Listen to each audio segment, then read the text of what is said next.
Haunted by the tragedy of her past, Rachel stares at the lifeless bodies of her companions while the words, "I'm sorry," echo through the darkness. Blood stains the ground as a dying friend's face fades away, leaving Rachel to grapple with a crushing weight of guilt. Tears stream down Rachel's face as she realizes the magnitude of her failure, her blue eyes filled with absolute despair. A shadowy figure looms over the fallen, raising a blade to deliver a final, mocking blow against a backdrop of violent crimson. In a vibrant memory of happier times, Rachel smiles alongside her friends and a black cat, unaware of the horror to come. A young man with green hair and a cheerful maid look back at Rachel with warmth, evoking the peaceful life she once took for granted.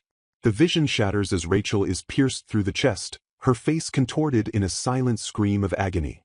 Slumped over in the forest, Rachel's life force ebbs away as she is brutally executed by a cloaked figure.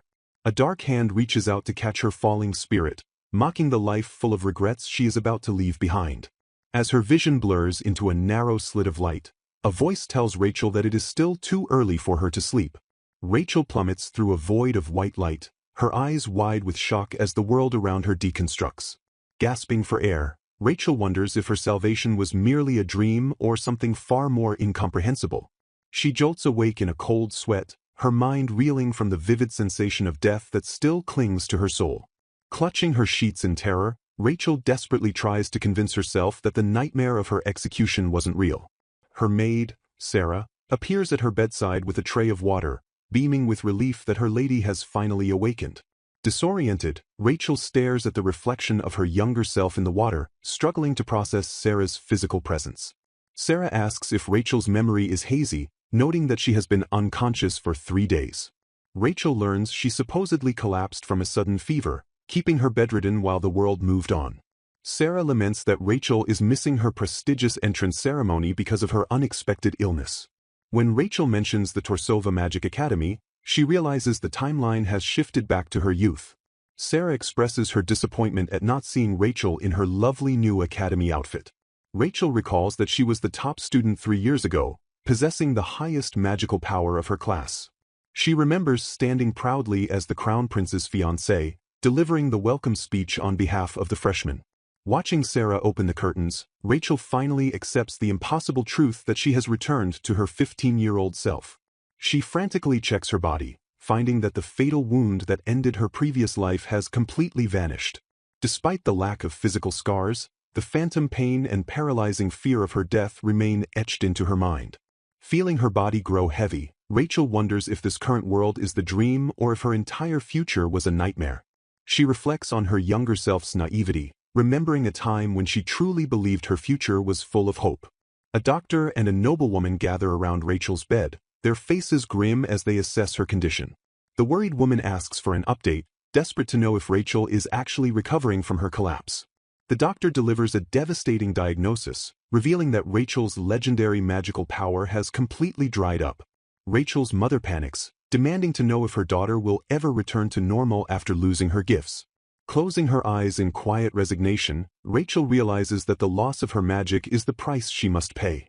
The doctor explains that while magic is the source of life, Rachel's once vast reservoir was like a thriving lake.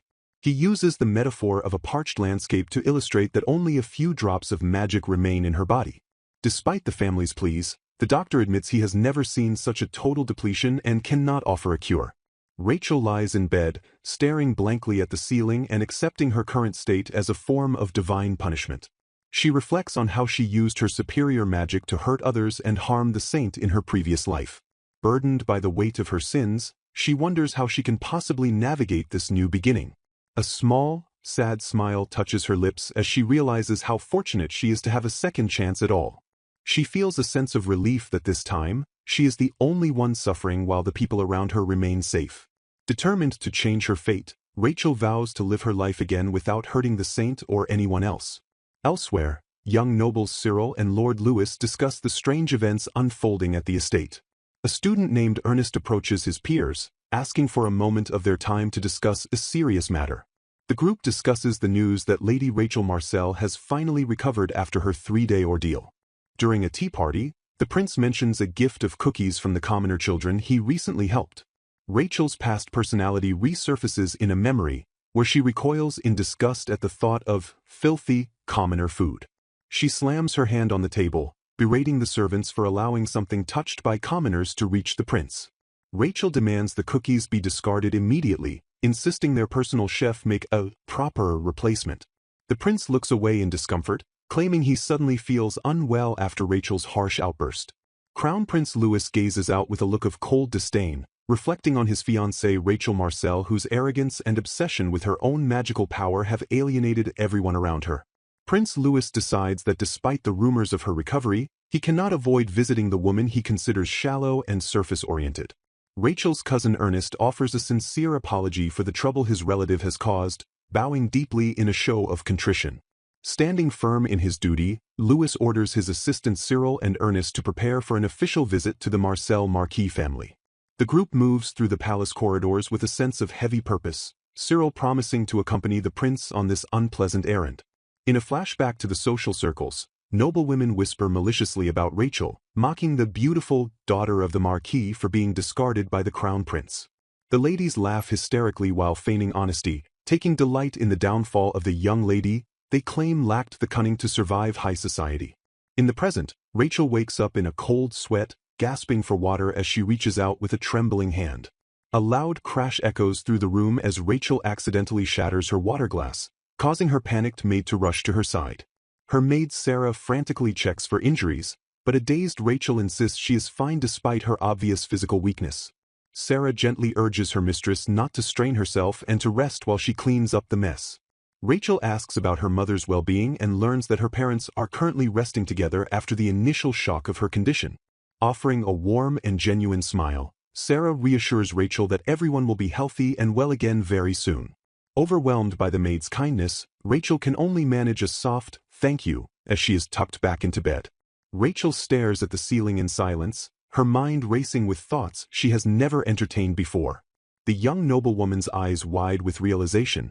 She begins to see the world through a completely different lens. She reflects on the transformative power of a single word and how a simple act of gratitude can change everything. Watching Sarah clean the floor with a smile, Rachel is struck by the fact that such a small gesture could bring her comfort. A warmth spreads through her chest as she realizes what it truly feels like to receive a sincere smile from another person. In a moment of profound humility, Rachel wonders why she never realized that everyone possesses equal emotions regardless of their status or position.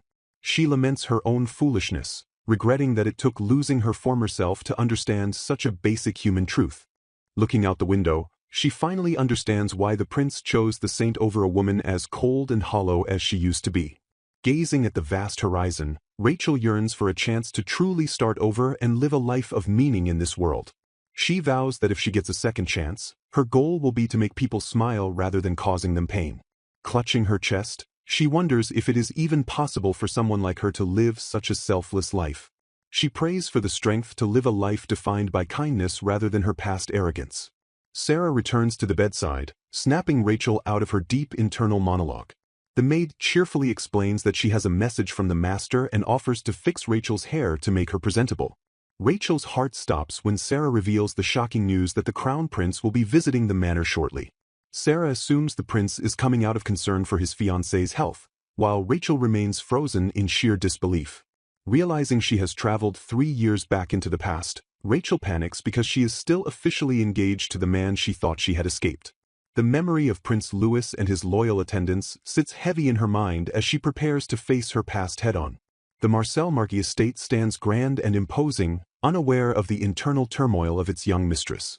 Rachel stands before the massive doors of the drawing room, her breath hitching as she prepares to face her destiny. The camera focuses on the elegant shoes of the visiting party as they stride confidently through the marble halls. In a separate location, a mysterious girl screams in frustration, demanding to know why the events of the entrance ceremony are not happening as she planned. The girl looks absolutely bewildered, her eyes bulging as she realizes the narrative she expected is falling apart. Back at the manor, Prince Louis arrives with his aides Cyril and Ernest, looking every bit the cold and perfect royal. Marquis Marcel greets the royal party with a bow, thanking the prince for traveling all this way to see his daughter. Louis wastes no time with pleasantries, immediately demanding to know the true state of Rachel's condition. The Marquis looks down in sorrow, his face lined with the weight of the grim news he is about to deliver. The room falls into a deathly silence as the Marquis reveals the devastating truth. Rachel's legendary magic power has completely dried up. Cyril and Ernest are visibly shaken by the news, while Louis processes the fact that the situation is far worse than he imagined. The Marquis confirms that the diagnosis came from the royal palace's own Dr. Donald, leaving no room for error. Louis contemplates the strategic loss to the country, as Rachel was chosen specifically for her immense magical capacity which was said to rival entire nations. Despite his callous nature, Louis offers the Marquis an aid to help settle affairs, but the grieving father only begs the prince to see his daughter. The Marquis leads the way, hoping that the prince's presence will be the best medicine for the girl who has lost everything. As he approaches the door, Louis wonders if a woman as proud as Rachel can even survive a reality where her power is gone. The Marquis announces the prince's arrival while Louis prepares himself for a scene of hysterical screaming or visible despair. Prince Louis steps into the room, his eyes sharp and expectant, ready to face the broken remains of his former fiancée. Rachel sits alone in her room, a somber expression clouding her face as she reflects in the quiet stillness. Prince Elliot arrives with his attendants, his presence sharp and formal as he prepares to confront his fiancée. The scene shifts to the imposing curtains surrounding Rachel's bed, emphasizing her isolation from the royal world outside. Haunted by her past, Rachel questions why she was ever so desperately obsessed with the crown prince. She acknowledges Elliot's reputation as a fine man who works tirelessly for the nation, though her perspective has begun to shift. Recalling her former delusions, she remembers how his polite gestures convinced her she was truly loved. She realizes now that the gentle expression he once wore was nothing more than a mask of social etiquette. Rachel watches from the shadows of her memory as Elliot offers that same practiced smile to every girl in the crowd. Standing amidst the garden, the prince radiates charm while Rachel looks on, her heart sinking at the lack of exclusivity in his affection. Jealousy consumed her the moment the saint appeared, driving her toward a destructive path of envy. Distraught by her own transformation, she confesses to the disgusting reality of her past attempt to poison the saint. The heavy weight of her crimes led to a disastrous result, leaving her broken and regretful. Caught in a loop of what-ifs, Rachel admits she has spent countless moments drowning in the bitterness of her choices. While she used to meticulously dress up for the prince's visits, she finds she no longer has the desire to perform for him. As a servant announces his arrival, Rachel feels her long-held feelings of longing finally die away. With a calm, resolute gaze, Rachel looks directly at the prince and asks to annul their engagement. Elliot stands momentarily stunned by the sudden proposal, the air in the room turning cold and tense. Believing he must find her repulsive, she offers to break off the union from her side to spare them both. She silently wishes him happiness with his true love, ready to face whatever consequences follow her declaration. Weak and bedridden, she asks the prince to excuse her lack of strength as she remains under the covers. Elliot tries to reassure her that he won't stay long, claiming he only wanted to check on her condition. The prince dismisses his aides so he can speak with Rachel in private, leaving the two alone in the grand bedroom. Elliot mentions he heard of her situation from the Marquis, offering a patronizing sympathy for her current plight. Rachel cuts through his pity with a blunt no, refusing to play the part of the tragic victim. Looking surprisingly at peace, she tells him that she is actually glad everything has turned out this way. Elliot stares at her in silence, caught off guard by her uncharacteristic lack of desperation. The silence stretches between them as the prince struggles to process her newfound detachment. Rachel admits she was a flawed person who only cared about surface-level status despite her magical power. Looking at her hands, she laments that she never even tried to see what truly mattered beneath the royal finery. Elliot notes with a hint of suspicion how quickly she has accepted the loss of her former life. Rachel gazes into the distance, explaining that the loss of her magic made her realize the truth of her situation immediately. She struggles to find the words for her internal shift, while Elliot wonders if her mind has been affected as much as her magic. Rachel apologizes for her silence, but the prince tells her to speak only when she feels ready.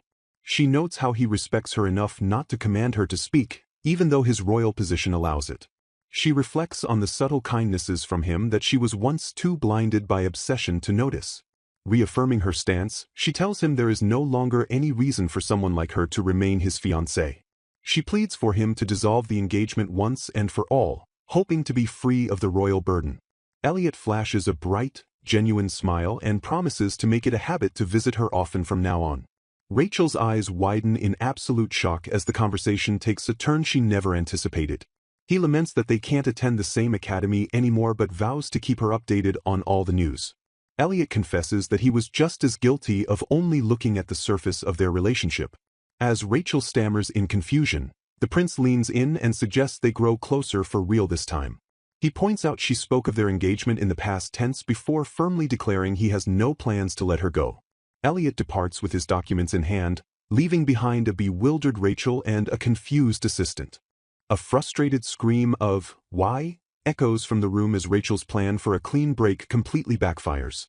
The prince's carriage rolls away from the estate, the wheels turning as he heads back to his royal duties. His aide comments on how rare it is to see the prince looking so genuinely pleased.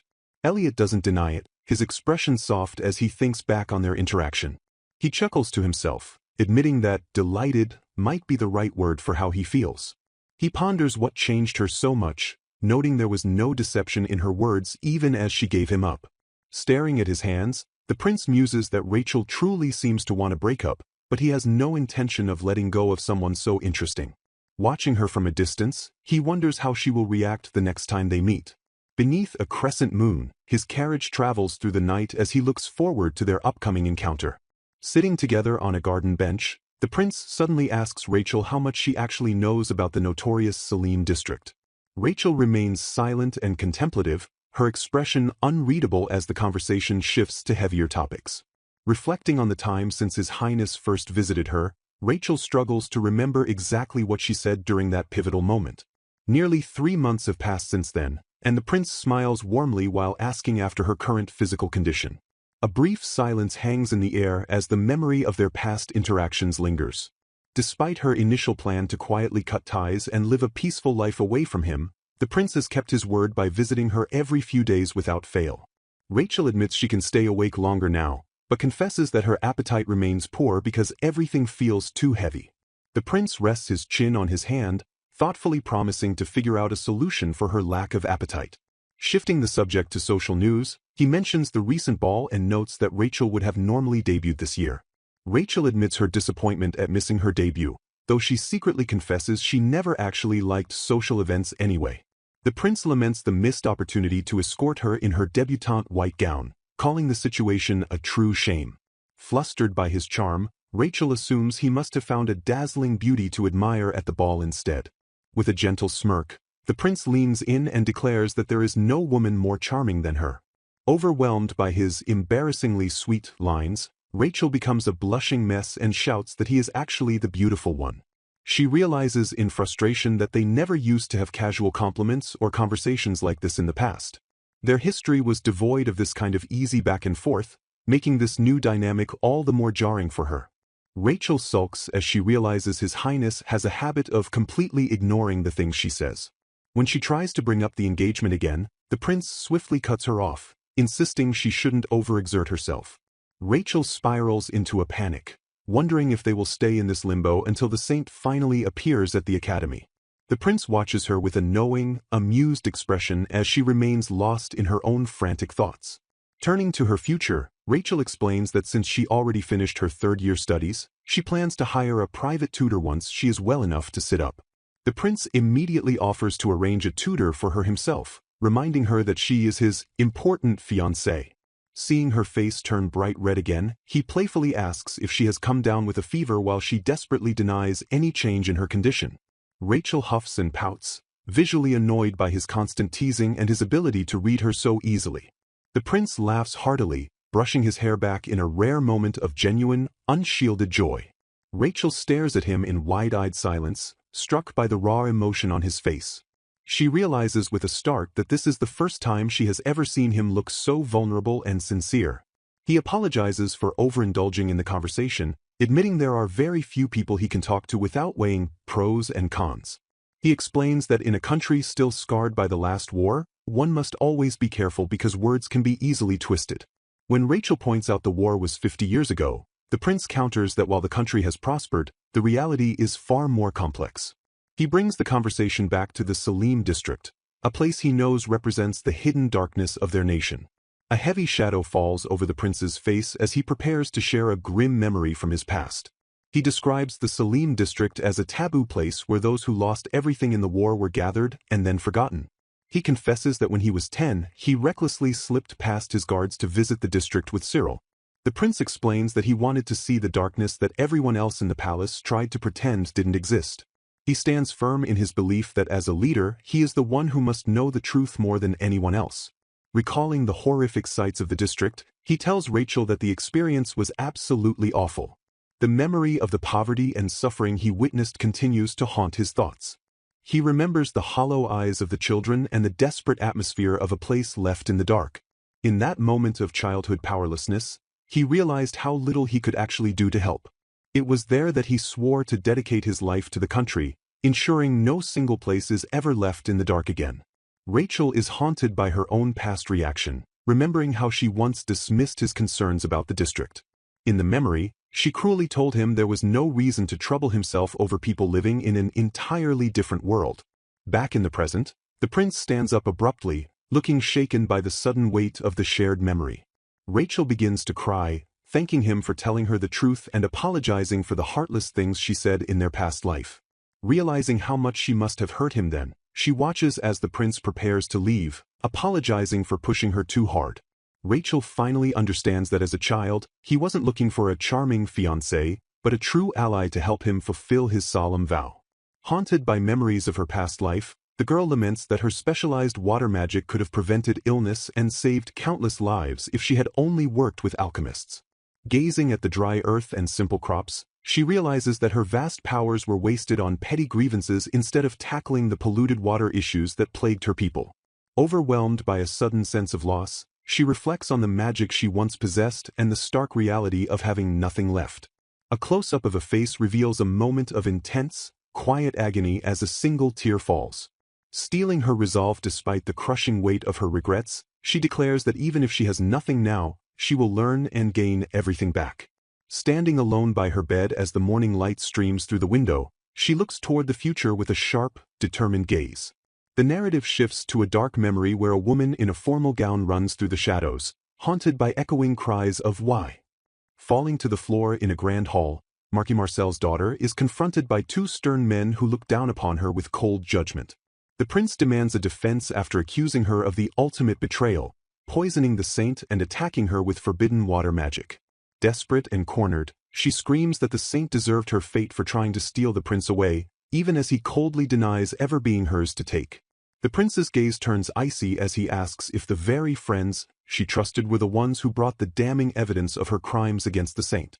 Crumbling into a heap as the prince announces the annulment of their engagement with her parents' consent, she begs for him to wait while he walks away without a second glance. Reaching out with a trembling hand, she lets out a final, soul-crushing scream for His Highness that goes unanswered in the dark. From the shadows, the socialites who once surrounded her now hide behind their fans, whispering and snickering at her public downfall. Her former companions mock her fallen status, declaring her a nuisance and admitting they only stayed by her side because of her magic-born engagement. Towering over her with cruel satisfaction, the ladies sneer that she finally got exactly what she deserved. Gasping for air as the reality of her isolation sets in, she wonders what she was truly looking at during her time at the top. In a moment of self-loathing, she questions if her own face had become as ugly as the malice she harbored. Returning home in disgrace, she finds her father sitting in the shadows, his voice heavy with disappointment as he asks what she has done. Proclaiming that she has threatened the safety of the entire country, her father orders her to be sent to a remote monastery to reflect on her sins. A soft voice cuts through the darkness, addressing the fallen girl with a title she no longer feels she deserves. Her loyal maid Sarah kneels beside her, offering comfort and swearing that she will always be on her mistress's side. Refusing to let Sarah blame bad influences, the girl takes full responsibility for her choices while admitting she has completely messed up her life. While preparing for her exile, she recalls the loving saint's hollow words about how anyone can make mistakes, a kindness she never actually asked for. Looking at her reflection, she wonderingly asks Sarah if she could ever become like the saint who shines with such light, receiving an immediate, loyal affirmation. Embracing her maid, she smiles sadly, knowing in her heart that she can never be like the saint but cherishing Sarah's overwhelming sweetness. The peaceful moment is shattered by a sudden, violent intrusion as a struggle erupts and a piercing scream fills the room. Chaos unfolds as men restrain the girl while Sarah screams in terror, a blood-stained figure looming over the scene. In a blur of motion, a hand reaches out and a desperate command to stop rings out over a scene of impending violence.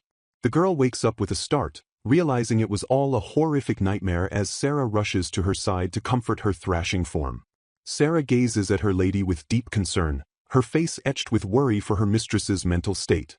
Trembling from the vividness of the dream, the girl tries to steady her breathing and assures Sarah that she is fine now. Clinging to the blankets, she realizes the dream was a warning and vows that she will do whatever it takes to never lose Sarah or the others again. Sarah mentions a letter from His Highness stating that a new chef has been sent to help with the lady's lack of appetite while a suitable tutor is found.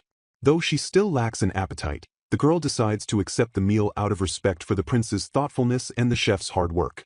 A nervous young man named Samuel Eminier enters, introducing himself as the chef sent by His Highness to prepare something easy for her to eat.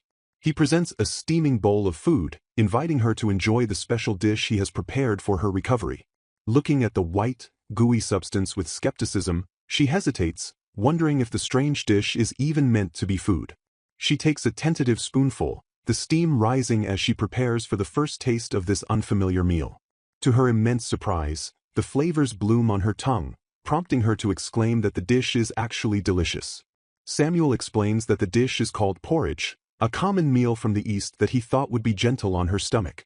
She remarks that while she knew of rice as commoner food, she had only ever seen it fried or served in soups. The chef explains he added extra water and used simple seasonings so she could enjoy the nutrition without being overwhelmed by strong flavors. Samuel promises to gradually introduce gentle vegetable stews, fish, and eggs as her portion size increases and her strength returns. He beams with a kind smile, encouraging her that they will help her body get used to eating again until she can enjoy full meals like before.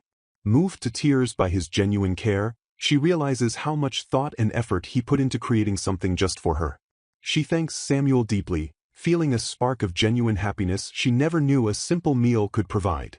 Samuel softly notes that delicious food alone can give a person the strength they need to keep living on.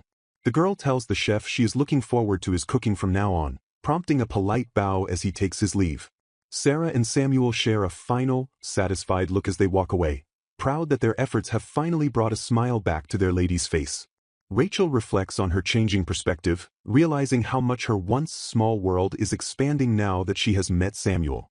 Determined to show her gratitude, she resolves to find a proper way to thank the prince for his kindness. The prince enters her room and notes with a surprised smile how much livelier she has become in such a short duration. Rachel apologizes profusely for being so absorbed in her book that she failed to notice his unannounced arrival. Leaning in close to inspect her, the prince expresses his genuine relief that her complexion has significantly improved. She graciously thanks him for introducing her to the chef, which helped her discover the true depth and importance of cooking. Her heart races at his sudden proximity, and she internally begs him to be more aware of how his beautiful appearance affects others. Rachel excitedly explains how seasonings and cooking methods can completely transform the flavor of the same ingredients. The prince agrees, mentioning that even commoners' eateries across the country offer a vast variety of regional flavors. Shocked and envious that a royal has visited commoner diners, Rachel learns he used to think she disliked interacting with ordinary people. She admits she was completely wrong about commoners, now believing they might have even more creative ways of cooking than nobles. Rachel sighs as she looks at the delicious dishes in her book, wishing she could try them even though Samuel doesn't quite approve yet. While she considers asking her maid Sarah to buy treats secretly, the prince watches her and marvels at how much she has changed. Looking at her with a soft, knowing gaze, he simply confirms the transformation he sees in her. The prince sits by her bedside, finding himself strangely at peace in the quiet space they now share. Later, a companion asks the prince why he is brooding and why he seems unable to focus on his work. The prince looks away, momentarily startled by the suggestion that he is distracted or brooding. He begins to voice a concern, though he worries his aide Cyril might not be the best person to ask. Silence falls as the prince pauses his writing, lost in thought at his desk. He finally confesses that he is wondering what kind of present would truly make Rachel happy. Cyril dismissively suggests that anything should be fine since the prince has always given her flowers or accessories. The prince realizes that while those gifts worked in the past, Cyril is ultimately being no help at all. He recalls his routine of sending bouquets with proper meanings and trendy accessories that never caused any trouble. He concludes that the current Rachel is different and won't be moved by the same superficial things as before. Haunted by the radiant smile Samuel drew out of her, the prince desperately wants to know what he can do to earn that same look for himself. He tells Cyril he doesn't want to hear advice from someone who clearly doesn't understand the complexities of a woman's heart. The scene shifts to the bright exterior of the estate on a clear day. Rachel stares in confusion as the prince and Cyril approach her with a strange, wheeled chair. The prince explains that he learned of these wheelchairs from a neighboring country and had one custom crafted for her. He tells her he wanted a way for her to stroll through the garden without becoming physically exhausted. To ensure her safety, he even sat in the durable chair himself to test it before bringing it to her. Overwhelmed by his thoughtfulness, Rachel thanks him and expresses her desire to go outside to the garden immediately.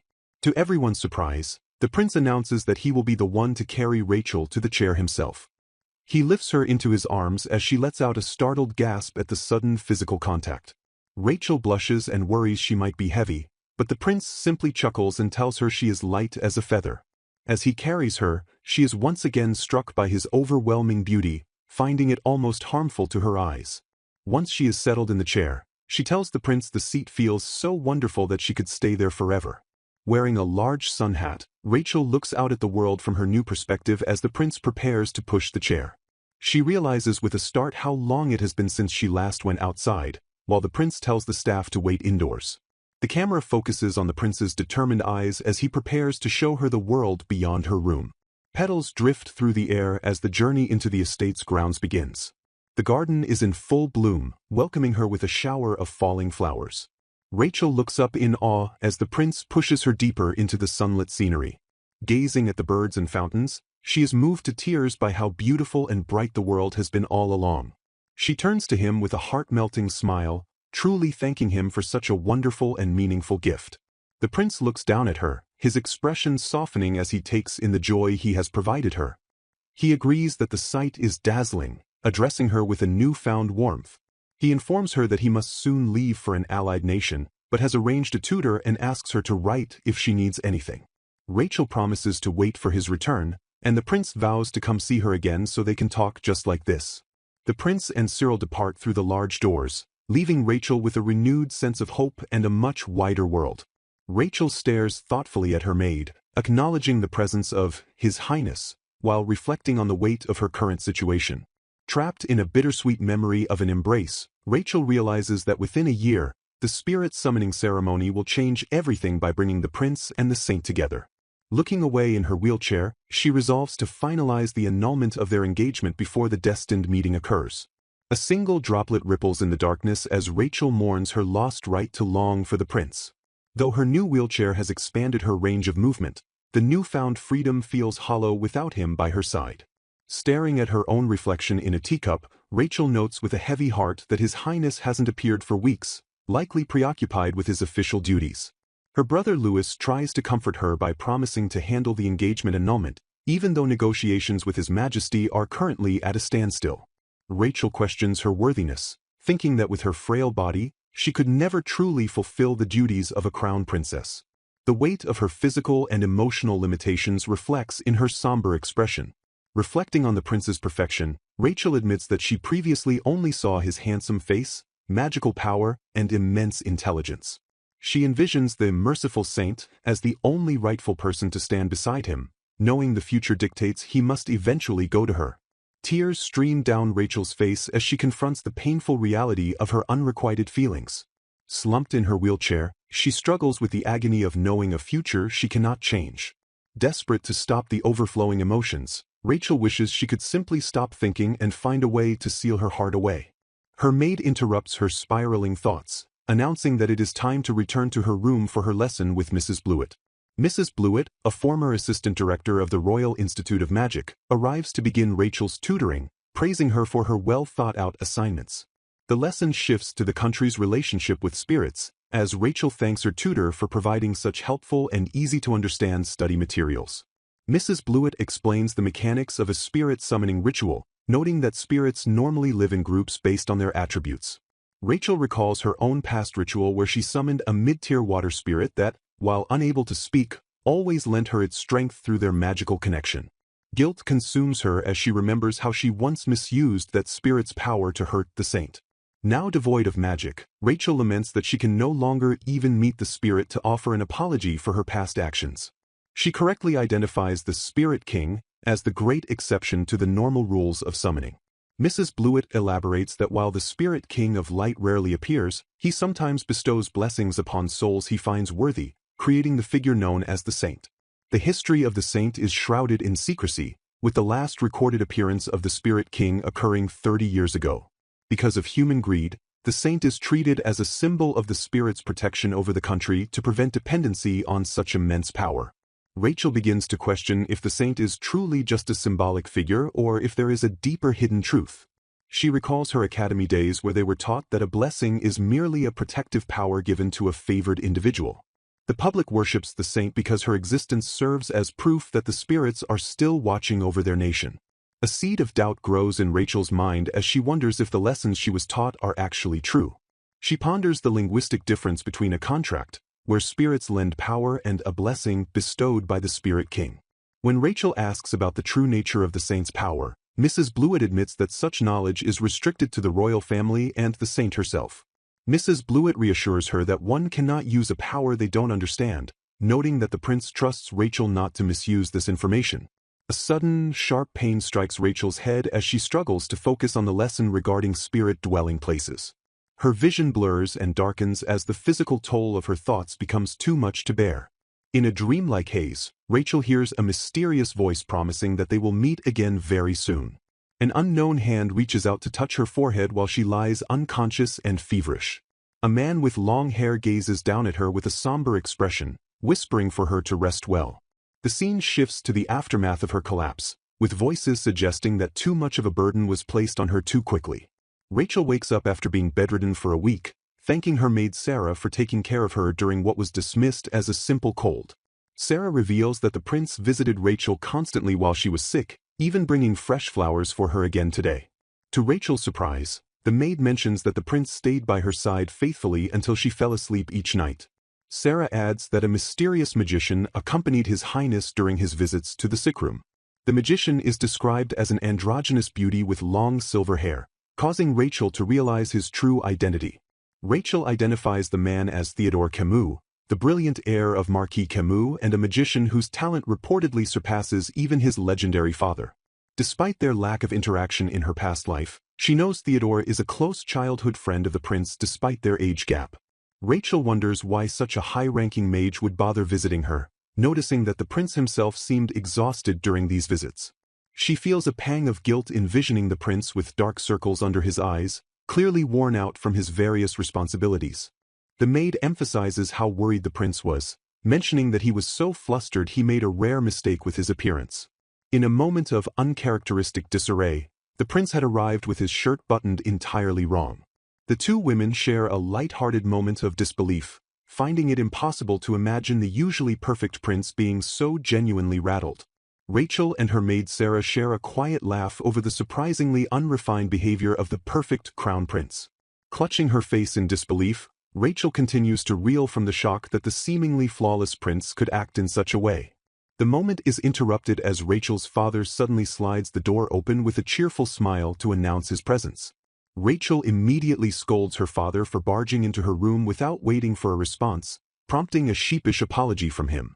Taking a moment to recover, Rachel reflects on the report that the Crown Prince and Lord Theodore had recently come to visit her. Propping his chin in thought, her father confirms the report and prepares to discuss the details of their arrival. He explains that his sudden intrusion was fueled by a father's simple, frantic desire to see his daughter the moment he heard she was feeling better. They discuss how Lord Theodore is likely assisting the prince with research, as the two have been spending a significant amount of time together lately. While her father mentions that the king has forbidden him from speaking too much about the medical nature of their visit, Rachel resolves to write a thank you letter to Theodore. Rachel bids her father farewell, reminding him to look after his own health as he prepares to return to the royal castle. Her father warmly reciprocates the sentiment, urging Rachel not to push herself while she is still in the middle of her recovery. He gives a final, gentle wave as he exits the room, leaving his daughter to her own thoughts. Overwhelmed by the kindness of her family, Rachel feels a profound sense of gratitude for being born to such wonderful parents. Determined never to cause her parents sorrow again, she asks her maid Sarah to prepare paper and a pen so she can begin her correspondence. Sitting up in bed, Rachel stares at the blank page, finding it unexpectedly difficult to draft a letter to Lord Theodore compared to the prince. She agonizes over the contents of the letter, wondering why she is struggling so much to find the right words for a man she has already contacted once. Rachel admits to her maid that while her letters to the prince are full of actual conversation, her previous message to Theodore was nothing but empty formalities. She is stunned to find that Theodore sent a reply expressing his wish to visit her again, a development she never anticipated. The narrative shifts to the actual meeting, where Rachel finds herself face-to-face with the man who had been occupying her thoughts. Lord Theodore greets Lady Rachel with a knowing smile, noting that it has been quite a while since their last encounter. During their tea, Theodore casually mentions that Rachel appears to have slept well since their last meeting, much to her confusion. He playfully confesses that he used a sleep spell on her because she looked like she was having a difficult time resting. Rachel realizes that the sudden ease she felt that day was his doing and thanks him for going out of his way to help her. She is internally scandalized, however, when she hears Theodore refer to the crown prince by his first name, Louis, without any formal title. Theodore laughs off her concern, explaining that they keep things equal in private and that he left Louis buried under a pile of paperwork. Sensing her tension, he tells her not to look so worried and admits he only speaks so casually when others, like Rachel, aren't around.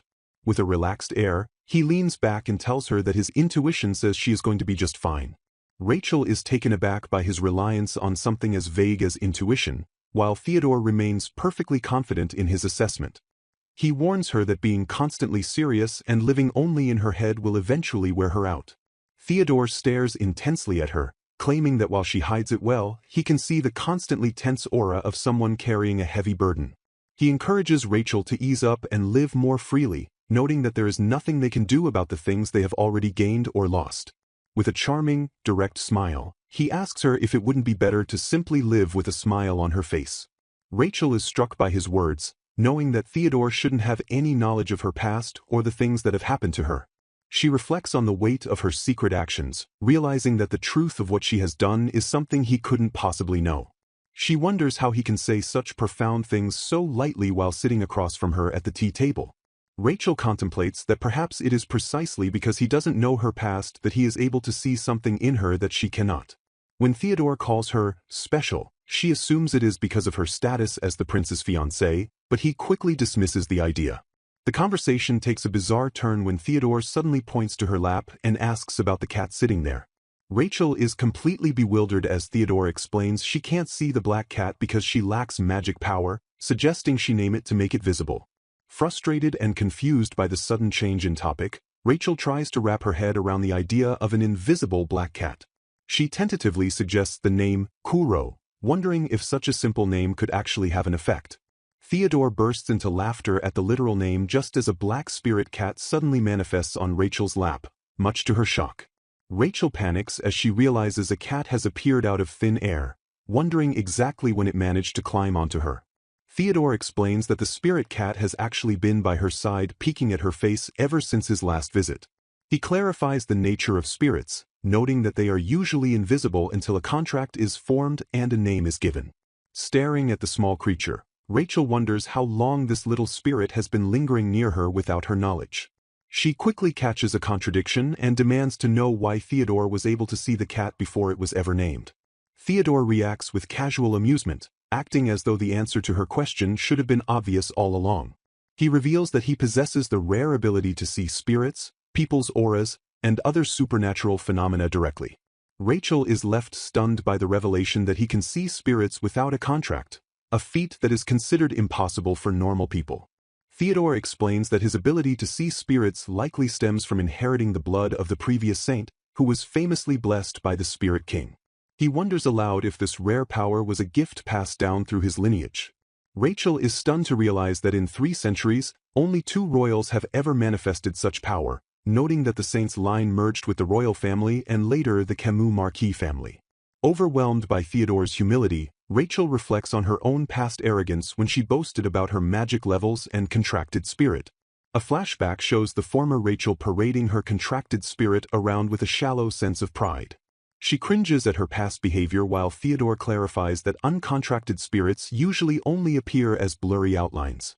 Theodore observes that he has never seen a spirit grow so attached before a contract, specifically identifying the creature as a low-rank spirit of darkness.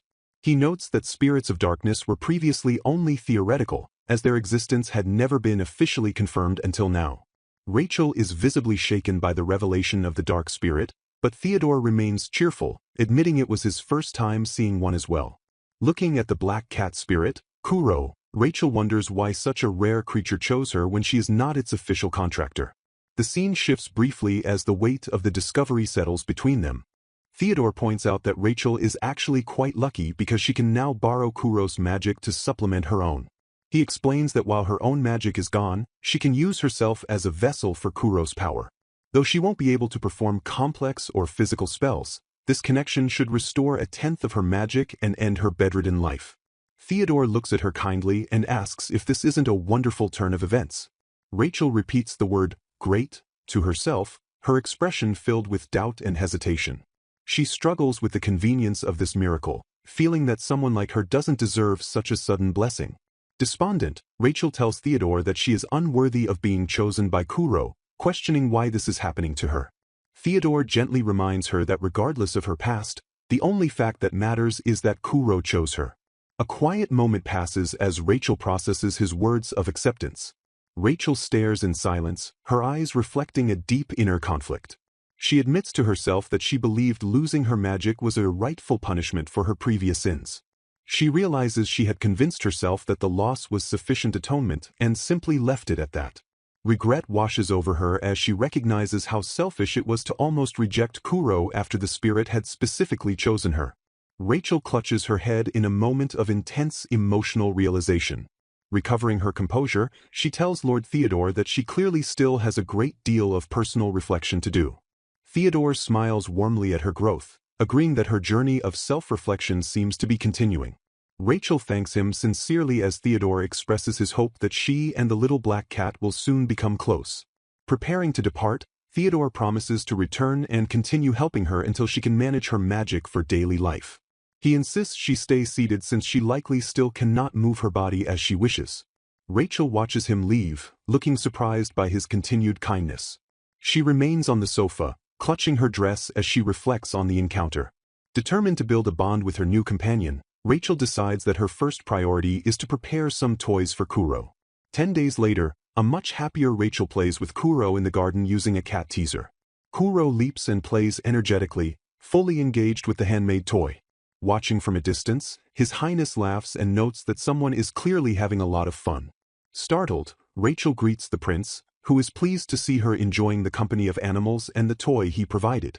Rachel blushes and hides her face, worried that she has shown him something terribly embarrassing while playing so freely.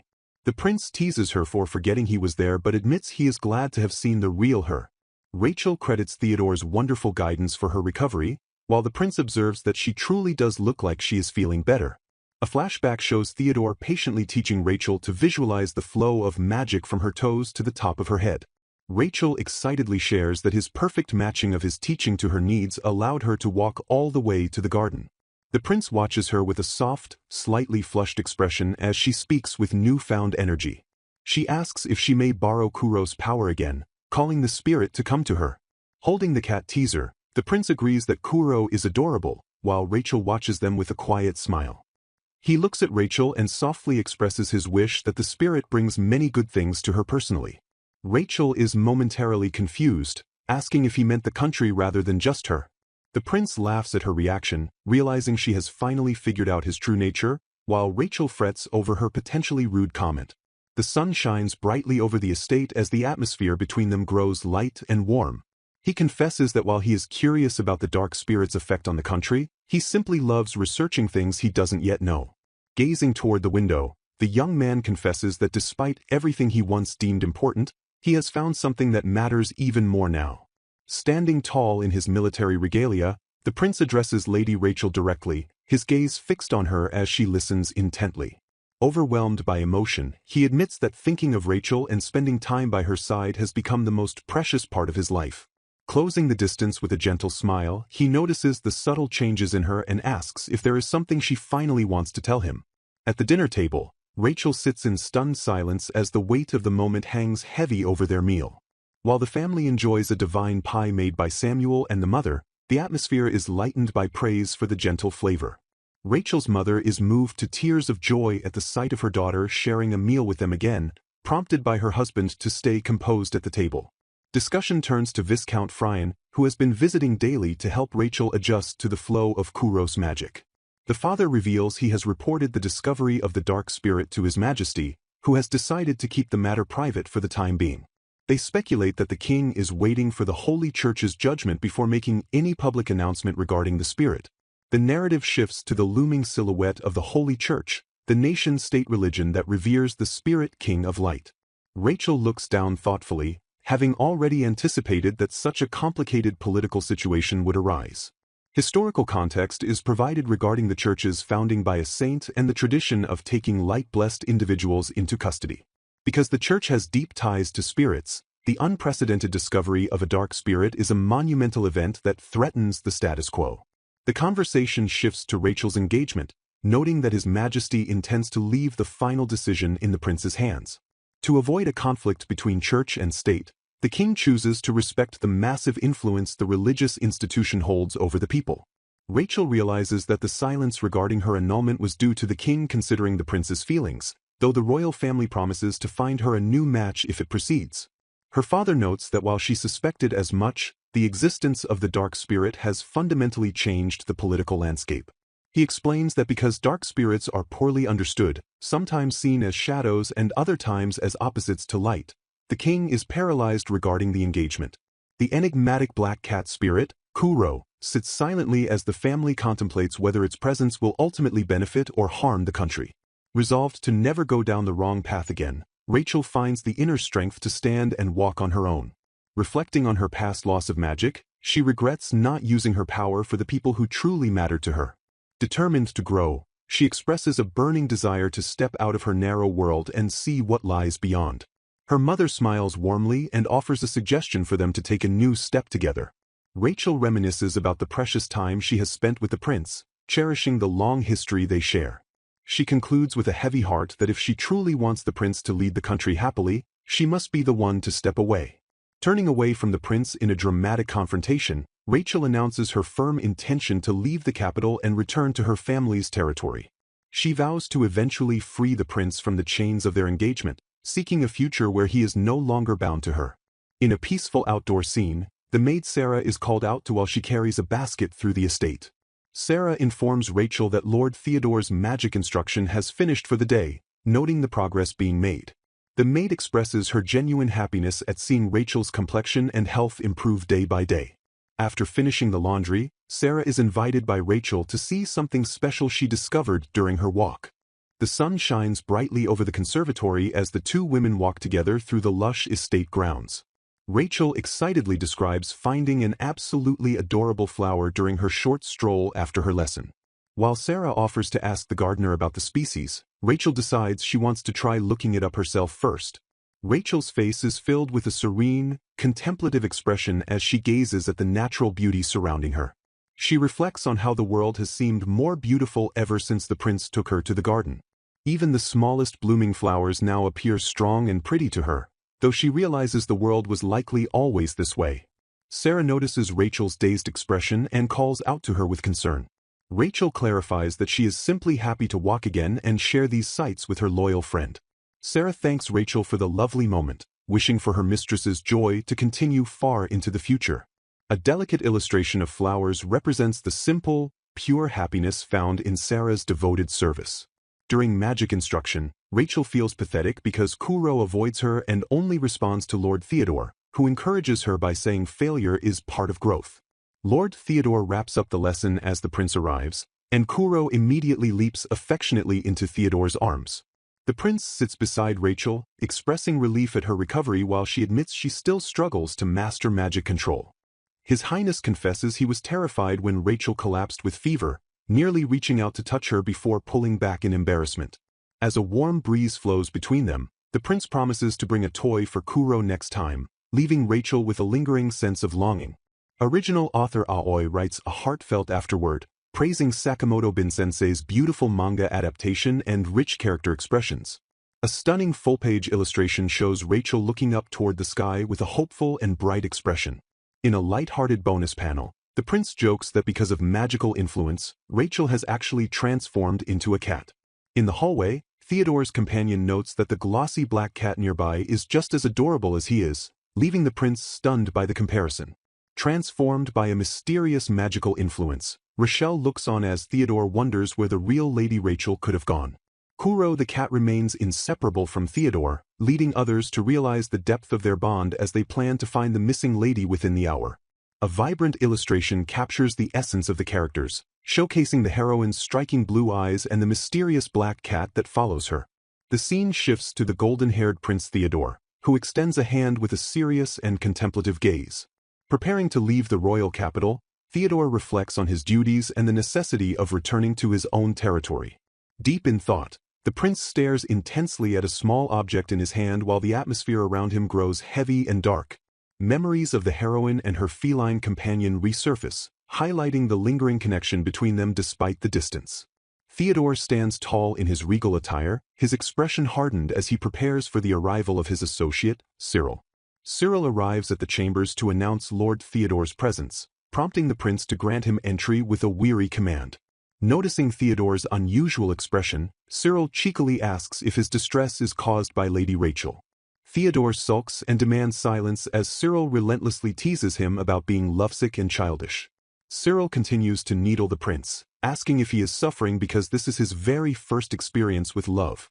The weight of the words, first love, hangs in the air, forcing Theodore to confront his true feelings. Theodore reminisces about a vivid day in the garden, finally admitting to himself that this feeling is indeed his first love. Since that day, Rachel's face flashes through his mind at random times, fueling an intense desire to see her again. Theodore contemplates breaking off their engagement as she requested, believing it might be the only way for her to live in peace. He acknowledges that being the crown prince's fiancé must be a heavy burden for her to carry right now. Regret washes over him as he realizes that before she fell ill, he never even tried to look at her properly. Despite knowing he should let her go to someone more worthy who cherished her from the start, he finds himself unable to choose that path. In a moment of painful clarity, Theodore realizes that he might be the one hurting her the most in the end. Cyril shifts the conversation back to business, asking if the prince still intends to investigate the cause of the mana depletion. With a resolute look, Theodore confirms that he will absolutely continue the investigation. Cyril agrees to help as always, suggesting they should prioritize looking into the mystery of the dark spirit first. They discuss Rachel's return to her territory and how the church's announcement regarding the dark spirit will affect her life. Theodore agrees that leaving the capital is a good choice for her safety, though the realization clearly pains him. Seeing the prince's struggle, Cyril advises him to send her off with a smile to ease her departure. Frustrated by the truth of Cyril's words, Theodore shouts that he already knows what he must do. Cyril points out that Theodore is simply terrified of the idea of Rachel leaving him forever. Theodore remains lost in his internal conflict, desperately questioning what his next move should be. Cyril instructs him to keep searching for the cause of her mana depletion while maintaining a supportive smile as she leaves. He emphasizes that Theodore must be the first one ready to rush to her side the moment she finds herself in trouble. Touched by the advice, Theodore calls Cyril a good guy, while Cyril jokes that he'd get married if more guys were like himself. Taking action, Theodore decides to assign one of his own skilled people to Rachel's secret guard detail. He worries that if she ends up in danger without his knowledge, he won't be able to protect her in time. Theodore points directly at Cyril, deciding that he is the most skilled and loyal person for the job, much to Cyril's annoyance. Rachel stands before a mirror, looking uncertain in her new attire as she prepares for her secret outing. Sarah reassures Rachel that she looks like a merchant's daughter, even if she still carries a hint of noble elegance. A letter addressed to Lady Rachel appears, setting the stage for her departure to the territory. The correspondence emphasizes the importance of her journey before she heads out to the countryside. Sarah's note suggests sneaking off to a recommended eatery once the escort arrives to pick her up. A simple transitional frame marks the passage of time as the characters prepare for the next phase of their plan. Rachel and Sarah appear side by side, their nervous energy evident as they prepare for the prince's arrival. Rachel notices something wrong and asks if the spirit companion wants to join them on their outing. The atmosphere remains tense and quiet as they wait for the final signals to move. Rachel decides it is better for the spirit to stay behind, fearing that someone in town might be able to see it. A maid enters the room to announce that His Highness the Crown Prince has officially arrived. Theodore appears in a simple vest and shirt, beaming at Rachel and calling out her name with genuine joy. Caught completely off guard by his sudden and informal appearance, Rachel can only stare in shock. Theodore showers her with praise, telling her she looks adorable and that every guy in town would propose to her. Gazing intently, the prince reveals his disguise, explaining that his current hair color is actually a wig. He laughs off the disbelief of his companion, Rachel, clarifying that he poses as a blacksmith's apprentice to blend into the town. Explaining his motivation, he notes that being recognized as royalty would immediately cause people to keep their distance. He smiles broadly while carrying goods through a crowd, emphasizing that one must truly blend in to understand how commoners live. Rachel reflects on his past mentions of going incognito, finally seeing the reality of his secret excursions into town. She blushes furiously, comparing their outing to a date between a blacksmith's apprentice and a merchant's daughter. To her shock and embarrassment, the prince brightly confirms that he indeed considers this a date. Offering his hand with a gentle, romantic gaze, he signals that it is time for them to depart. Rachel hesitates for a moment before slowly reaching out to accept his offered hand. Their hands meet and clasp firmly, solidifying their pact for the day's journey. The two share a tender look, blushing as they officially begin their undercover outing together. Hand in hand, they walk away through a scenic, tree-lined path toward their destination.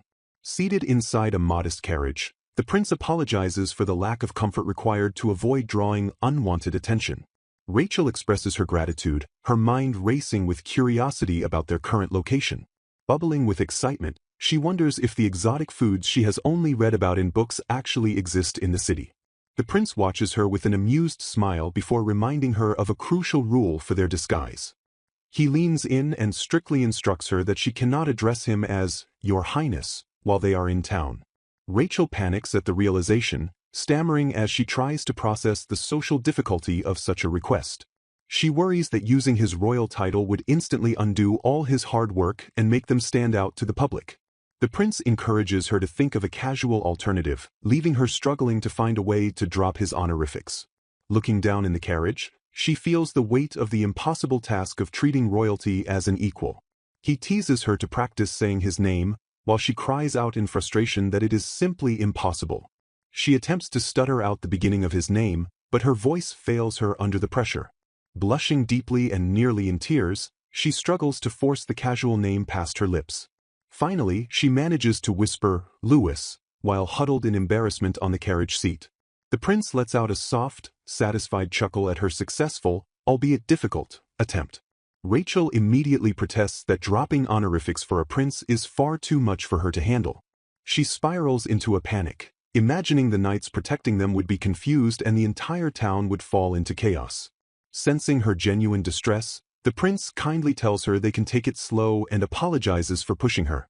He suggests she use Luke instead, explaining that it is the alias he always uses when visiting the town. Realizing he was just teasing her to hear her say his real name, Rachel accuses him of tricking her. The two sit in silence for a moment as the carriage continues its journey toward the city center. An exclamation of surprise breaks the silence as the reality of their arrival sets in. As the carriage stops, Rachel secretly wishes this precious, light-hearted time with him could last forever. The prince reassures her that their destination is very close to the entrance of the shopping district. Rachel steels herself with a silent vow to never choose the wrong path again when she returns to her territory. He calls out to her gently, noticing her momentary lapse into deep thought. She quickly recovers and asks him to lead the way, to which he responds with enthusiastic hope for her enjoyment. The pair steps out of the carriage, ready to immerse themselves in the local culture. Entering the district, the prince marvels at how lively and full of life everyone appears to be. They walk through a bustling marketplace filled with vendors and commoners going about their daily business. Looking at the simple joy around her, Rachel feels a pang of guilt for never trying to understand the lives of the people. They arrive at a charming building where a friendly woman welcomes Luke back to his usual spot. The locals immediately begin teasing him about finally bringing a girl with him on a date. He playfully tries to deflect their jokes while Rachel blushes at the public attention. The prince notes the shop's popularity as the waitress laughs and promises to back off so they can order. Handing her a menu, he claims everything served there is delicious and asks if she has any specific cravings. Rachel continues to struggle with his name, accidentally adding a formal suffix before thanking him for his recommendation. He gives her a dazzling, warm smile that leaves her momentarily stunned and wide-eyed. As they begin their meal, Rachel is delighted by the food while the prince watches her with genuine happiness. Gazing across the table, Rachel shares a final, bittersweet meal with His Highness as they enjoy a rare moment of peaceful companionship. Reflecting on their 3-year history at the restaurant, Rachel notes how accustomed he has become to their routine while he admits his long-standing loyalty. Leaning in with a gentle smile, His Highness confesses that his loyalty stems from his devotion to the things he truly loves, leaving Rachel visibly stunned. Overwhelmed by his sudden sincerity, Rachel's heart races as she struggles to process the weight of his words during their final outing. The restaurant staff warmly teases the couple about their cuteness, urging His Highness to take good care of Rachel while she flushes with embarrassment. A quiet transition falls over the scene as the remains of their meal sit on the table, signaling the end of their time together. His Highness suggests they head back, and Rachel agrees with a heavy heart, knowing their paths are about to diverge. The two walk side by side along the stone path, the distance between them feeling more pronounced as the day draws to a close. His Highness breaks the silence to thank Rachel for spending the day with him, his gratitude feeling like a formal farewell. He admits he has never had such a fun or delicious meal before, while Rachel looks up at him with a mixture of sadness and respect. Standing together by the iron gates, the vast space between them emphasizes the impending separation they both feel. As they prepare to part, the realization that they are leaving now hangs heavy in the air between them. Rachel reflects inwardly on the painful reality that she won't see His Highness for a long time once they part ways today. She mourns the loss of their engagement, realizing she will no longer hear his voice or see his face once she returns to her domain. Filled with regret, Rachel silently apologizes for the situation that she feels cannot be undone. To her surprise, His Highness speaks up, suggesting that there is something to be gained in exchange for this difficult parting. He promises to truly support her as she heads to her domain, expressing his firm belief that she will have grown significantly by the time they meet again. Rachel realizes that while the separation is lonely, his words give her hope that there will indeed be a next time for them. Inspired by his faith in her, Rachel vows to work hard and do everything she can to become someone worthy of standing by his side again. As she starts to walk away, His Highness suddenly reaches out and grabs her arm, stopping her in her tracks. Startled, Rachel turns back to find His Highness looking at her with a desperate, vulnerable expression as he asks her to wait. He immediately apologizes for his impulsive action, his composure momentarily breaking as he struggles with his true feelings. Looking down, His Highness calls her name and prepares to be completely honest about the emotions he has been holding back. He confesses that not having her by his side feels incredibly lonely and that he secretly wishes he could keep her close forever.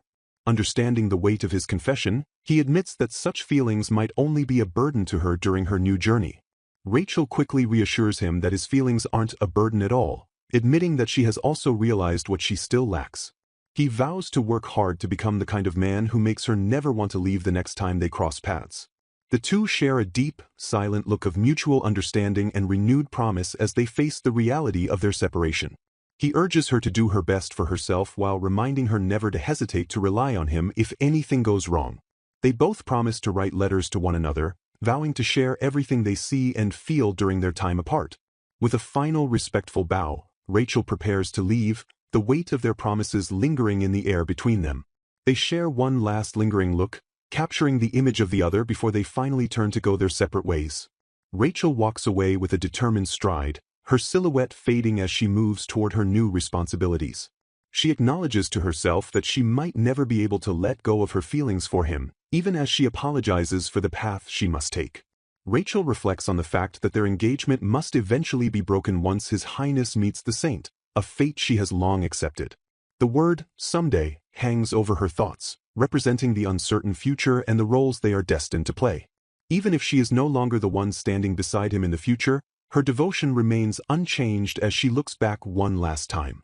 She hopes that those around him can live in happiness, content to watch over him from afar if that is what fate requires. Her father and Sarah express their deep loneliness at the thought of the upcoming separation, their faces etched with sadness. As the carriage is prepared, Rachel's father tells her it's time to go, reminding her of the work she must do in the capital. Her father bids her to take care of her health while Rachel tearfully promises to write lots of letters to stay connected. The carriage departs with a flurry of movement, carrying Rachel away toward her new life as those left behind watch her go. The narration notes that the journey to Marquis Marcel's territory usually takes 3 days, but this trip will be different. Considering Rachel's health, they plan a slower 5-day journey, and Sarah joyfully declares that she belongs wherever the young lady goes. Samuel blushes as Rachel thanks him for his consideration, and he admits he enjoys talking about food with her as well. Samuel reveals he has prepared light snacks and lunchboxes for the carriage ride, prompting a light-hearted laugh from the group. Looking ahead, Lord Theodore comments that it looks like it will be a fun and pleasant trip for everyone involved. Theodore questions if things are really okay with the Neo Corporation, while another companion discusses the efficiency of staying close for research. A mysterious, silver-haired man smiles confidently, stating that it is safer if he stays with the group just in case something happens. It is revealed that Lord Theodore will be accompanying them on short notice to investigate the dark spirit and provide personal security for Rachel. Roger, a highly skilled knight from the RD Order, is personally dispatched by His Highness to serve as a secret protector. Despite being a rising star, Roger accepts the meritless guard mission with stoic professionalism, brushing off the lady's guilt. As the carriage rolls toward the new territory, the lady wonders if her silent protector is simply a man who never wastes words. Anticipation builds as the lady stares out the window, eager to discover what new experiences await them at their destination. The journey finally ends with an enthusiastic shout announcing their arrival at the estate. She gazes out at the breathtaking scenery, struck by the sheer beauty of the land. Though the lady is mesmerized by the deep blue, sparkling waters, her maid insists she must rest for a few days per the doctor's orders. While the staff organizes the luggage and stables, a companion jokes that even the black cat will love the local seafood. Her caretaker gently promises that she can explore as much as she likes once her body adjusts to the new environment. The lady offers a final, compliant affirmation as she prepares to settle in. Sometime later, a man arrives at Lady Rachel's door to check if she is finally ready to head out. Radiating excitement, Rachel greets Lord Theodore and declares she is officially good to go. Theodore warmly returns the greeting while Rachel notes that Samuel is already outside checking the day's route with Roger. Rachel credits Theodore's magic control lessons for her feeling great and ready for the day's excursion. Theodore chuckles at her high energy, prompting Rachel to wonder if she is perhaps getting a bit too hyped. Reflecting on her first week, Rachel admits the trip was more exhausting than expected, forcing her to stick to quiet, nearby spots. The long-awaited day finally arrives, and the staff wishes her a wonderful time as she prepares to venture out. Overwhelming excitement takes over as Rachel screams in her mind about finally visiting the market while Theodore obsesses over buying shellfish. Rachel and her companions step into the bustling market, taking in the sights of the local stalls. She marvels at how different the items and the overall atmosphere are compared to the capital. Theodore and Samuel discuss rare ingredients imported from the East, wondering what kind of shop lies ahead. Samuel suddenly stops in his tracks, his face going pale as he stares at something in total shock. He collapses to his knees in the middle of the market, completely overwhelmed by what he has found. Tears stream down Samuel's face as he bellows the names of Izuki and Daizu, leaving the others baffled. Samuel descends into a frantic monologue about making rice koji and red bean paste, while Theodore suggests Rachel explore with Roger instead. Roger and Rachel watch in confusion, questioning if Samuel is crying over long-lost siblings or if he just wanted beans that badly. Theodore stays behind to watch the spiraling Samuel, while Roger formally accepts the duty of guarding Rachel during her walk. Rachel takes Roger up on his offer, and he follows closely behind her as they continue through the town. Spotting a tea shop in the distance, Rachel excitedly points it out to Lord Roger. She remembers seeing the shop earlier and wonders if buying souvenirs like tea and jam would make Sarah happy. A small hand suddenly reaches out and firmly clutches the fabric of Rachel's dress. Rachel stops and turns to find a young, tearful girl holding onto her in the middle of the crowd. Stunned by the girl's crying face, Rachel can only manage a confused, Rachel quickly kneels to the girl's level, asking if she is lost or if something is wrong. With a gentle smile, Rachel tries to comfort the child while asking who she came to the market with. The little girl struggles to find her voice as she continues to sniffle. The child lets out a loud sob, catching Roger's attention as he watches the scene unfold. The girl breaks into a full-blown wail, sending Rachel into a panicked frenzy as she tries to reassure her that everything is okay.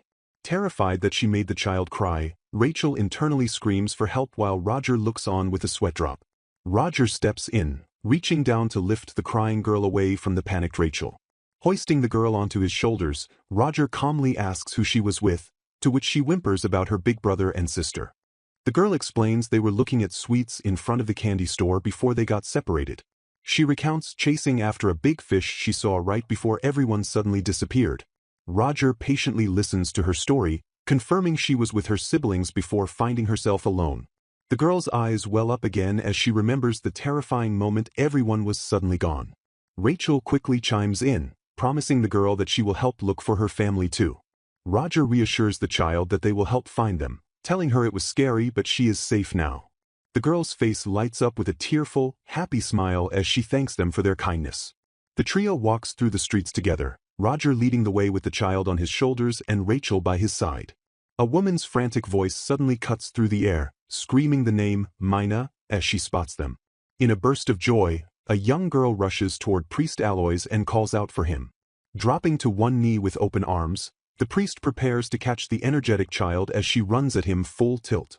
Embracing the girl, Mina, Aloys and her motherly caretaker fuss over her to ensure she isn't hurt after wandering off alone. Rachel and Roger watch the heartwarming reunion with soft smiles, touched by the priest's clear affection for the children. Roger approaches the priest to thank him for looking after Mina while Rachel looks on with a contemplative expression. Aloys humbly brushes off the thanks, insisting that helping a child is only the natural thing for anyone to do. Seeing the group is ready, Aloys asks if the others can be taken back to the church first while he stays behind to finish up. The children bid a fond farewell to Rachel and Roger, calling them Big Brother and Big Sister as they depart. Rachel reflects on the fact that these children are orphans from the church, realizing her previous words might have inadvertently hurt Mina's feelings. Aloys solemnly notes that while it is difficult, these children must eventually learn to overcome the harsh reality of their circumstances. The priest recalls a moment of questioning where a child asked where their mother was, highlighting the pain of their situation. He explains that when these orphans visit the city, they are forced to realize they are different from typical families when they see other children with parents. The conversation shifts back to the orphanage attached to the church, confirming that Mina and the others share the same status as orphans.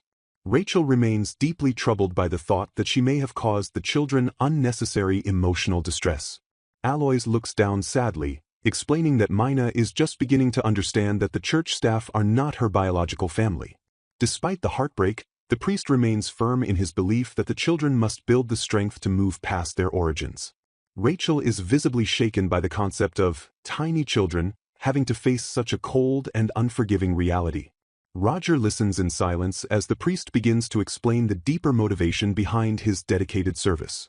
Placing a hand over his heart, Aloys declares that he wants to fill their lives with love and knowledge so they can eventually stand on their own.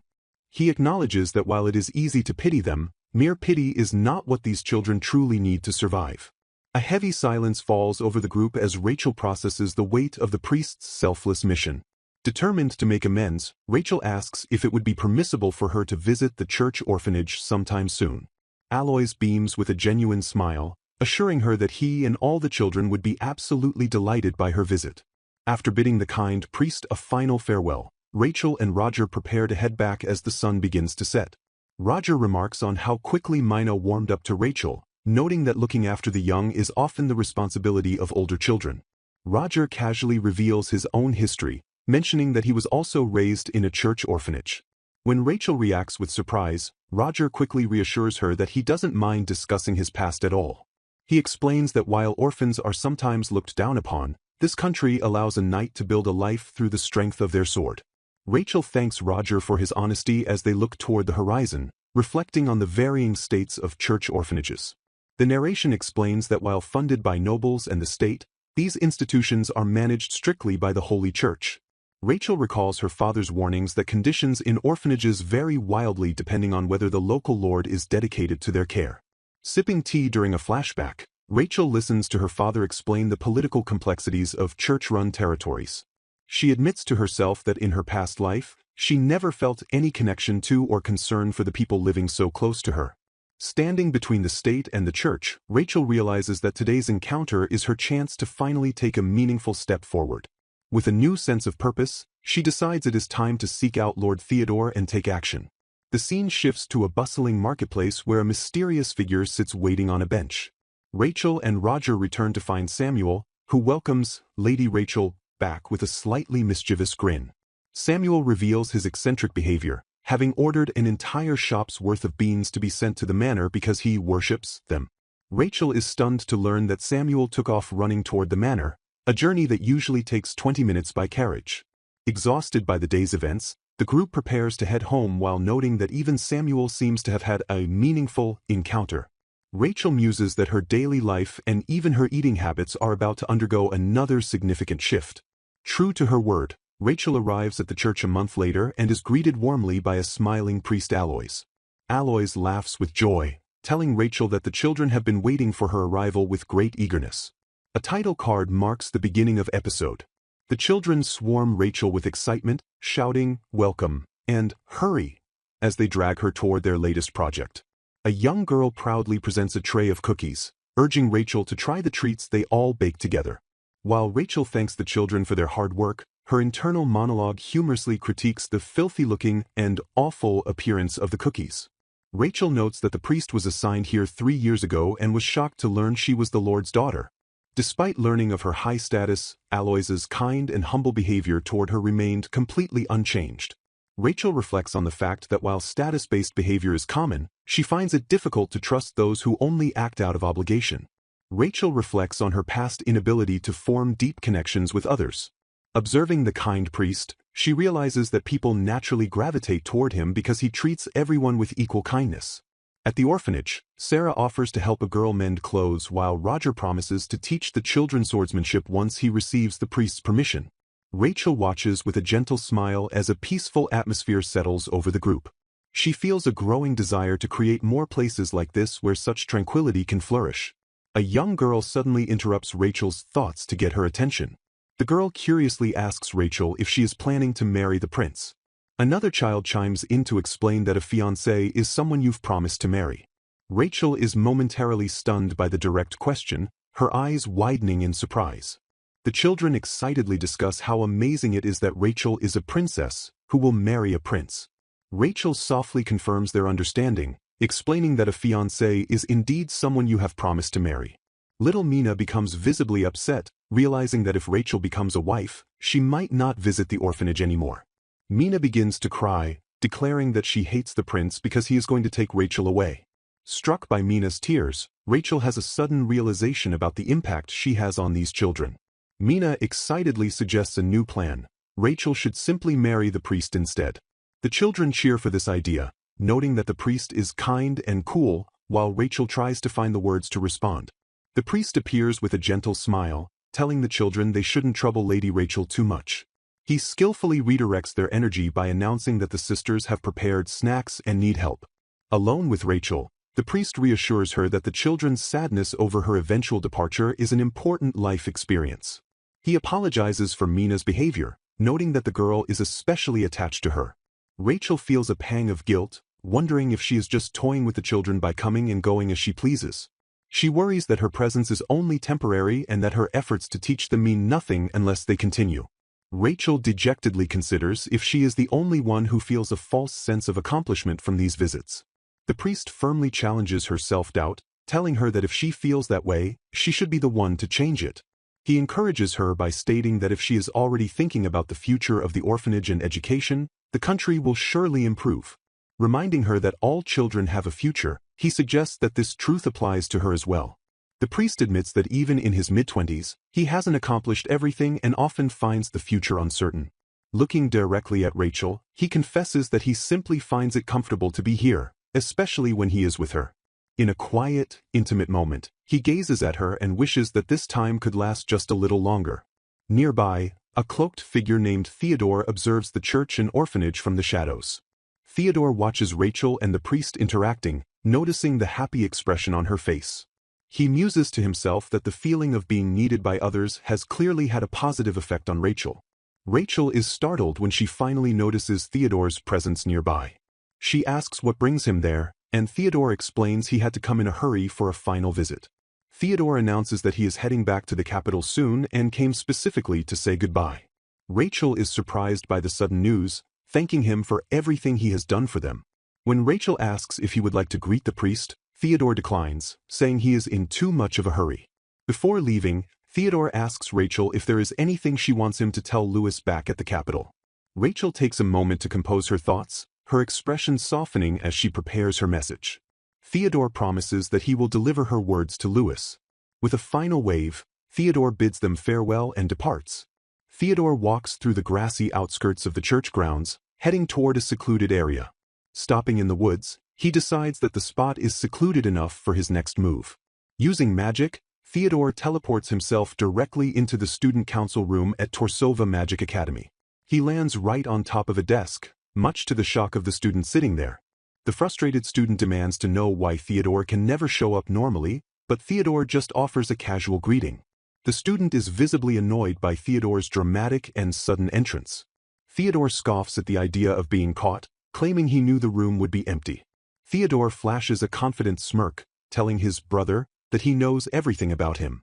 Leaning back, the student decides to put aside his annoyance and hear out whatever news Theodore has brought. Walking away with a weary sigh, the man dismisses the effort spent on such a tiring journey. Watching the black cat closely, the figures conclude that the creature lacks any special power despite its dark spirit nature. Frustration grows as they realize almost all historical documents regarding dark spirits in the country have been intentionally erased. Uncertainty clouds the room as they discuss the lack of confidence in their current theories regarding the dark spirit's true traits. Suspecting a deliberate cover-up, the protagonist ponders who would go to such lengths to erase 2 months of investigation into the spirit's existence. To keep the situation contained, the prince reveals he has limited knowledge of Rachel's contract to a select few high-ranking church officials. The conversation shifts toward the church, an institution known for its deep secrets and guarded history. Acknowledging the church's intense privacy, they weigh the slim chance of obtaining information against the reality of internal leaks being forbidden.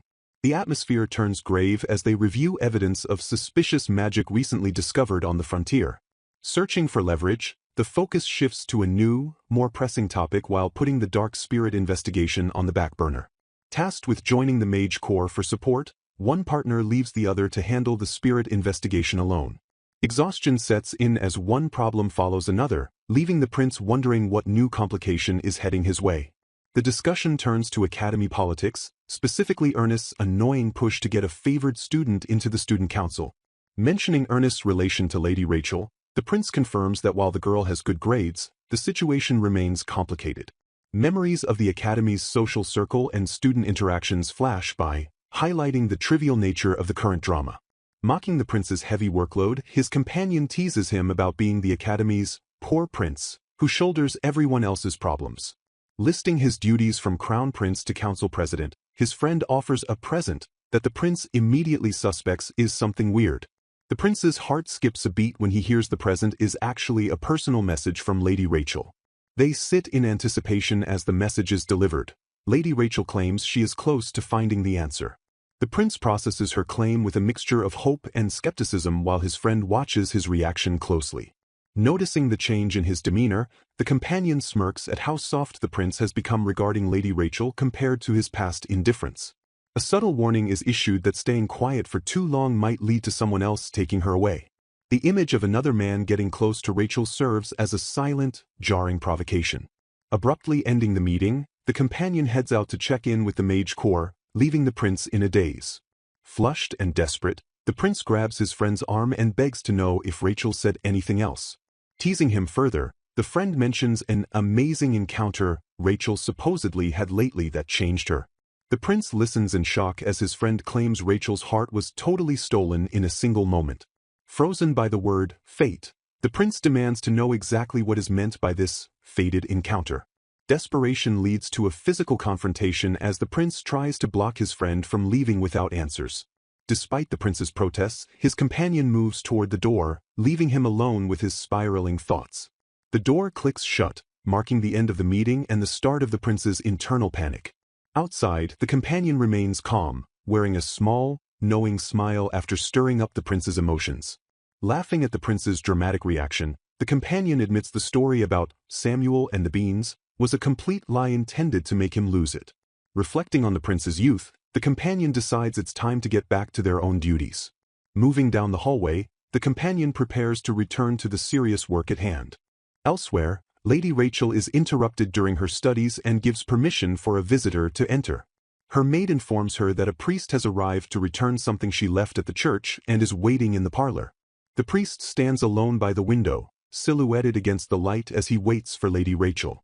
Rachel enters the room and apologizes for the wait, warmly greeting the priest as her maids prepare tea. Rachel insists the priest could have held onto the item until her next visit, but he politely claims he had business nearby. The priest charmingly notes that the trip was worth it just to see her face, prompting a modest reaction from Rachel. Turning the conversation to her good deeds, the priest mentions he's heard about her efforts to help local children. Rachel discusses her ongoing efforts to reassess education in the Marcel territory, though she admits her plans are still being discussed with her parents. Reflecting on her time at the orphanage, Rachel expresses her deep desire to improve the overall education system for the territory's youth. She notes the harsh reality that current schools are only for those who can afford them, leaving orphans stuck in a cycle of poverty. Rachel envisions a future where all children, regardless of their status, have a chance to succeed. Driven by her own experience of being given a second chance, she argues that those in harsh circumstances deserve a fair opportunity to begin again. Her ultimate goal is to empower these children so they have the strength to change their own futures. Rachel passionately declares that education should be equal for all, allowing everyone to pave their own path through knowledge rather than just natural talent. Despite her lack of real power making the journey frustrating, Rachel expresses her profound gratitude to the priest for his support in her first steps forward. The priest smiles gently, telling Rachel that her own courage, not his help, is what truly allowed her to move forward. Trembling and feeling like a coward, Rachel admits her legs shake at the very first step of the path she knows she must take. Paralyzed by the fear of repeating past mistakes, she wonders if her actions are truly selfless or if she will only end up hurting others again. Looking at her with deep empathy, the priest asks if she still intends to move forward despite those lingering fears. Finding her resolve, Rachel looks up with a soft smile and confirms that she will indeed keep going. The priest admits his own perceived weakness, noting how comfortable it feels to be around someone like her. He reflects on his past, explaining how he became a priest simply to follow his family's tradition without any personal passion or goals. Though he feels he can no longer change, he finds Rachel's strength unique because she refused to be swept along by her circumstances. Walking away into the light, the priest expresses his sincere desire to keep watching to see the person Rachel eventually becomes. Startled by his cryptic parting words about being drawn to her, Rachel tries to question him, but he quickly dismisses it and prepares to leave for the children. With a final, serious glance, the priest asks her to please forget his last comment as he walks toward the exit. Rachel stands alone in the room, momentarily confused by the priest's sudden change in demeanor and abrupt departure. Noticing a vase of lilies, the priest mentions they were his grandmother's favorite and wonders how his family is faring since he rarely returns home. Rachel offers a kind word, assuring him that his grandmother would be incredibly proud to see the man he has become. Giving a final farewell, the priest tells her he will be waiting at the church for their next meeting. The scene shifts as the priest departs, leaving the estate quiet for a brief moment of reflection. Somewhere else in the house, a playful scolding occurs over a child named Samuel sneaking treats again. The peaceful atmosphere is shattered as a maid rushes through the halls, frantically calling out for her lady. Breathless and panicked, the maid Sarah informs a shocked Rachel that a messenger from His Highness has just arrived with terrible news. The messenger reveals the urgent situation. His Highness has left the capital and is already heading toward their location. Rachel stands frozen in absolute disbelief as the entire household descends into a flurry of chaotic preparation. Confused because Lord Theodore only left a week ago, Rachel is whisked away by her maids to change clothes immediately for the prince's sudden arrival. The estate looms under a darkening sky as everyone reels from the shock of the prince's unannounced visit. Outside, the sound of galloping horses signals the arrival of the royal party at the front gates. A mysterious hooded figure leads the small group of riders toward the main entrance of the estate. The staff gathers at the door, bowing deeply as they prepare to welcome the royal guest.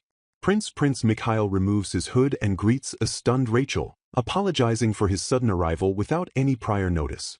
He explains that he had urgent business in the neighboring donation territory and decided to stay the night while passing through. Rachel feels a mixture of guilt for the lack of a proper greeting and overwhelming happiness that he stopped to see her. Blushing, she thinks to herself how truly happy she is just to be able to see his face again. When Rachel offers to prepare a guest room, the prince politely declines, explaining that his aide Cyril has already handled their lodging. Eager to spend time with him, Rachel quickly pivots and invites him to join them for dinner instead. After a brief, thoughtful pause, the prince smiles and graciously accepts her invitation.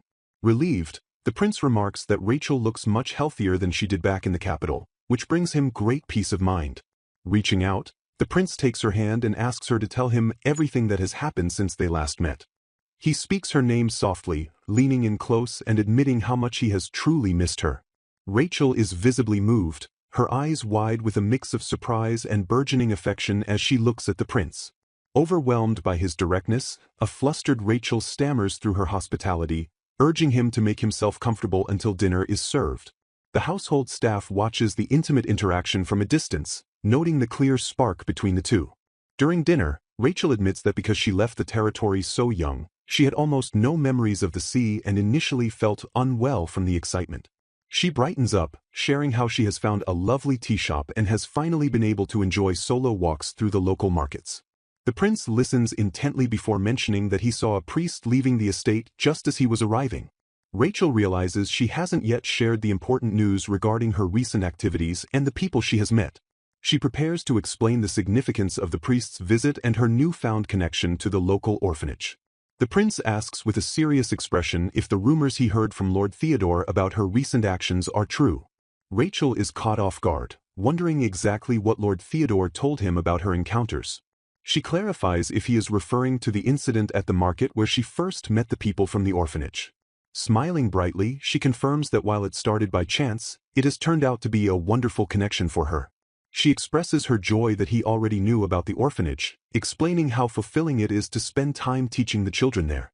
Inspired by the prince's vision for the country, Rachel vows to help the children learn to read so that no one is left in the dark.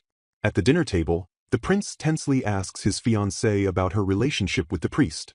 Leaning forward with a pained expression, he demands to know if the man is truly someone important to her. While the prince's thoughts spiral, the fiancée recalls how the priest gave her the courage to step forward when she was afraid. Agitated by her hesitation, the prince cuts her off and declares that he has heard enough about the man. Covering his face in a moment of distress, the prince sighs heavily as his attendants look on with concern.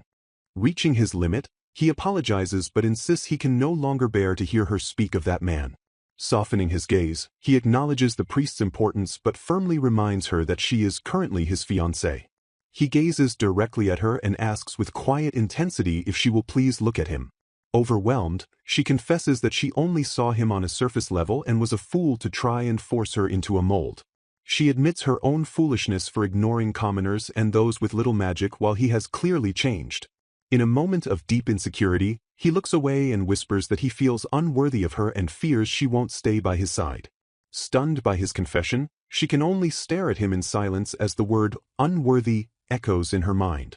Thinking to herself, she feels she is actually the one unfit to be crown princess and worries she would only hold him back. Despite his doubts, the prince looks at her with a gentle smile and expresses his desire to bring her back to the capital. The two share a quiet, lingering look as the weight of his proposal hangs in the air between them. As she envisions a wedding, she wonders if he truly still wants her to be his fiancée. Her heart pounding, she frantically searches for the right words to say to him. They stand apart in the room, the silence growing heavy as she struggles to articulate her feelings. Deciding to end the evening, the prince stands up and excuses himself, fearing he might hurt her if he stays any longer. He promises to visit one last time before leaving tomorrow, gently declining her offer to see him out. Accompanied by his aide, the prince walks through the large double doors and departs into the bright hallway. Back in her room, the fiancée stands alone by the bed and gazes out the window into the darkness. Peering through the curtains, she looks lost in thought as she reflects on the night's events. She notes a newfound tenderness in his gaze and wonders if she is being conceited to think he truly cares for her. Questioning everything, She asks herself what she would do if his feelings for her were actually real. Clutching the curtain, she thinks about the feelings for the prince she had decided to seal away in a locked box. She imagines the prince standing happily with the saint and realizes she might not be able to contain her jealousy. Despair washes over her as she admits to herself that her feelings have grown even stronger than before. Trembling on the floor, she cries out that she doesn't want to lose him or the life she has built. She berates herself for such a selfish wish, yet her heart refuses to let go of the future she desires. Resolving to reach for a new future, she decides she must strive toward a change within herself. Under a bright sky, she meets him outside as he prepares to depart. They exchange apologies for the previous day, with Rachel expressing her regret for making him feel uncomfortable. The prince asks if he may stop by again after he returns from the donation territory.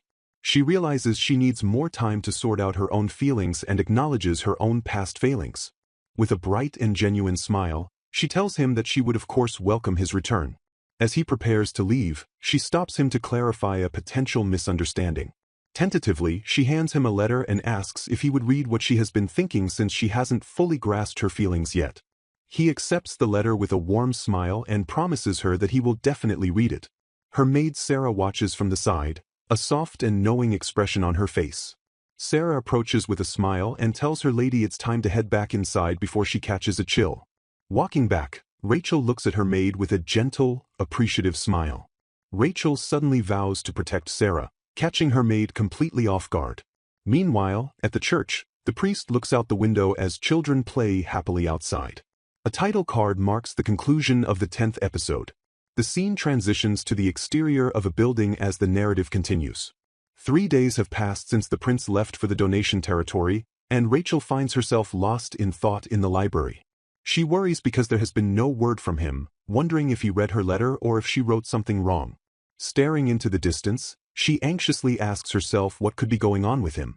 Far away, the priest stands in silence, his expression unreadable as the mystery deepens.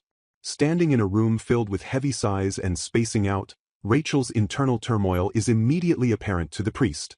Distracted by her thoughts, Rachel barely notices the children leaving to get snacks while the priest observes her quiet distress. Concerned by her melancholy, the priest gently asks if something is troubling her. Rachel thanks him but insists this is a personal challenge she must face on her own. The priest smiles, noting that Lady Rachel has always been a remarkably straightforward person. He admits that her constant consideration for others makes her a wonderful person and gives him the strength to be stronger too. Setting a teacup down with a soft sound, the priest asks if he may share a dream that won't come true with her. He recalls his childhood as the disappointing sibling, lacking the strong magic and bright futures of his older brothers. Born into a priestly family but barely able to see spirits, he lived a life defined by following his family's commands rather than his own desires. Believing himself a dullard, he resigned himself to a quiet life of obscurity, moving between rural churches at his brother's beck and call. To his parents, he was merely a disappointment who needed to stay out of the way of his more talented brothers. Rachel listens in shock, having always assumed the calm and kind priest was surrounded by a loving family rather than one that viewed him as a burden. He explains that while he found peace and laughter with the children at the countryside church, everything changed the moment Rachel appeared. Confused by his intensity, Rachel listens as he confesses that being with her makes him wish this future could last forever. Though he knows she is the crown prince's fiancée, he admits he didn't want their peaceful life together to end. The priest reveals his knowledge that her engagement is unlikely to continue, shocking her with his insight into the truth. He explains that his family's central position in the church provides him with a wealth of information about her secret situation. He mentions the black cat, hinting that he knows even the most guarded secrets of her current life. Urging her not to be on guard, the priest promises not to harm the spirit and asks if she would consider a future with him instead. Rachel reels in panic, wondering exactly how much this man knows about her and her spirit, Kuro. Despite the uncertainty of her engagement, Rachel firmly rejects his offer, stating she is still the crown prince's fiancée and cannot accept. Accepting her refusal with a dark, resigned look, the priest notes that it is unfortunate and that there is now no other choice. With a chilling smile and magic swirling around him, the priest asks Rachel if they should simply elope right now. Rachel gasps in confusion and alarm as the atmosphere shifts dangerously around her.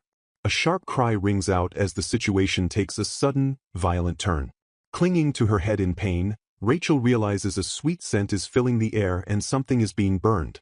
The priest catches her as she collapses, whispering that it is only sleeping incense and that everything will be okay.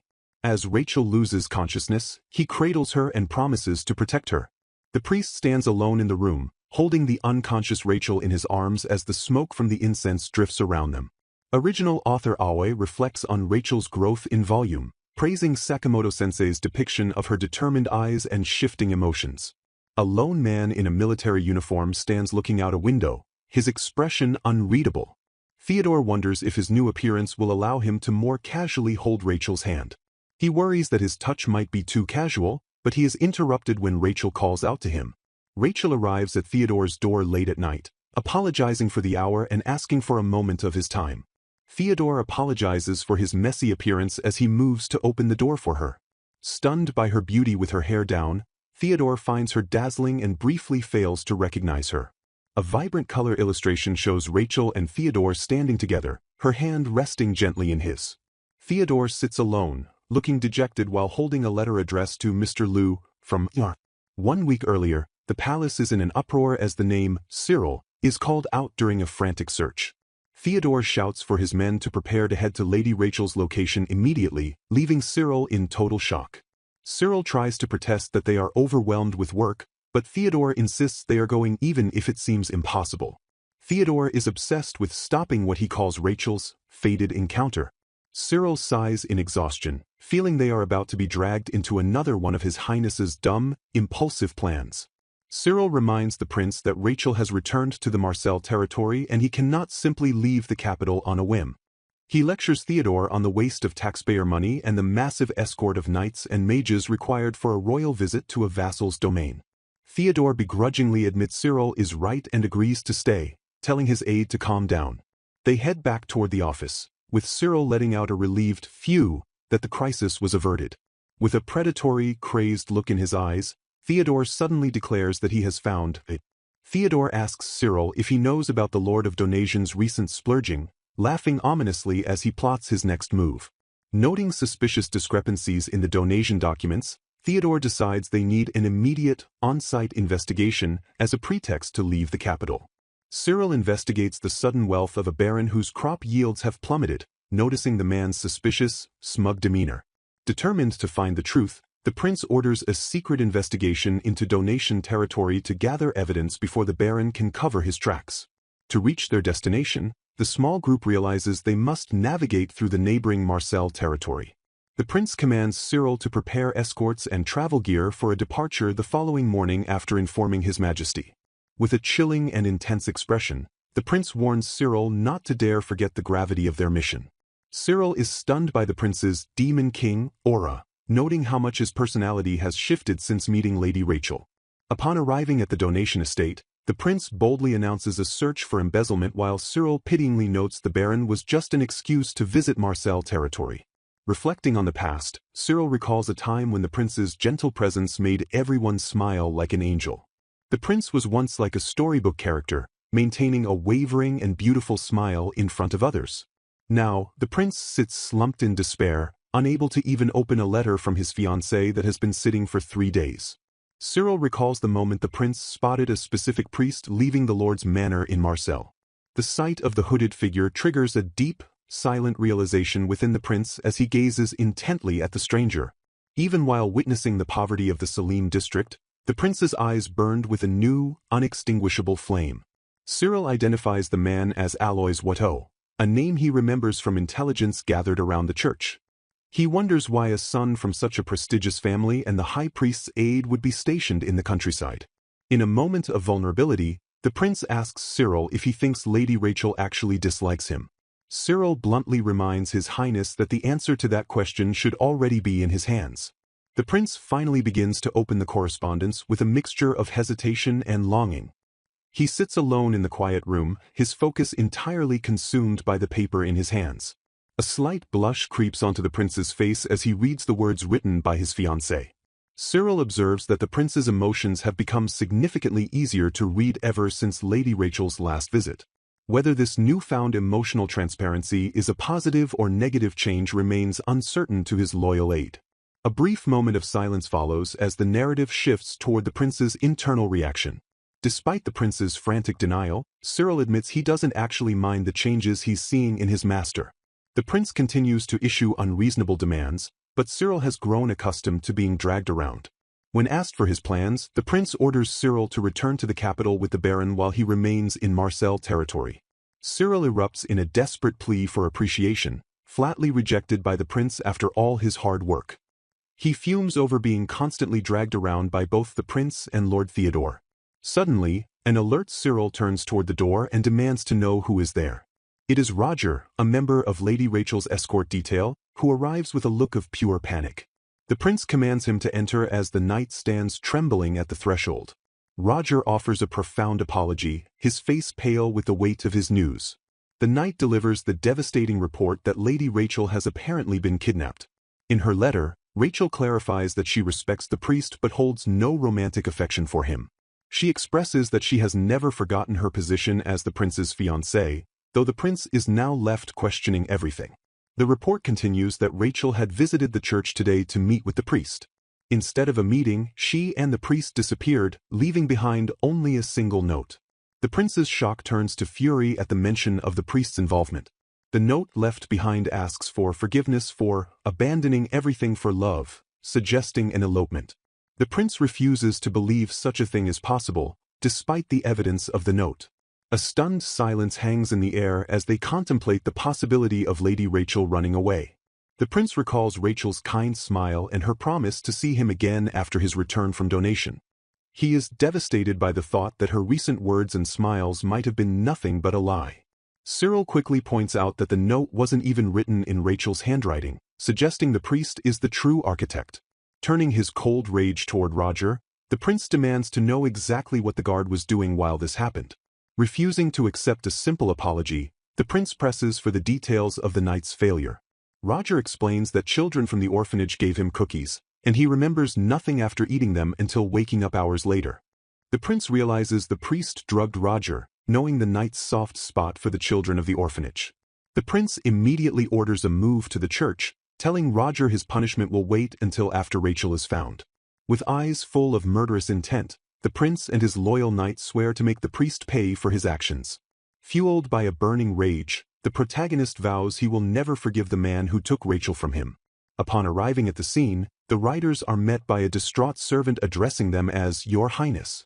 Terrified and in denial over the lady's disappearance, Sarah begs the prince to go inside and rest while she waits for her mistress's return.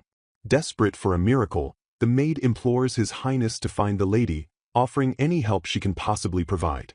While a mysterious figure watches, the prince reassures the sobbing girl that they will find her lady. Steeled with resolve, the prince makes a solemn promise to bring Rachel back safe and sound.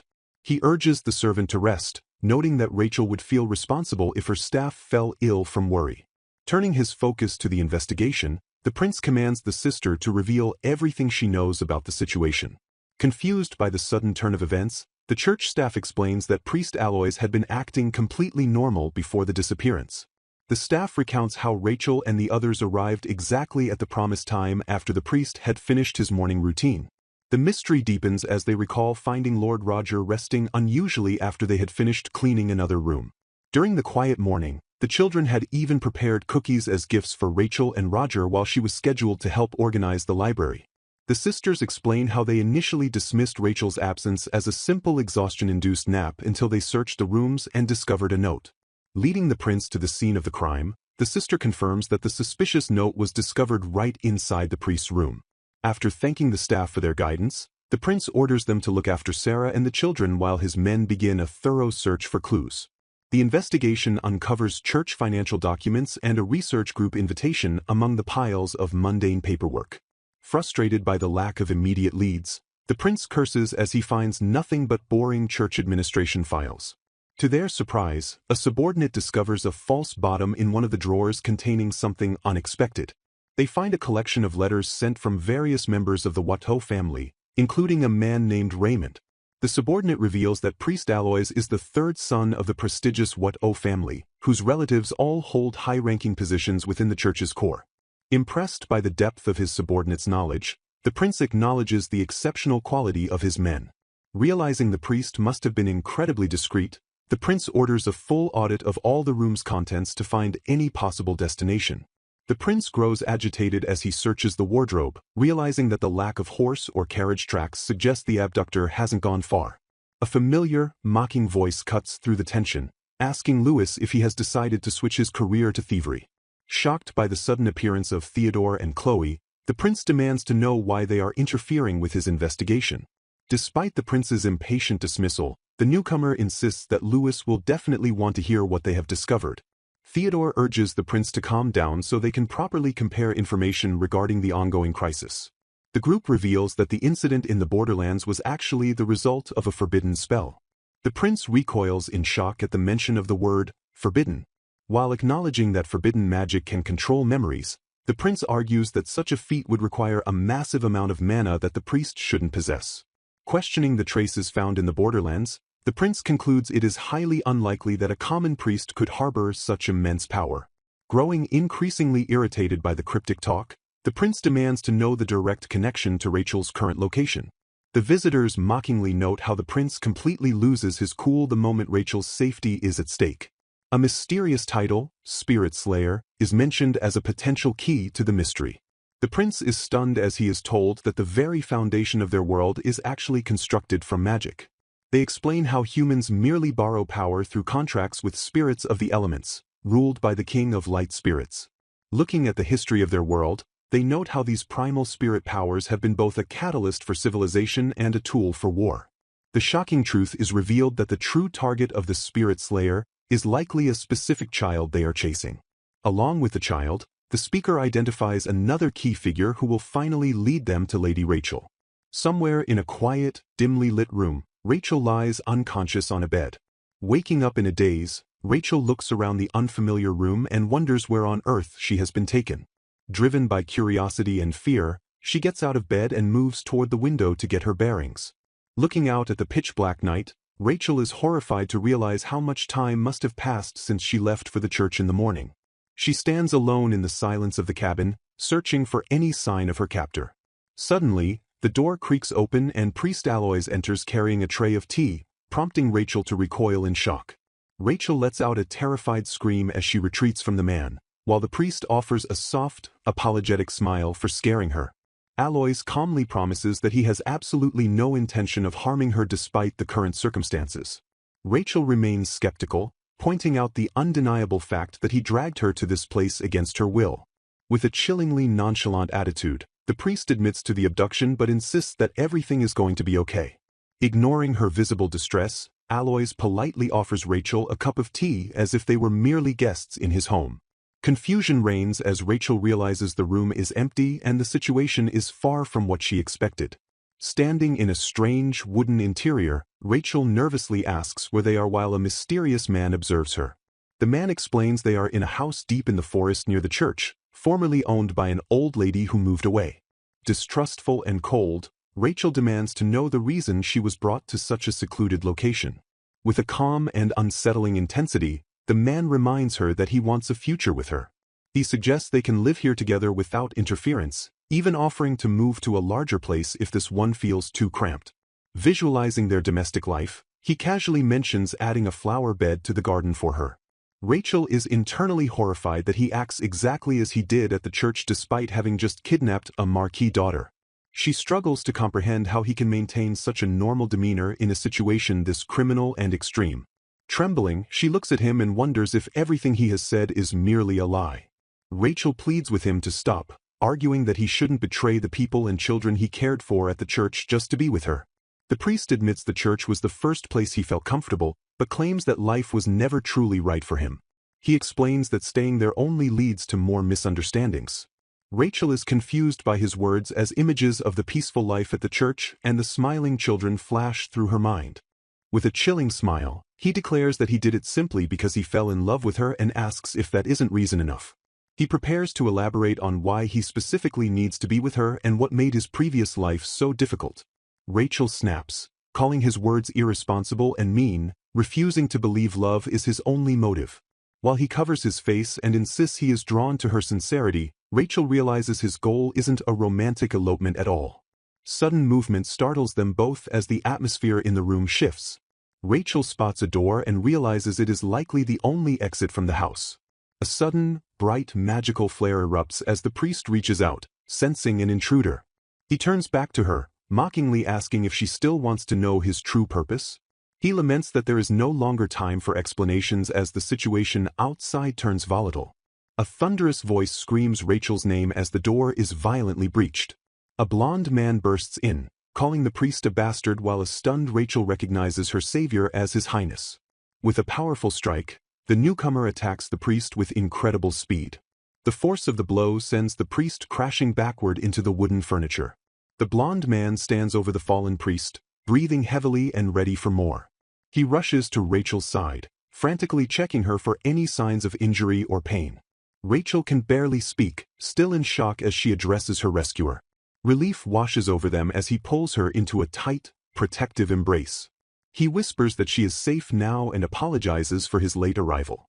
Rachel looks up at him with tear-filled eyes, finally beginning to process her rescue. The priest watches them from the floor, bloodied but conscious, as the two lovers cling to each other. The rescuer turns his fury back to the priest, demanding to know what he planned to do to Rachel. Bleeding from the mouth, the priest smirks and mockingly asks what he was planning. He brazenly claims that the intruder is the one being rude by interrupting a private meeting between lovers. Outraged, the prince shouts that Rachel is already someone's fiancée and should not be touched. The priest scoffs, suggesting that her current engagement won't last much longer anyway. A third party enters the fray, telling everyone to calm down before things escalate further. The newcomer laughs, noting that the priest has been roughed up quite a bit. The prince remains furious, demanding the priest be jailed immediately for the abduction. A black cat suddenly appears on the prince's head, momentarily breaking the tension as a new character enters. Rachel calls out to the cat, Kuro, as she questions why the animal and its owner are even there. She leans down and tenderly picks up the cat, holding it close to her face. A moment of peace returns to Rachel's face as she nuzzles the familiar animal. The mysterious companion tells Lewis to stay calm while warning the priest to stop his needless provocations. Now that the mood has settled, the man asks the priest to finally explain why he kidnapped Rachel. The priest cryptically implies that the reason will soon become clear. The man accuses the priest of being the one who lured them all to this specific spot. In a haze of confusion, voices cry out and question the unfolding chaos as the reality of the situation begins to blur. A lingering regret haunts the silence, expressed through a pained wish that things could have been different if only there had been enough strength. Desperate to change the past, a resolve forms to have guided a younger self toward a path of greater resilience and agency. Clinging to the hope of independence, the speaker yearns for the power to stand firm and choose a destiny free from outside control. The ultimate desire remains the ability to act and decide based entirely on one's own internal conviction and will. Shifting the focus to the present, the speaker confronts the antagonist, revealing they have finally grasped the truth behind the deception that lured them there. A cold, steady gaze meets the listener as a command is issued to listen closely to what is about to be revealed. Challenging the captor, the speaker brings up the abduction of Lady Rachel and suggests the involvement of their father and brother, prompting a cynical invitation to be arrested. With a knowing smirk, the interrogator posits that the orders of the family were not actually followed as intended. Alois Watteau maintains a mask of stoicism while insisting that as a member of his house, he would never dream of betraying his own blood. The tension rises as a command is given to Cyril to produce a specific letter that serves as crucial evidence in the investigation. Theodore and Rachel look on in shocked silence, confused by the sudden mention of a letter and the gravity of the prince's actions.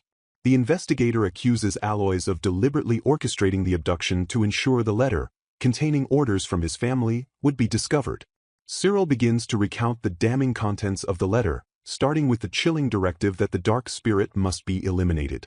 The letter's instructions continue, detailing the mandate to report the spirit immediately and the disturbing news that a spirit-killing technique had been perfected. Terror strikes the onlookers as they realize the spirit killer is a forbidden and horrific art that should never have been utilized. Rachel clutches the black cat Kuro tightly, her face reflecting the growing horror of the dark conspiracy surrounding her companion. Prince Lys looks toward Rachel with a soft, protective expression, his silent resolve contrasting with her wide-eyed shock. The prince explains that certain extremist factions within the church view light and darkness as literal moral opposites, leading to a deep-seated hatred for dark spirits. He notes that a priestly family with a long, prestigious history would be even more likely to harbor such radical, exclusionary beliefs. The investigation focuses back on Alois Watteau, the man standing at the center of this clash between church tradition and royal protection. It is revealed that Alois's grandfather held the highest position of power as the previous high priest, cementing the family's massive influence. The realization sinks in that a priest born into such a powerful lineage possesses an immense amount of social and political weight. Rachel reflects on the church's prejudice, realizing they saw Kuro as a threat based on selfish dogma despite the spirit's harmless nature. Overcome with indignation, Rachel declares that trying to erase an innocent child like Kuro based on twisted truths is absolutely unforgivable. Prince Lise apologizes for not foreseeing the danger, but Rachel quickly interjects, blaming her own lack of insight for the seriousness of the situation. The prince reflects on the history of the church, realizing his father's deep concern stemmed from knowing how the organization would react to a dark spirit contract. Offering comfort, the prince tells Rachel that it is okay to rely on others to fill the gaps in one's own abilities rather than carrying every burden alone. He emphasizes that she does not have to face the weight of her responsibilities or her past in total isolation. Rachel is stunned by the idea of mutual reliance, as she had always lived under the impression that she had to accomplish everything by herself. The group stands together in the soft light, a visual testament to the support system that Rachel is finally beginning to recognize. The realization that relying on others isn't a weakness washes over Rachel, softening her gaze as she accepts the help being offered. She wonders if she truly has the capacity to be someone who can support others in return for the kindness shown to her. The prince summarizes the plot, explaining that Alois used his assignment at the church to get close to Rachel and confirm Kuro's presence at his family's request. Facing the truth at last, the priest looks away and quietly confirms that the prince's deduction of the events is correct. Alois admits that while the initial situation happened by chance, he did approach Rachel under the specific direction of his father and brother. A hand reaches out toward Rachel's face in a sudden, confusing gesture that leaves both her and the prince startled. The prince reveals that Alois was the anonymous whistleblower who tipped off the Mage Corps about suspicious magic, effectively sabotaging his own family's mission. By leaving evidence and sending the tip, Alois ensured the authorities would protect Rachel while making the leak look like a natural consequence of his brother's actions. The contradictory nature of the priest's actions comes to light, revealing he helped the prince notice the danger despite not openly defying his family. Alois accepts his fate, stating that the moment he abducted Rachel, he knowingly became a criminal who must face judgment. The prince questions why Alois chose such a convoluted and self-destructive path instead of simply contacting the royals more clearly. He points out that a direct report would have earned him gratitude from the church headquarters and avoided a criminal record entirely. Rachel looks on with pity, realizing the immense pressure and inner conflict Alois must have faced while caught between his family and his conscience. It becomes clear that the priest was raised with the sole purpose of supporting his brother, making a direct betrayal psychologically impossible for him. Rachel observes the depth of his inner turmoil, understanding the massive emotional cost of his silent rebellion. She realizes with a start that Alois did exactly what she had hoped for. He changed his deeply ingrained beliefs and acted on his own will. Alois looks directly at the group and admits that he never truly intended to betray his family in his heart. He confesses that although he found his family's ideas absurd and felt resentment, he felt he had no choice but to go along with their wishes. In a final moment of vulnerability, the priest bows his head and admits he is no longer certain of what he truly believes. Soft memories of a peaceful childhood fade as the narrator reveals their life was never their own. Every major life decision was dictated by their parents and brothers, leaving them like a puppet in a dark void. Resigned to a life of hollow obedience, they resolved to calmly follow any order until the day their existence inevitably ended. Maintaining a mask of stoic indifference, they prepared to meet their fate without a single ripple of extra emotion. Standing alone and looking back, the priest realizes that somewhere along the way, he gained something far more precious than his family's rigid orders. Rachel stares in shock as the priest admits that she is included in the list of things he considers irreplaceable. Reflecting on their journey, he confesses that the days spent with her and her unwavering gaze were truly precious to him. Captivated by Rachel's way of life, he declares from the bottom of his heart that he would have supported any path she chose. Despite finding his own family's actions hopeless and criminal, the priest remains bound by blood and refuses to abandon them. Facing Rachel's frantic questions, he admits with a bittersweet smile that in the end, he was unable to change his fundamental nature. Rachel is devastated by the realization that the priest's internal conflict regarding his family is far more complex than she imagined. The narrative shifts to emphasize how differently the priest views his kin compared to how the outside world perceives them. A vision of the priest as a child holding hands with his family suggests a past filled with innocent connections. Beneath the layers of family scandal lie happy memories and deep-seated emotions that the priest can never truly erase. Caught between his loyalty to the church and his devotion to his family, the priest finds himself hopelessly entangled in two conflicting chains. Clutching her cat, Rachel wonders what heavy thoughts he carried and if she even has the right to speak so lightly of his burden. Standing before the authorities, the priest calmly acknowledges the impending arrest of his father and brother. He reflects on the irony of life, noting that his family will likely resent being outdone by their useless son. Prince Elliot confirms that using forbidden arts and attempting to harm a spirit are grave crimes that cannot be ignored. Rejecting any chance of escape, the priest insists on atoning for these crimes alongside his family, even if it leads to their mutual downfall. A close-up of the priest's face reveals a somber acceptance of the foolish path he has chosen to walk. With a gentle, pained smile, he admits to himself that he finds his own decision just as foolish as she does. Prince Elliot grants the priest permission to speak his final request despite his fallen position. Bound and ready to be taken away, the priest asks that a good successor be chosen for the children and sisters of the church who were innocent bystanders. The prince gives his word that he will inform the main cathedral and see to it that the priest's request is honored. A silent, tearful close-up captures the priest's final moment of emotional release before being led away. The sun sets over the horizon, signaling the end of this dark chapter and the priest's time at the church. As a carriage rattles away, Rachel realizes with a heavy heart that the priest was actually protecting her all along. Overwhelmed by the truth, Rachel weeps as she thinks of the immense struggle and pain he endured to protect what he couldn't abandon. She rejects his self-assessment of weakness, declaring him to be strong and kind beyond any words. Time passes as the church exterior stands silent under a vast cloud-filled sky. 1 month later, life at the church continues in the wake of the priest's sudden departure. To prevent public confusion, the official story claims the priest left for the royal capital due to urgent family matters. Rachel asks little Mina what she prayed for while they sit together in the pews.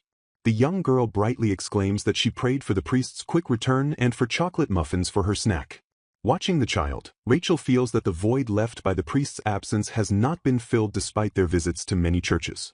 A maid suddenly interrupts their quiet moment, calling out to her mistress with urgent news. Prince Elliot arrives at the church, prompting Rachel to send Mina away so they can speak privately. The prince prepares to brief Rachel on the official resolution of the messy family and church affair. He explains that the authorities decided to pin the blame solely on the Muto family to avoid church involvement. Elliot admits they suspect Aloy's father acted on someone's orders, but without evidence, this is the only way to settle the matter.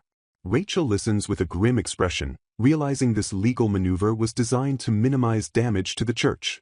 Although the church acknowledged the dark spirits, only those who acted openly will be judged to keep the full scandal secret. Elliot notes that since the Holy Church is the national religion, any public backlash from a magic scandal would be overwhelming. The king also wishes to avoid the political fallout that would hit the royal family if the forbidden magic was made public.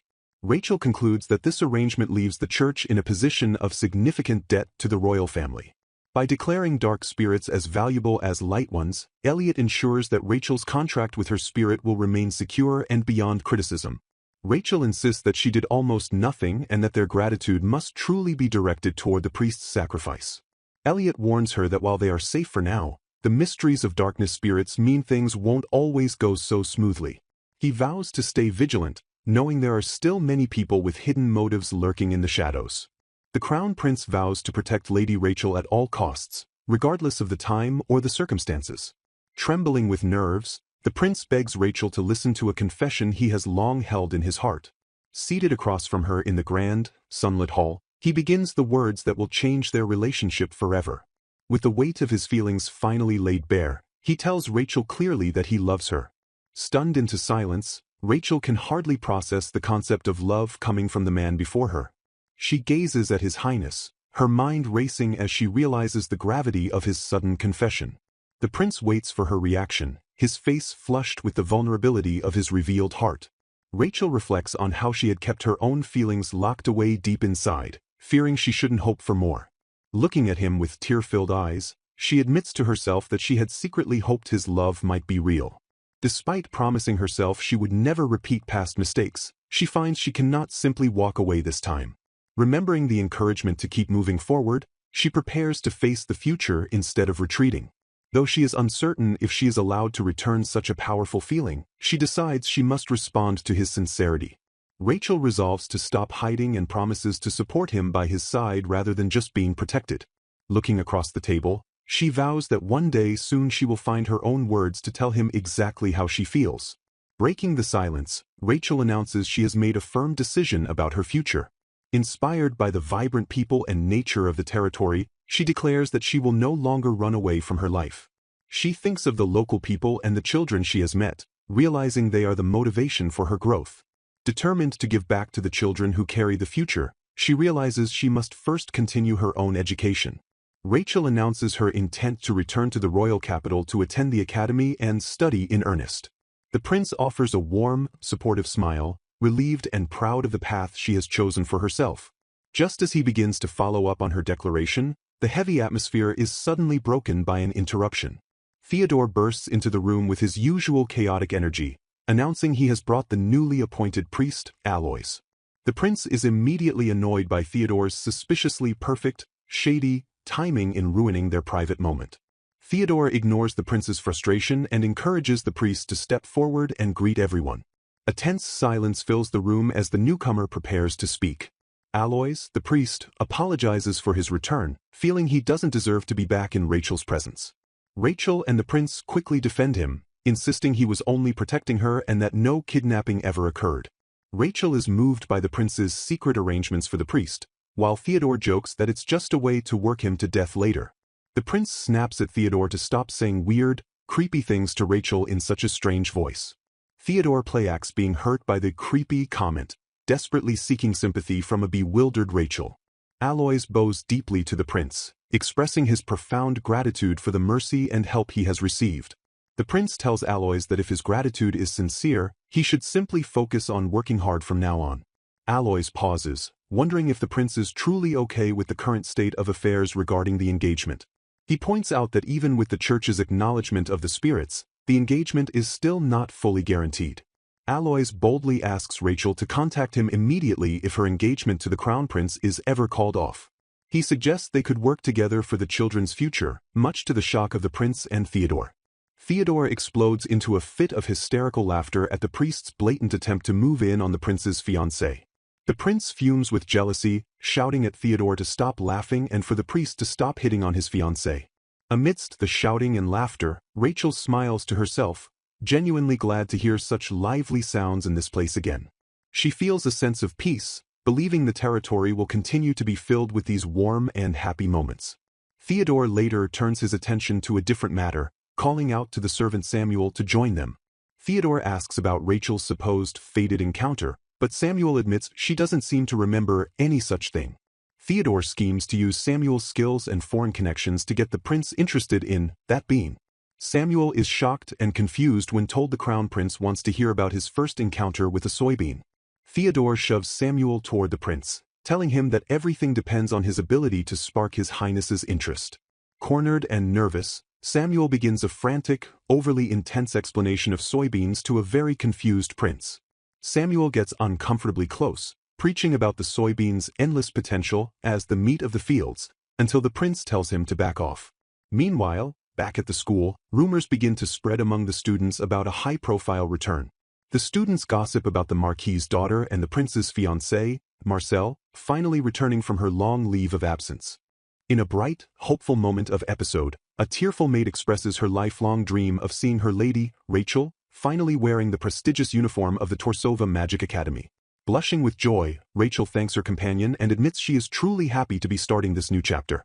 The scene shifts to a focused shot of Rachel's polished school shoes as she makes her way toward the academy. Clenching her hand against her chest, Rachel experiences a moment of silent, nervous anticipation as she prepares to face the school grounds. A vibrant memory of the academy's students and grand architecture flashes back, highlighting the diverse faces of the peers she is about to join. She recalls walking alongside the crown prince, their silhouettes framed by falling petals as they move together as a pair. Darker memories surface of noble girls gossiping behind their fans, questioning the rumors and shamelessly mocking Rachel's spot next to His Highness. The spiteful girls suggest that Lady Rachel needs to be put in her place, even if she is considered a saint. Rachel reflects on those haunting voices, clearly remembering how they called out her name with veiled malice. She wonders if there were ever true romantic feelings between the prince and the saint, or if it was all just as the rumors suggested.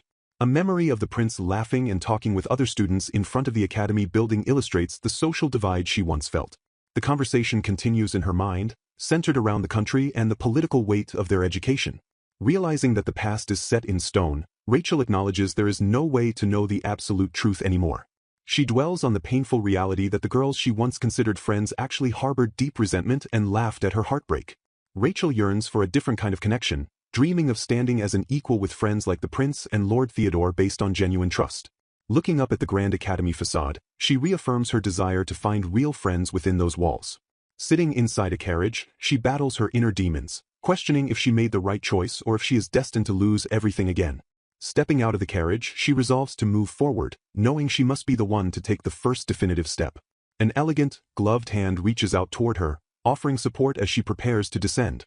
Startled, Rachel looks up to see the crown prince waiting for her, her eyes widening in total surprise. The prince greets her warmly with a gentle, "Good morning, Rachel," immediately easing her tension. Helping her down, he tells her to hop out, while she stammers through a flustered thank you. He explains that he arrived early specifically to wait for her, emphasizing that today is a monumental day for his beloved fiancée. Rachel apologizes for keeping him waiting, but the prince insists he did it simply because he wanted to be there for her. He confesses that the thought of going to the academy and seeing her every day makes him incredibly happy. Overwhelmed by his sincere affection, Rachel's face flushes as she absorbs his kind words. The prince looks at her with a soft, blushing smile, admitting that he is genuinely happy to be by her side. The two walk together through the academy courtyard, surrounded by blooming flowers and the curious stares of other students.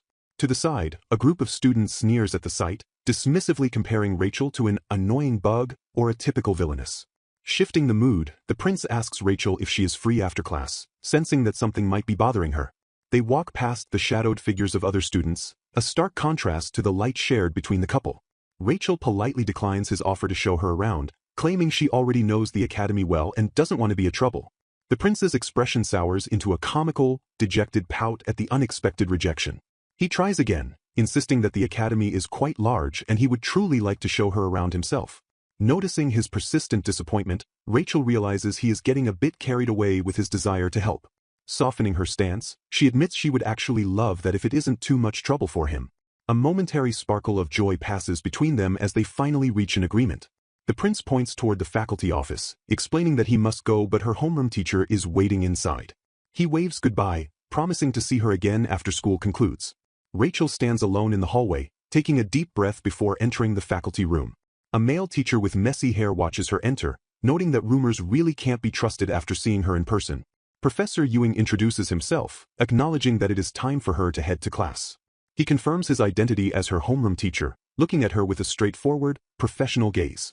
Rachel stops him, saying there is something important she needs to tell him first. Ewing preempts her, stating that while he is from a baron's household, he treats all students equally regardless of their noble rank or engagement to the prince. Rachel is taken aback by his bluntness, while memories of other nobles calling such behavior rude flash through her mind. She lowers her head slightly, absorbing the teacher's firm stance on equality. With a respectful smile, Rachel tells Professor Ewing that she looks forward to learning from him under those terms. Ewing gives a small, satisfied smile, pleased with her composed and humble response. He invites her to follow him to the classroom, telling her to feel free to ask questions anytime she doesn't understand something. They arrive at the door of Class A, the threshold of her new academic life. Standing before the class, Rachel introduces herself as Rachel Marcel and announces her transfer. She concludes her introduction by expressing her hope that they can all get along well together. The students sit in their tiered desks, their expressions unreadable as they observe the new arrival. 3 specific noble girls in the front row smile back at her with practiced, polite expressions. However, as the light shifts, their smiles turn into cold, predatory smirks, signaling that Rachel's journey will be anything but easy. Seeing a familiar face, the boy realizes with a mix of surprise and resignation that they have been placed in the same class once again. A student gestures toward a vacant spot, announcing to the new arrival that there is an open seat right next to the class representative. Introducing herself with formal grace, Natalia Abbott greets Miss Marcel as they begin their first exchange as classmates. After Miss Abbott gives her polite consent for the name change, the teacher interrupts the introductions to announce that it is time for roll call. Watching from the sidelines, Rachel observes two girls whispering and realizes with a pang of loneliness that her status as the prince's fiancée makes her seem too intimidating for others to approach. The bustling academy hallway feels like a world away as the distant chatter of students highlights Rachel's isolation within the prestigious school walls.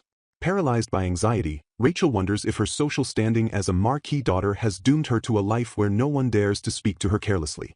Desperately wishing for friends, she sinks into a spiral of self-doubt, fearing her villainous or intimidating appearance has made a normal school life an impossible pipe dream.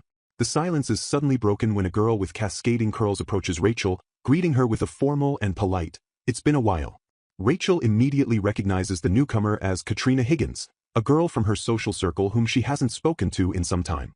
Standing close behind Katrina are the twins, Elmina and Femia, who offer silent smiles as they join the unfolding conversation. Rachel maintains her elegant composure as she returns the greeting, acknowledging Katrina with the grace expected of her high rank. Katrina feigns deep distress, dramatically claiming she feared Rachel had completely forgotten her or was intentionally avoiding contact with her old acquaintances. With a playful yet pointed tone, Katrina leans in and reminds Rachel that they are supposed to be best friends, though the statement feels more like a social trap than a comfort. Rachel's mind flashes back to their childhood, remembering a time before the weight of her engagement changed the power dynamics between them. She recalls how they used to visit each other's homes frequently, realizing that their relationship was once built on genuine proximity rather than social posturing. Katrina cuts through Rachel's thoughts with a sudden invitation, asking if she is free to spend some time together after the school day ends. Caught off guard, Rachel begins to stammer an apology, searching for a way to politely decline the unexpected and somewhat forceful offer. Katrina explains that their group usually hangs out in the cafeteria after classes and insists that Rachel should join them to bridge the gap between them.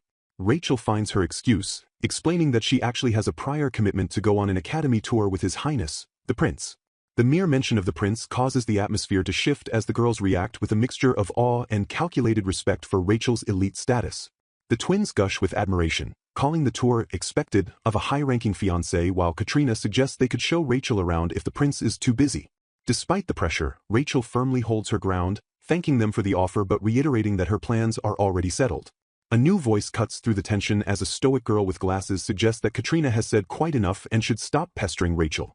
The girl, Lady Abbott, steps forward with an air of authority, pointing out that Katrina's pushiness is clearly making Rachel uncomfortable. Katrina reacts with a sharp, defensive outburst, telling Lady Abbott not to butt into a private conversation while Rachel looks on in surprise. The confrontation leaves Katrina fuming, unable to counter the logical point that class is about to start and everyone should return to their seats. Once the others leave, Lady Abbott apologizes for overstepping, but Rachel quickly assures her that the intervention was a massive help. Lady Abbott reveals she had been looking for a chance to put those girls in their place, admitting this encounter provided the perfect opportunity. Rachel takes a leap of faith and asks Lady Abbott if she would mind sharing some notes on how far the class has progressed in their current lessons. The two girls find a quiet corner to share a meal, marking the first time Rachel has engaged in a normal, low-pressure interaction with a peer. They discover a shared interest in literature, with Rachel excitedly asking if Lady Abbott is familiar with the particular author's other works. The sound of approaching footsteps echoes through the room, signaling the end of their brief moment of peace.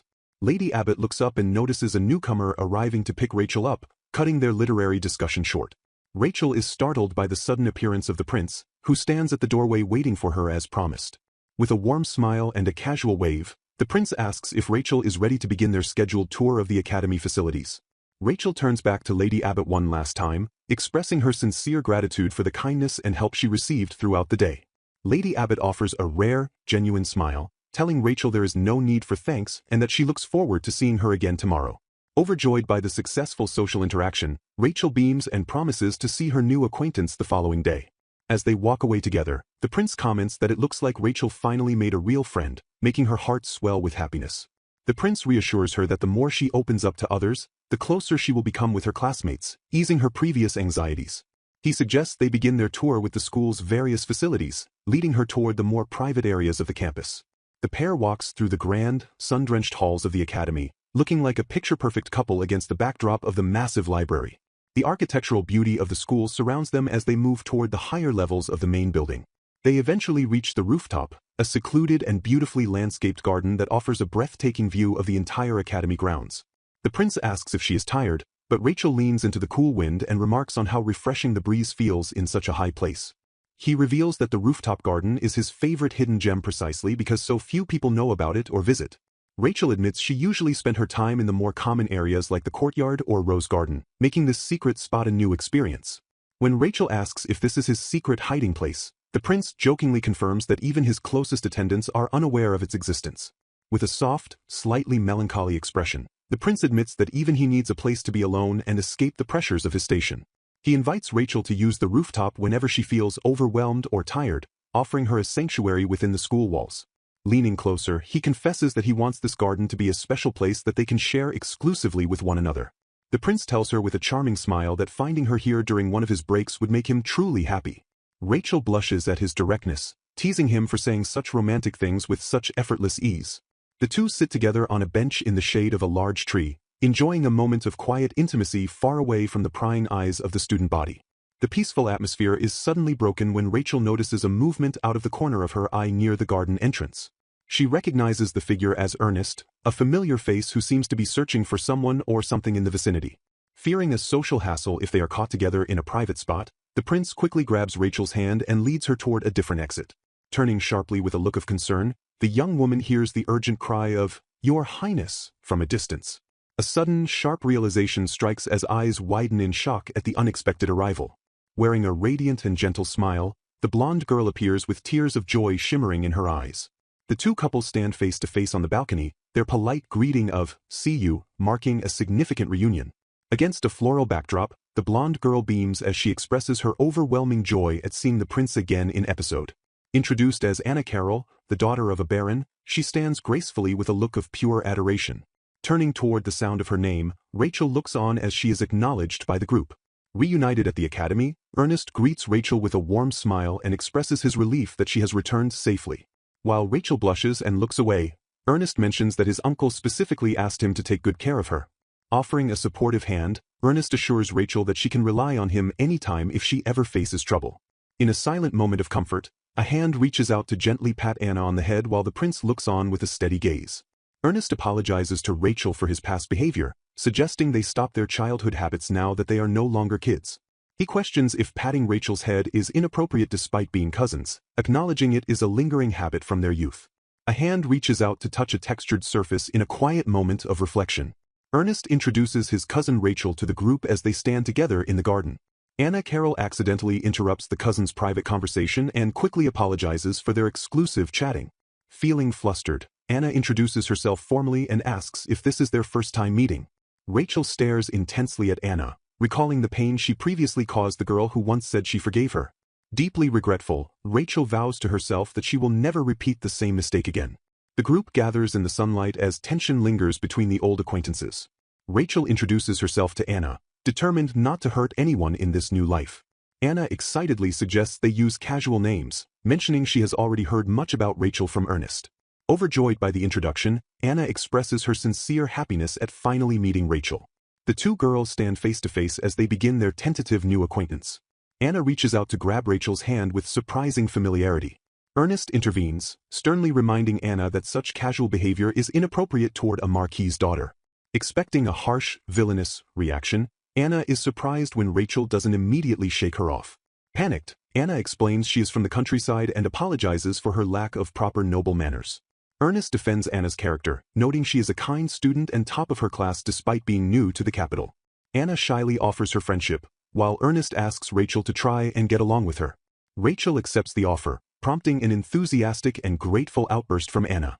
Rachel notes that Anna's honest display of emotion reminds her of Mina and lacks the typical air of a noble girl.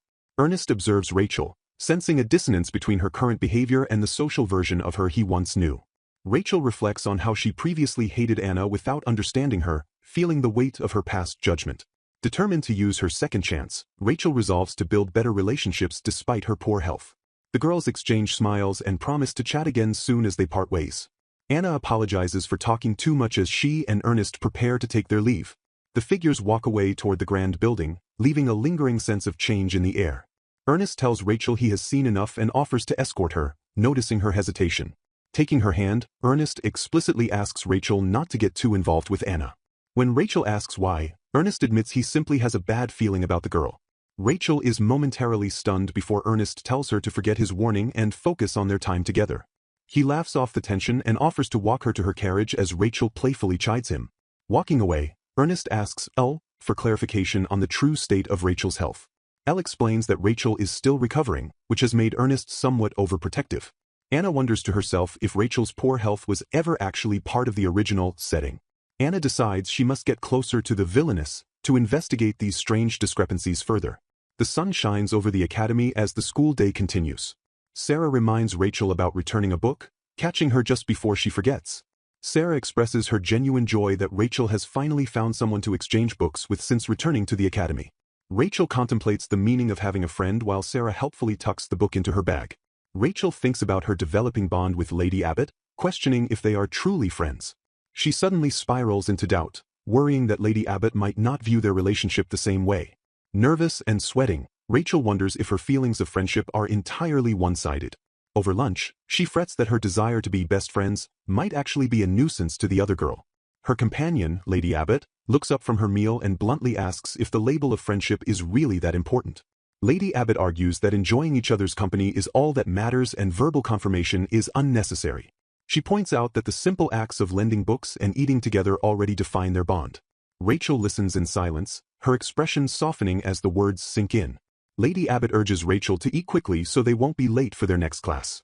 They discuss a new book volume coming out today, with Lady Abbott promising to lend it to Rachel soon.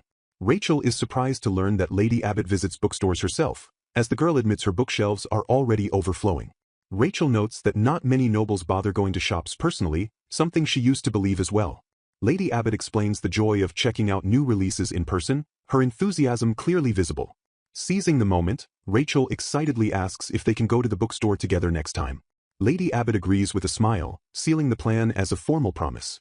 The two girls complete a pinky swear to solidify their upcoming outing. The scene shifts to the classroom where the teacher stands at the podium. Students focus on their studies as the lesson continues in the grand hall. The teacher calls Rachel's name, noticing she is spacing out and asking if she feels unwell again. Blushing and embarrassed, Rachel insists she is fine as the teacher instructs everyone to open their textbooks. Walking away from the academy, the two students discuss how one's excitement for an upcoming bookstore trip caused a scene in the middle of class. Her companion remains understanding, noting that the outburst only proves how much she is genuinely looking forward to the outing. Spotting a familiar vehicle nearby, one of the girls points out Lady Marcel's carriage waiting for them. As they prepare to part ways, the girls exchange final words and confirm they will see each other again tomorrow. With a final wave and a cheerful farewell to Lady Marcel, the day at the academy officially concludes. Marcel stands in disbelief as a black cat, the spirit of darkness, materializes from a dark portal right before her eyes. Shaken by the sudden manifestation, she trembles as the spirit fully emerges into the carriage. Marcel holds the cat protectively while Abbott looks on in shock, realizing that Marcel can actually see the creature. Abbott urgently begs Marcel to join them in their carriage to avoid public scrutiny. They rush toward the safety of the carriage, knowing it would be disastrous if anyone else witnessed the spirit. The carriage doors close as they retreat from the public eye to discuss the situation in private. Abbott recalls the church's recent and ominous announcement regarding the recognition of the spirit of darkness. Deeply unsettled, Abbott asks Lady Marcel if the church was specifically referring to her and the spirit she carries. Marcel apologizes to the cat, Kuro, for not having any sweets to offer while it meows for attention. Looking at the innocent-looking feline, Abbott wonders if such a small creature could truly be a spirit of darkness. Kuro stares back with an intense, knowing gaze as its tail swishes through the air. Abbott offers a small treat to the spirit, questioning if it would like some of what she has. Kuro leans in curiously to inspect the offering held out in Abbott's hand. Marcel is surprised to see the spirit eating sweets and apologizes for Kuro's begging behavior. Abbott pauses to ask if it is truly all right for Marcel to share all of this confidential information with her. Marcel explains that since Abbott can already see Kuro, she feels there is no point in hiding the truth. Looking directly at Abbott, Marcel affirms that she trusts her completely and believes sharing the secret is fine. Abbott expresses her relief that it was Marcel who formed the contract with the spirit instead of someone else. Unsure of how to feel, Marcel asks Abbott for her honest opinion regarding the spirit of darkness. Abbott praises Marcel's dignified air and notes that her status as the Crown Prince's fiancée makes her a public role model. She suggests that if handled correctly, Marcel's connection to the spirit could be seen as a new blessing for the kingdom. Marcel realizes Abbott is talking about image control and agrees that helping people understand the spirit could lead to positive acceptance. Abbott lightheartedly suggests that Marcel should consult with her fiancé about this public strategy. While offering her full support, Abbott warns that going public with the spirit will inevitably involve certain risks. Marcel looks at her friend with deep gratitude and thanks her for the sincere advice. The scene shifts to a serene garden gazebo where the crown prince is hosting a formal tea. The prince listens intently, acknowledging that reaching out to those who can see spirits is a logical first step. He believes that if people see Kuro for themselves and realize he isn't dangerous, they will naturally spread the truth. However, he suddenly stops and reaches out to grab Marcel's hand with an expression of intense worry. Desperate and vulnerable, the prince confesses that he simply cannot bear the thought of losing her again. He admits that when he heard she had been taken by Aloys, his heart felt true fear for the first time. Vowing to protect her, he expresses regret for not being able to keep her out of harm's way. Marcel is moved by his words, but the prince decides to withdraw his proposal for now to discuss it with his advisors. She accepts his decision gracefully, thanking him for his caution and care for her safety.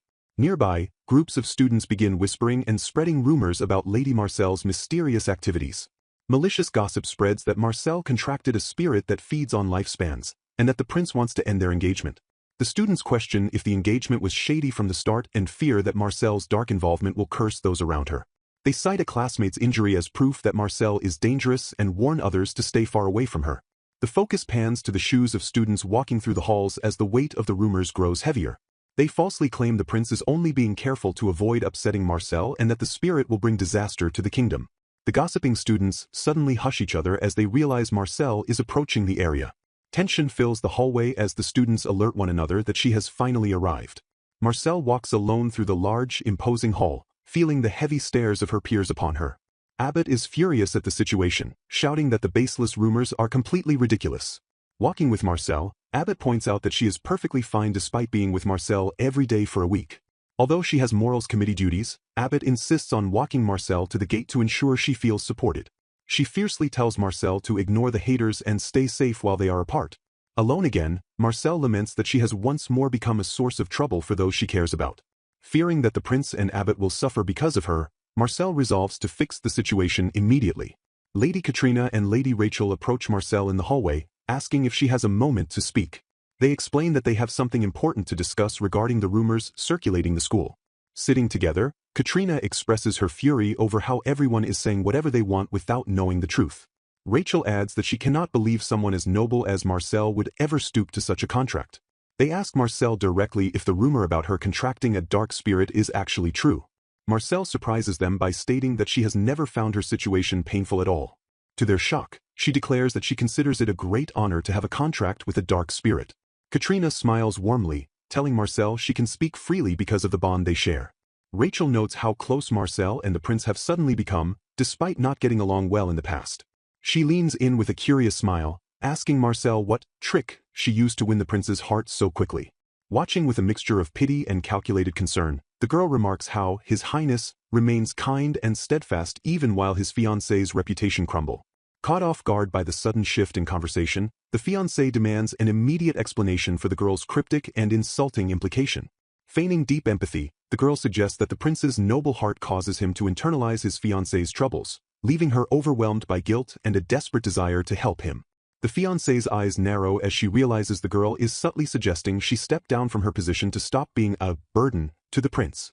Outraged by the blatant disrespect, the fiancé snaps at the girl's rudeness, only to be met with the flippant excuse that she is merely repeating her mother's words. Dropping all pretense of modesty, the girl declares that while her magic may be weaker, her status and beauty make her the perfect replacement should anything happen to the current fiancé.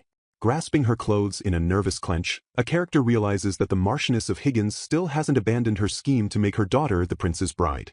The internal monologue reveals that the Marchioness has been maliciously fanning the flames of hatred toward the saint to achieve her goal, leaving Lady Katrina caught in the middle. Deeply troubled, the protagonist reflects on her previous actions, acknowledging that what she did to the saint last time was undoubtedly her own responsibility. Fear begins to take hold as she suspects the Marchioness is currently plotting a new way to drive a wedge between her and His Highness. Her thoughts shift to the dark spirit Kuro, whom she unexpectedly finds quite cute despite its intimidating nature. She connects the dots regarding the sudden spread of rumors, realizing it all traced back to when Abbott first saw Kuro. Memories of the encounter resurface, noting that Lady Katrina and her usual companions were present at the scene. A tactical realization occurs. While Katrina lacks the magical power to see spirits herself, one of her followers certainly does. The protagonist identifies Lady Wilhelmina as the one with strong magic, noting she even participated in the last spirit summoning ritual. The full picture of the conspiracy emerges as she realizes Wilhelmina saw Kuro and reported it to Katrina, who then weaponized the information to spread rumors. The antagonist gloats openly, revealing that her father shared interesting news about a plot to steal the position of the prince's fiancée. Addressing Lady Rachel with a sneer, the antagonist reveals they have been spying on the prince and noticed his constant presence in the royal library investigating magic. The conversation turns ominous as the topic of magic depletion is brought up to intimidate the listener. They describe the condition as a mysterious phenomenon where one's magic disappears, often leaving the victim unable to move freely. Getting uncomfortably close, the antagonist questions if Rachel can still use her proud water magic, or if she has already lost it. Panic sets in for Rachel as she realizes the secret of her condition has leaked, threatening her status which was solely based on her magical power. Spiraling into despair, Rachel acknowledges that without Kuro, she can barely walk on her own or cast even the simplest spells. She admits to herself that she understands the gravity of her situation better than anyone else. While she no longer doubts the prince's feelings, she recognizes that her own weakness has become the ultimate problem. Heavily burdened by her current state, she feels she can no longer stand confidently beside His Highness. The antagonist mockingly suggests it is time for Rachel to return the position of fiancée to its rightful owner, claiming she only ever intended to lend it. Boasting about her future popularity, the antagonist vows to become a queen mother more beloved than Rachel ever was while telling her not to worry. She cruelly predicts that everyone will forget Rachel was ever the prince's fiancée in no time at all. Defending her actions, the antagonist claims she simply told the truth about the unnecessary, dark spirit, sparking a challenge about her fitness to serve as queen mother. The antagonist doubles down on her malice, claiming that even the word, darkness, sounds inherently evil. Rachel snaps in anger, demanding to know how she dares to insult the spirit that saved her. The antagonist merely laughs at the unrefined outburst, mocking Rachel's emotional state. Frustration boils over as Rachel stares down her tormentors, feeling helpless against their petty cruelty. Rachel declares that while they can insult her, she will not tolerate them insulting the child who saved her. A large hand suddenly reaches out and rests on Rachel's shoulder, signaling a sudden interruption. A calm, authoritative voice cuts through the tension, remarking that the group seems to be having a very interesting conversation. The newcomer asks with a cold politeness if he might be allowed to listen in on their discussion. The antagonists are instantly horrified, stammering that it isn't what it looks like as they realize the prince is standing right there. Turning to his fiancée with a gentle smile, the prince tells Rachel that she is perfectly fine just the way she is. The prince moves behind Rachel's chair, asserting his presence as a protective shield against the three women. Looking tired and displeased, the prince sighs that Rachel has had to endure far too much idiotic and headache-inducing talk. He firmly announces that he will take over the conversation and speak with the three of them personally from this point on. The prince commands the group to sit down, stating there are quite a few things he would like to ask. The conspirators sit in terrified silence, sweating under the prince's intense and judging gaze. With a sharp tone, the prince demands to know exactly what the topic of their conversation was just moments ago. The antagonist tries to play it off with a fake smile, claiming she was simply worried because Rachel seemed troubled by rumors lately. The prince leans in, his expression darkening as he prepares to dismantle her lie. Rachel looks up in shock as her name is invoked, wondering how the antagonist could say something so blatantly false. The tension in the room is palpable as the prince sits across from the women, his silence more terrifying than a shout. The antagonist stares back with wide eyes, her facade beginning to crumble under the prince's relentless scrutiny. The prince directly accuses her of being the one who started the rumors, calling out her ability to lie so easily. The antagonist attempts to deflect by suggesting they ask Rachel for the truth, desperately trying to maintain her innocence. She pleads with His Highness not to let his affection as a fiancé cloud his judgment while determining who is telling the truth. Sensing a trap, the prince asks if she is suggesting Rachel would lie to him, while she offers Wilhelmina and Euphemia as witnesses. The prince dismisses the need for witnesses and calls out to Cyril, revealing that the entire earlier conversation has been recorded. Cyril reaches into a hidden compartment of a nearby table to retrieve the evidence. He pulls out a sleek, rectangular device that has been listening to every word spoken in the room. Cyril hands the device over to the prince, who holds it up for the stunned women to see. The antagonist is confused by the object, so the prince explains it is a prototype magical tool disguised to look like a simple box. The prince mocks Lady Higgins, noting how disappointing it is that she was so slow to catch on to the situation. The women are left speechless, realizing that magic has advanced to the point where their schemes can be easily exposed. The prince concludes by explaining that this specific tool records past conversations and allows them to be played back for all to hear. Confronting the source of the rumors, he reveals that every word of their earlier conversation was recorded before she even arrived. With a look of cold disdain, he questions how she could ever hope to become the queen mother after such a display. Looking down at her, he forces her to face the truth of her ambition to usurp his fiancé's position. Driven to a desperate confession, she admits her devotion and insists she is the only one truly suited to support him. Trembling before his highness, she begs for a single chance to prove her worth. He declares her spreading of malicious rumors about the dark spirit a serious crime against the crown and the church. Turning to Cyril, he orders an immediate investigation to determine if the Higgins family and others were complicit in this treason.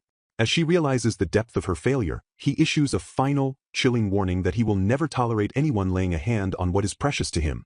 Cyril prepares to lead the instigators away for interrogation as the Demon King descends to ensure they don't get off lightly. The prince cold-bloodedly orders the inclusion of Ernest in the interrogation process if more manpower is required to break them. A wide shot captures the somber atmosphere as the group walks away from the scene of the confrontation. Rachel remains silent and contemplative, her face partially obscured as she processes the weight of the unfolding events. Questioning the severity of their fate, Rachel listens as the prince explains they must first reveal if their families were involved in spreading rumors. The prince declares that insulting Rachel or denying their engagement is a direct affront to the royal family and the church. With a chilling finality, the prince stares down at those who crossed him and declares he will never forgive their actions. Rachel acknowledges the gravity of the situation, realizing the honor of both the royal family and the church is at stake. A sense of permanent exile hangs in the air as it is made clear the offenders will never return to the academy or social circles. Rachel reflects on the miraculous chance she was given to start over, knowing it is the only reason she can part ways with them now. Though she hopes they will reflect deeply on their actions, Rachel searches for a way to move forward and start her life again. Clarifying her stance, Rachel admits she isn't trying to defend them but realizes she might have ended up just like them if things were different. The conversation shifts to the technicalities of stopping the rumors, noting that magic depletion has reached a critical stage. His Highness offers overwhelming protection, vowing to crush anyone who complains about Rachel's status despite her concerns of being a burden. Transitioning to a softer tone, the prince takes Rachel's hand and addresses her directly to prepare for their next move. Seated together, the prince agrees that they should go public with their engagement sooner rather than later to solidify her position. With deep sincerity, he asks Rachel to stay by his side for life as his partner and future queen. He reinforces his choice with absolute certainty, telling her that it has to be her and no one else. A flashback reveals Katerina's past life of luxury, where she was pampered with jewels and dresses as the presumed future queen. This memory of entitlement explains the root of the current conflict and Katerina's obsession with the crown. The scene shifts back to the symbolic joining of hands that sparked the jealousy and subsequent downfall of the rival house. A tense confrontation occurs as Katrina looks on in horror while the prince publicly chooses Rachel over her. Katrina screams for her mother, her eyes wide with shock and disbelief at the sudden shift in her destiny. Outraged, Katrina demands to know why Rachel was chosen when she believed her own place as the fiancée was already decided. The mother consoles her daughter by claiming the prince only chose Rachel for her exceptional magical power. Feeding into her daughter's fury, the mother insists that Katrina clearly surpasses Rachel in every other way. They desperately hope the prince will realize that magical power alone does not make one worthy to stand by his side. Driven by a delusional ambition, Katrina convinces herself that if Rachel is proven unfit, the prince will choose her instead. The narrative shifts to an accusation that the mother was the one who manipulated Katrina's education and expectations. Harsh words are exchanged as the mother tells Katrina to shut up, claiming she was only humoring the foolish whims of a child. Katrina begs her mother to speak with His Majesty again, terrified of what will happen to her now that her protection is gone. The argument is silenced by a final, aggressive demand for quiet as the reality of their situation sinks in. Despair takes over as Katrina wonders what she did wrong while her parents focus only on their own survival. Crying out for the prince, Katrina maintains her innocence and refuses to believe she has committed any wrong. Mourning her lost future, Katrina laments that she was born for the sole purpose of becoming his queen. Envy consumes her as she questions why Rachel receives the kind gaze of the prince that she always craved. The contrast in how the prince looks at her versus Rachel becomes an unbearable source of pain and resentment. A breakdown ensues as Katrina repeatedly screams, "Why?" into the empty room, her world completely shattered. Her brother enters the room, his expression cold and analytical behind his glasses as he looks down at his sister. He bluntly tells her that she went and did something completely unnecessary, ruining their family's standing. Still delusional, Katrina claims she only failed this time and that the prince is simply being deceived by Rachel. Her brother demands she face reality, showing no sympathy for her self-inflicted plight. Katrina reacts with confusion as the weight of her brother's words begins to suggest a much darker outcome. He warns her that if their house is destroyed, she won't even be able to dream of becoming a bride. The brother points out that it's obvious to everyone just how deeply the prince is in love with Rachel. A close-up emphasizes the brother's cold resolve as he prepares to deliver the final sentence to his own sibling. He reveals the shocking news that Katrina is being sent away to the Chanteluil monastery immediately. He blames their parents for spoiling her and failing to teach her restraint, though he still finds her actions incredibly foolish. Despite her pleas to wait, he promises to find her a place in the countryside as a second wife once things calm down. The physical and emotional distance between the siblings grows as the finality of her exile is established. Katrina is horrified to realize the monastery is effectively a prison for noble ladies who have committed serious crimes. Her brother explains that the whole house was nearly crushed because they were already marked by the royal family. He coldly informs her that their parents will live out their remaining years in forced retirement on the estate. When she asks why he would treat them that way, he simply states they are in the way of his new leadership.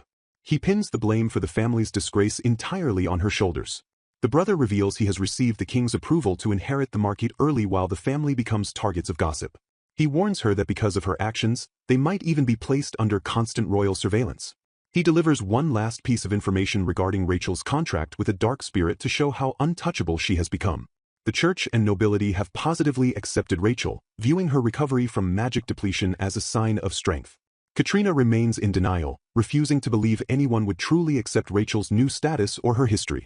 Ironically, Katrina's attacks only serve to make the couple's position more solid and the prince's protection more absolute.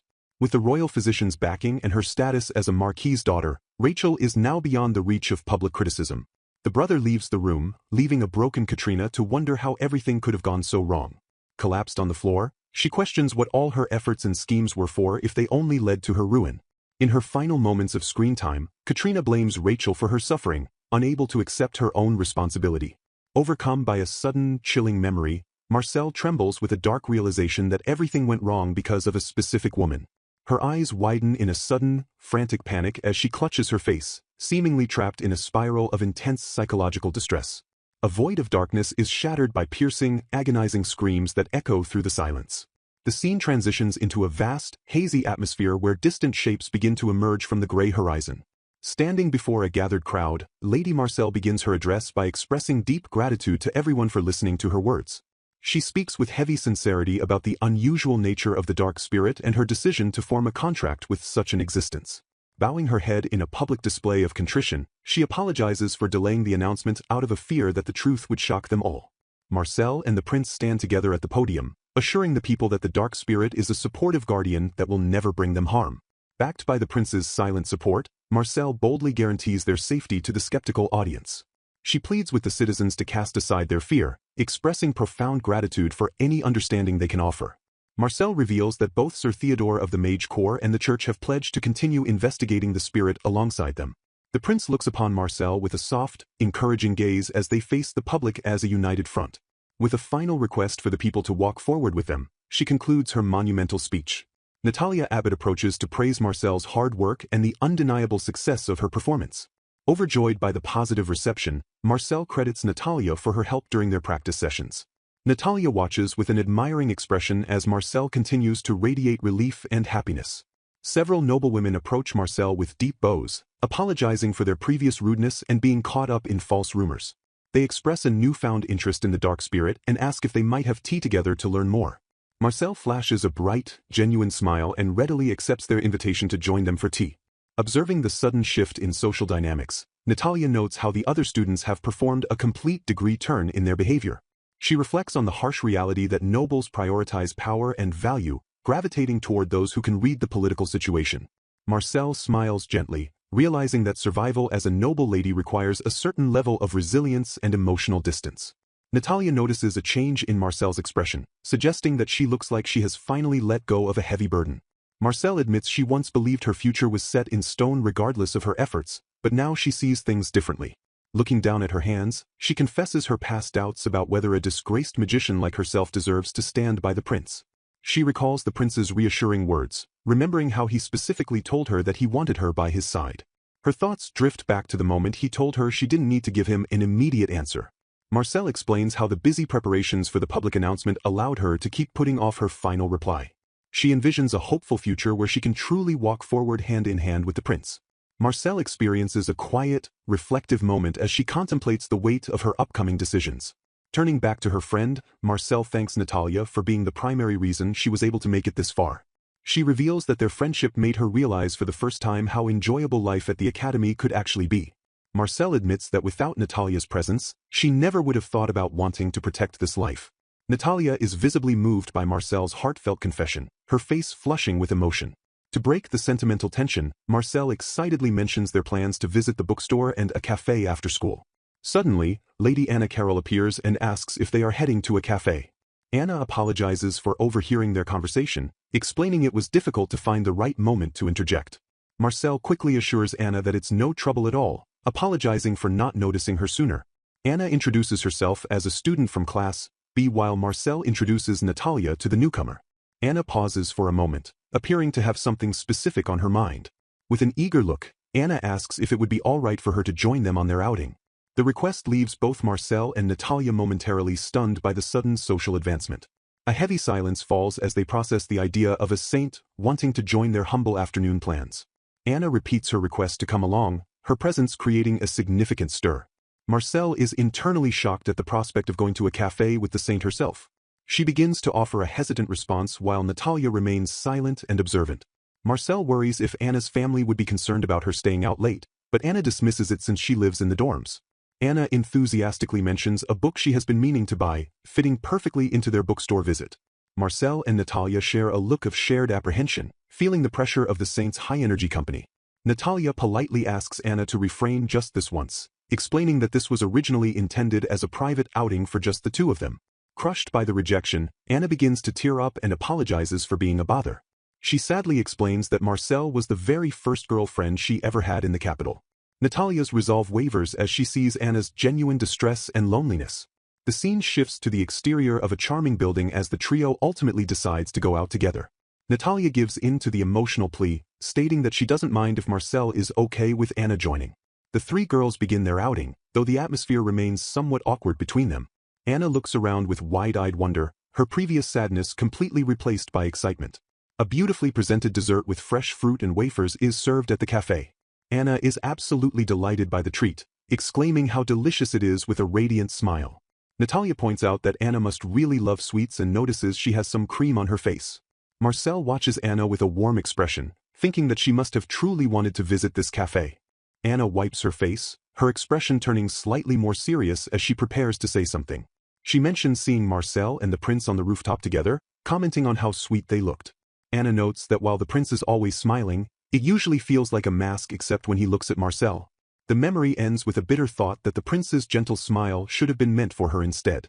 Rachel freezes in stunned silence as she realizes the weight of the conversation happening around her. A sharp, dramatic sound effect cuts through the air, signaling a sudden shift in the room's atmosphere.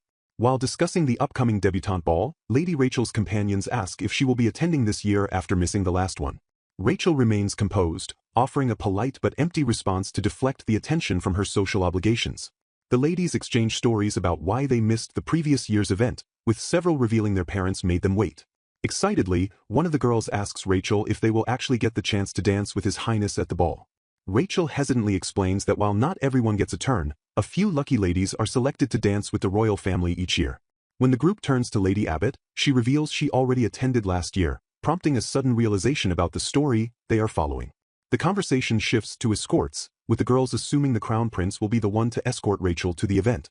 Rachel quickly corrects them, explaining that the prince is far too busy with his duties, so she has asked her father to escort her instead. Though she justifies the prince's absence as a necessity of his role, Rachel privately wonders if Lady Carroll is the one who truly wants to dance with him. Looking down at the table, Rachel reminds herself that the debutante ball is a massive milestone for every young girl in society. She tries to rationalize her feelings, telling herself it is only natural for the prince to dance with many ladies and that jealousy would be out of line. Despite her logical reasoning, Rachel is overwhelmed by a sudden wave of helplessness and misery she cannot quite explain. The scene shifts to a wide view of the sky, reflecting the somber and contemplative mood of the characters below. Rachel abruptly announces she must leave early to stop by somewhere else, waving goodbye to her confused friends. Watching her go, the remaining ladies comment on how strange she acted and how it felt like she was digging for information about the prince and Marcel. Lady Abbott suggests that Rachel should reconsider her relationship with the other girl, admitting she isn't really one to talk. A close-up reveals a look of doubt and suspicion on the lady's face as she contemplates the social dynamics at play. It is noted that Lady Abbott used to be quite close with the Saintess, adding a layer of historical tension to her current observations. Rachel struggles with the feeling that everything feels inconsistent, even though she is supposed to be the same person she always was. Elsewhere, Louis is teased about whether he is finally quitting his royal duties to become a full-time dress designer.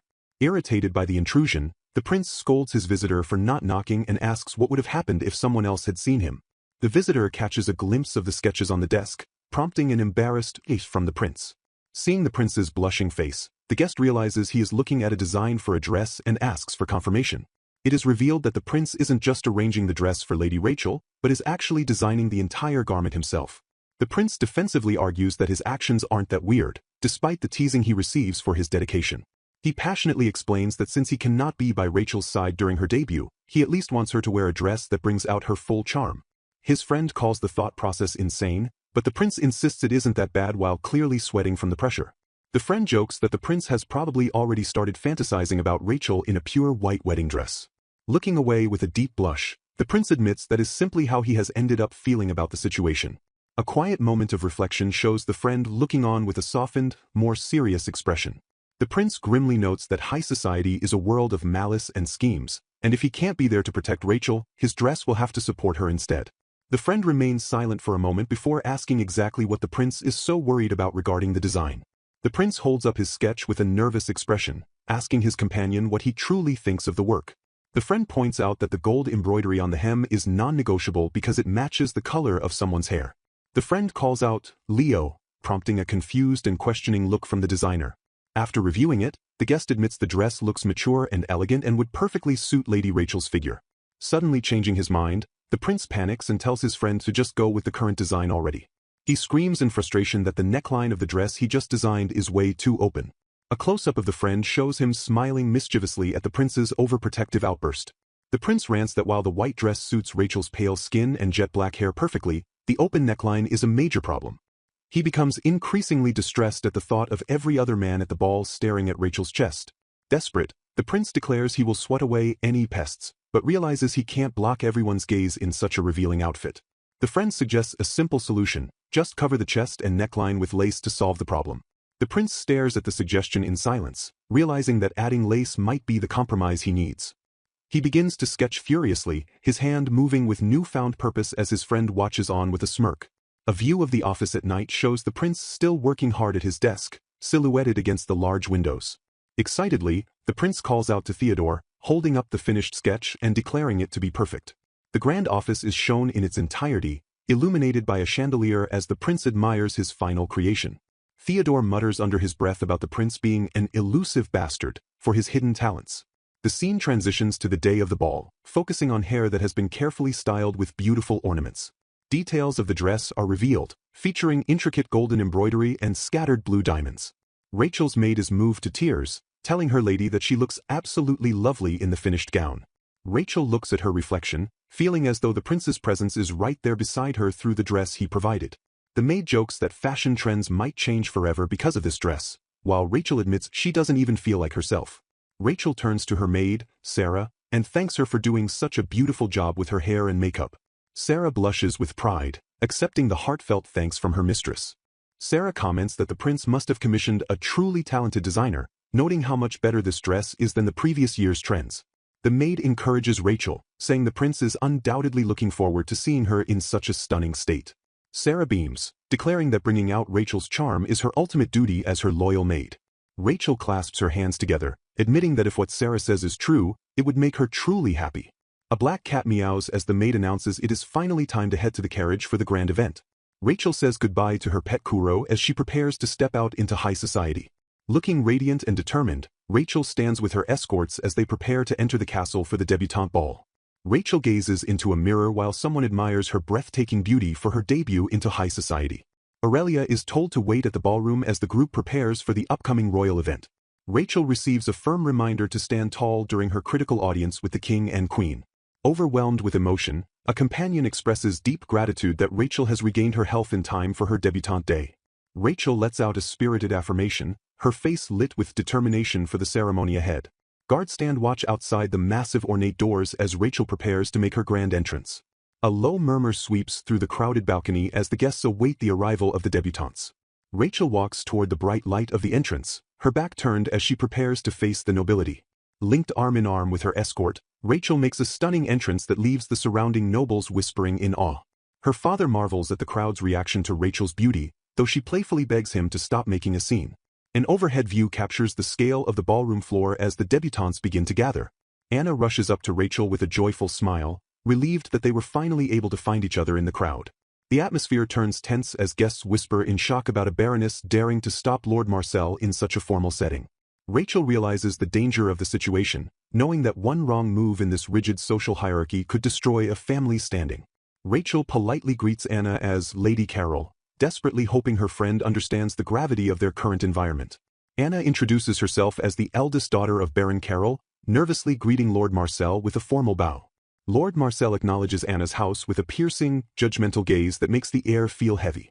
Trembling with nerves, Anna confirms her father is her escort but explains he has stepped away for a brief moment. Overwhelmed by the pressure, Anna quickly excuses herself and promises to see Rachel later. Rachel scolds her father for judging her friend so harshly, but he simply chuckles and asks if he was really being that obvious. He offers a light-hearted apology for his behavior as they continue their walk through the hall. A guard announces that the royal audience is about to begin, instructing Lord Marcel and the others to move to the front. The official process dictates that the young ladies must line up by noble rank to receive their blessings from the king and queen. Rachel reflects on the simplicity of the ceremony, noting that the debutantes don't actually do anything but stand present. The core of the event is merely to receive words of blessing from the seated king and queen. The king addresses the room, crediting the nation's wealth and prosperity to the cooperation of his loyal vassals after the war. He warns the debutantes that the world of glamour they are entering can often feel heavy and press down on them. The king expresses his heartfelt hope that these young women will become the supporting light of the country. Looking forward to the ball, the monarch wishes to see the debutantes shine their brightest during the upcoming dance. Rachel stands ready as the formal introductions continue under the glowing chandeliers.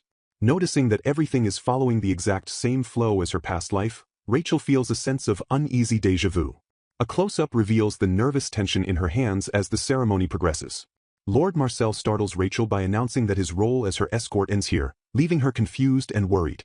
Cyril suddenly appears and asks Rachel to follow him, shocking her with his unexpected presence.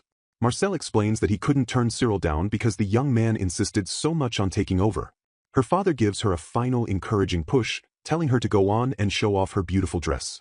Cyril urges Rachel to hurry, noting that they are running out of time before the next part of the ball. Rachel is plagued by confusion, remembering clearly that her father was the one who escorted her for the first dance in her previous life. She wonders why the timeline has changed so drastically this time and why Cyril has come to collect her instead. As the doors open, Rachel realizes that whatever is waiting ahead represents a massive shift in her destiny. A stunningly handsome young man with a bright smile looks toward her with genuine affection. He reaches out a hand to her in a classic gesture of invitation for the dance. Prince greets Rachel with warmth, telling her she is even more beautiful than he had imagined. Rachel bashfully thanks His Highness for the wonderful dress he provided for the occasion. The prince expresses his sincere happiness that she chose to wear it for their dance. Rachel tentatively asks if her father wasn't supposed to be her escort, but the prince calls it an honor to escort someone so dear. He confesses that he specifically begged Marquis Marcel for this chance because it is her very first ball. With total devotion, the prince declares that he wanted no one else but himself to be by her side today. Rachel notices her father looked a bit displeased by the arrangement, even as the prince admits he can't stay the whole night. The prince admits that taking over as her escort was a purely selfish wish of his. He assures her that while there is no precedent for a prince to escort a debutante's first dance, it isn't strictly forbidden. Rachel looks at him with a mix of surprise and growing affection. Extending his hand once more, the prince invites Rachel to step out onto the dance floor together. Rachel reflects on how the prince has always been the one constant presence in her life. She remembers how His Highness was always there to help her during her most painful and tearful moments. Even when danger was closing in on her, he never wavered in his protection. Rachel realizes that she was only able to make it this far because he was always there for her. She wonders how many times this single hand has saved her and given her the strength to continue. Simply being beside him makes Rachel's heart ache with a happiness she feels she shouldn't have. The connection between them remains unchanged, whether in her past life or this current timeline. Despite telling herself she had to stay away, Rachel finds that none of her previous hesitations matter anymore. Gazing at the man standing before her, a new clarity washes over Rachel's heart. In a moment of total honesty, Rachel finally admits to herself that she is deeply in love with him. Looking back at her journey in chapter, she realizes that she was always living in fear of her own heart. She acknowledges that she was terrified of the pain that might come from growing truly attached to him. Haunted by the lingering fear that she might once again cause the loss of everything, Rachel steels herself for the debutante ball. Prince Louis leans in close to ask if she is nervous, his presence drawing a startled breath from her. Although Rachel insists she is fine, Louis gently warns her that she tends to carry far too much on her own. A flustered escapes her as she walks arm in arm with the crown prince, feeling the weight of his attention. Looking up at him with a blush, she addresses him formally as, "Your Highness," while struggling to maintain her composure. She offers a stuttering, heartfelt thanks as she tries to process the intensity of the moment. Louis reassures her with a warm gaze, urging her to rely on him whenever she feels anxious. Watching him, Rachel realizes with a surge of emotion that she really and truly does love the prince. Despite her affection, a shadow of doubt remains as she worries that her deep-seated anxiety may never truly fade. Determined to move forward, she pushes through her fears to stay by his side. Louis asks if they shall go, and Rachel answers with a bright, resolute, yes. She whispers a silent prayer to herself that everything will be all right this time around. Confidence swells within her as she realizes that anything is possible as long as she is with His Highness. Rachel vows that in this life, they will reach a future where everyone can finally smile together. The pair approaches the royal dais where the king and queen sit enthroned before the assembled nobility. A focused young man with glasses watches the couple's entrance with a calm, observant expression. Rachel notes the absence of the younger royals while observing that the second prince is watching them closely. The king stands to officially announce the debut of Lady Rachel, daughter of Marquis Marcel and fiancée to Crown Prince Louis. The king invites the guests to enjoy the spectacle as the couple prepares to lead the first dance. Musicians take their positions and begin the melody as Louis and Rachel move to the center of the ballroom. Louis looks down at Rachel with a tender smile as they take their first steps across the floor. Rachel returns his gaze, her expression softening as she loses herself in the rhythm of the dance. The prince sweeps her into a graceful dip, their movements perfectly synchronized under the ballroom lights. They transition into a series of elegant spins, appearing like a dream to the enchanted audience. A mysterious blonde woman in a dark uniform watches the dance with a sharp, calculating smirk. From the sidelines, Anna watches the couple with a somber, unreadable expression. Louis asks if she is all right, and Rachel credits his immense skill for making the dance so manageable. When Louis claims he is giving his all, Rachel finds it hard to believe his effortless grace is the result of such effort. Louis leans in to whisper that right now, his entire focus is solely on her. He confesses that while he is usually indifferent to dancing, being with her has made it truly fun for the first time. Louis admits to a contradictory feeling of wanting to boast about his beautiful fiancée while simultaneously wishing no one else could see her. Rachel is taken aback by his confession of finding a new joy in their shared dance. He pulls her closer, declaring that he loves stealing her gaze all for himself while they move together. Rachel thinks back on how he has always been the one to captivate her attention. She looks at him with a blush, acknowledging that it is he who has always been stealing her gaze. Louis is momentarily stunned into silence by the vulnerable and beautiful expression she makes. He thinks to himself that he preferred it when it was just the two of them, wishing to hide her away from the crowd. Startled by his sudden proximity, Rachel tells him he is a bit too close as he chuckles at her reaction. He maneuvers her so that only he can see her face, deepening the intimacy of the moment. Louis makes a silent, yearning wish to have this side of her all to himself. Rachel's expression falters as a dark thought crosses her mind during the height of the dance. She mentally screams at herself to stop, terrified of the possessive feelings starting to take root. Rachel recalls with horror that in the past, her jealousy was exactly what led her to disappoint the prince. She vows to hide her possessiveness, terrified that he will find out about the dark feelings she is harboring. Amidst the applause of the crowd, she swears to herself that she will not make the same mistake again. The dance concludes with Louis bowing respectfully while the court looks on in admiration. The guests praise the performance as a truly beautiful dance, relieved that it ended without any issues. Louis calls her name softly, and she turns to him with a curious, yes. He starts to say something but quickly dismisses it as nothing, hiding his own lingering thoughts.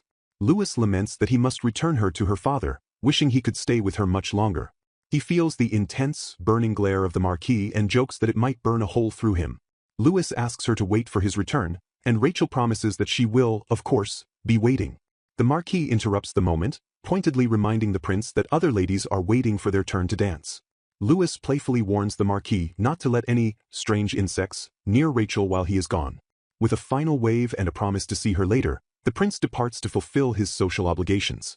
Rachel watches him walk away, her mind drifting back to the inevitable future she fears. She stands alone in the crowded hall, looking over her shoulder with a sense of impending loss. Rachel prepares herself for the day when she may no longer be the person standing beside the prince. A twinge of melancholy hits her as she wonders if Louis will eventually dance with Anna just as he did with her. She reflects on her original plan to be fine watching him from afar, realizing she has failed to keep her distance.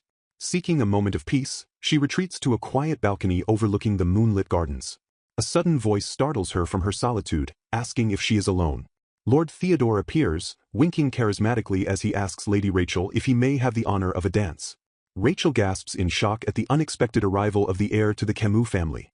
Theodore laughs at her surprise, looking completely different and more proper than usual for the grand occasion.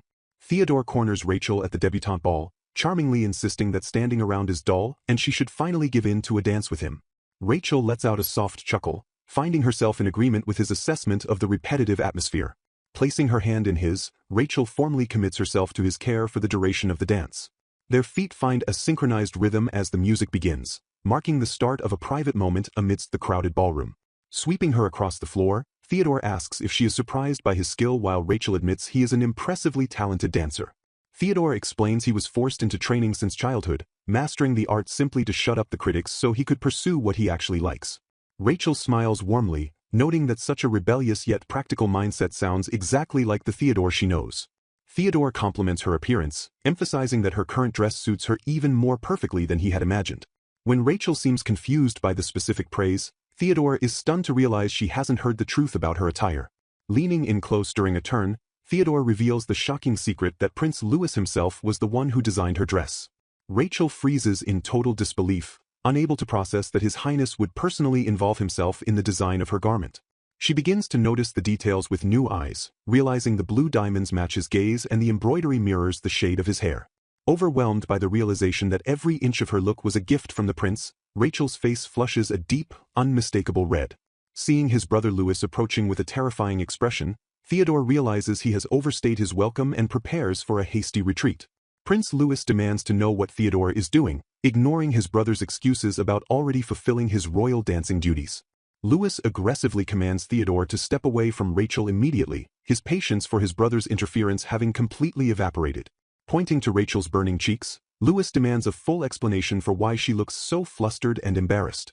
Theodore laughs off the accusation, teasingly suggesting that the prince's own behavior might be the real cause of Rachel's reaction.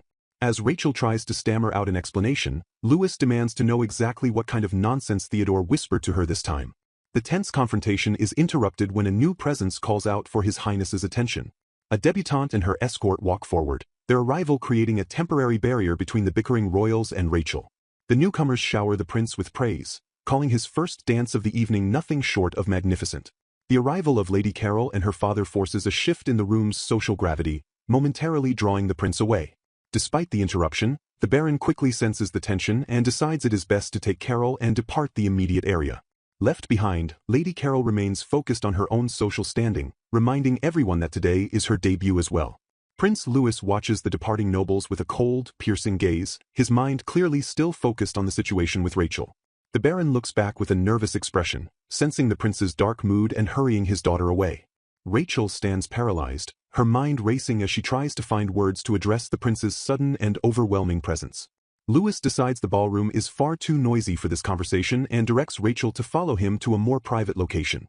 Lady Carol watches them go in shock, desperately asking if His Highness will not grant her a dance before he leaves. The prince stops only to deliver a cold look of dismissal toward those attempting to force his participation in the debutante rituals. Louis bluntly informs Carol that whether he dances with her is his decision alone, questioning why he should bother following expectations. He confirms her father's identity as Baron Carol before preparing to deliver a final, devastating social snub. The prince maintains a rigid, imposing posture, his silence speaking volumes to the trembling nobles around him. With icy finality, Lewis suggests that perhaps her debut was premature, effectively ruining her social standing in a single sentence. Lady Carol is left in a state of total shock, her eyes wide as she realizes the weight of the prince's public rejection. Turning his back on the crowd, Lewis takes Rachel by the arm and leads her out of the ballroom. Whispers erupt among the guests, who mock Carol for thinking the prince would ever look at her while Rachel was in the room. Standing alone in the wake of the disaster, Carol's confusion turns to a growing sense of internal despair.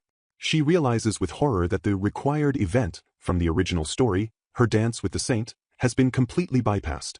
Gripping her skirt in frustration, she can only repeat the word, "Why?" as her preordained future crumbles around her. Her internal scream of, "Why?" echoes the total collapse of the narrative path she expected to follow. The dark spires of the castle loom against the night sky, marking the transition to a more secluded part of the grounds. Now in a quiet room, Lewis asks if Rachel is tired, but she insists she is fine despite the chaotic events of the evening. Rachel questions if it was truly all right for the crown prince to abandon the hall, but Lewis reveals he already informed his aide, Cyril.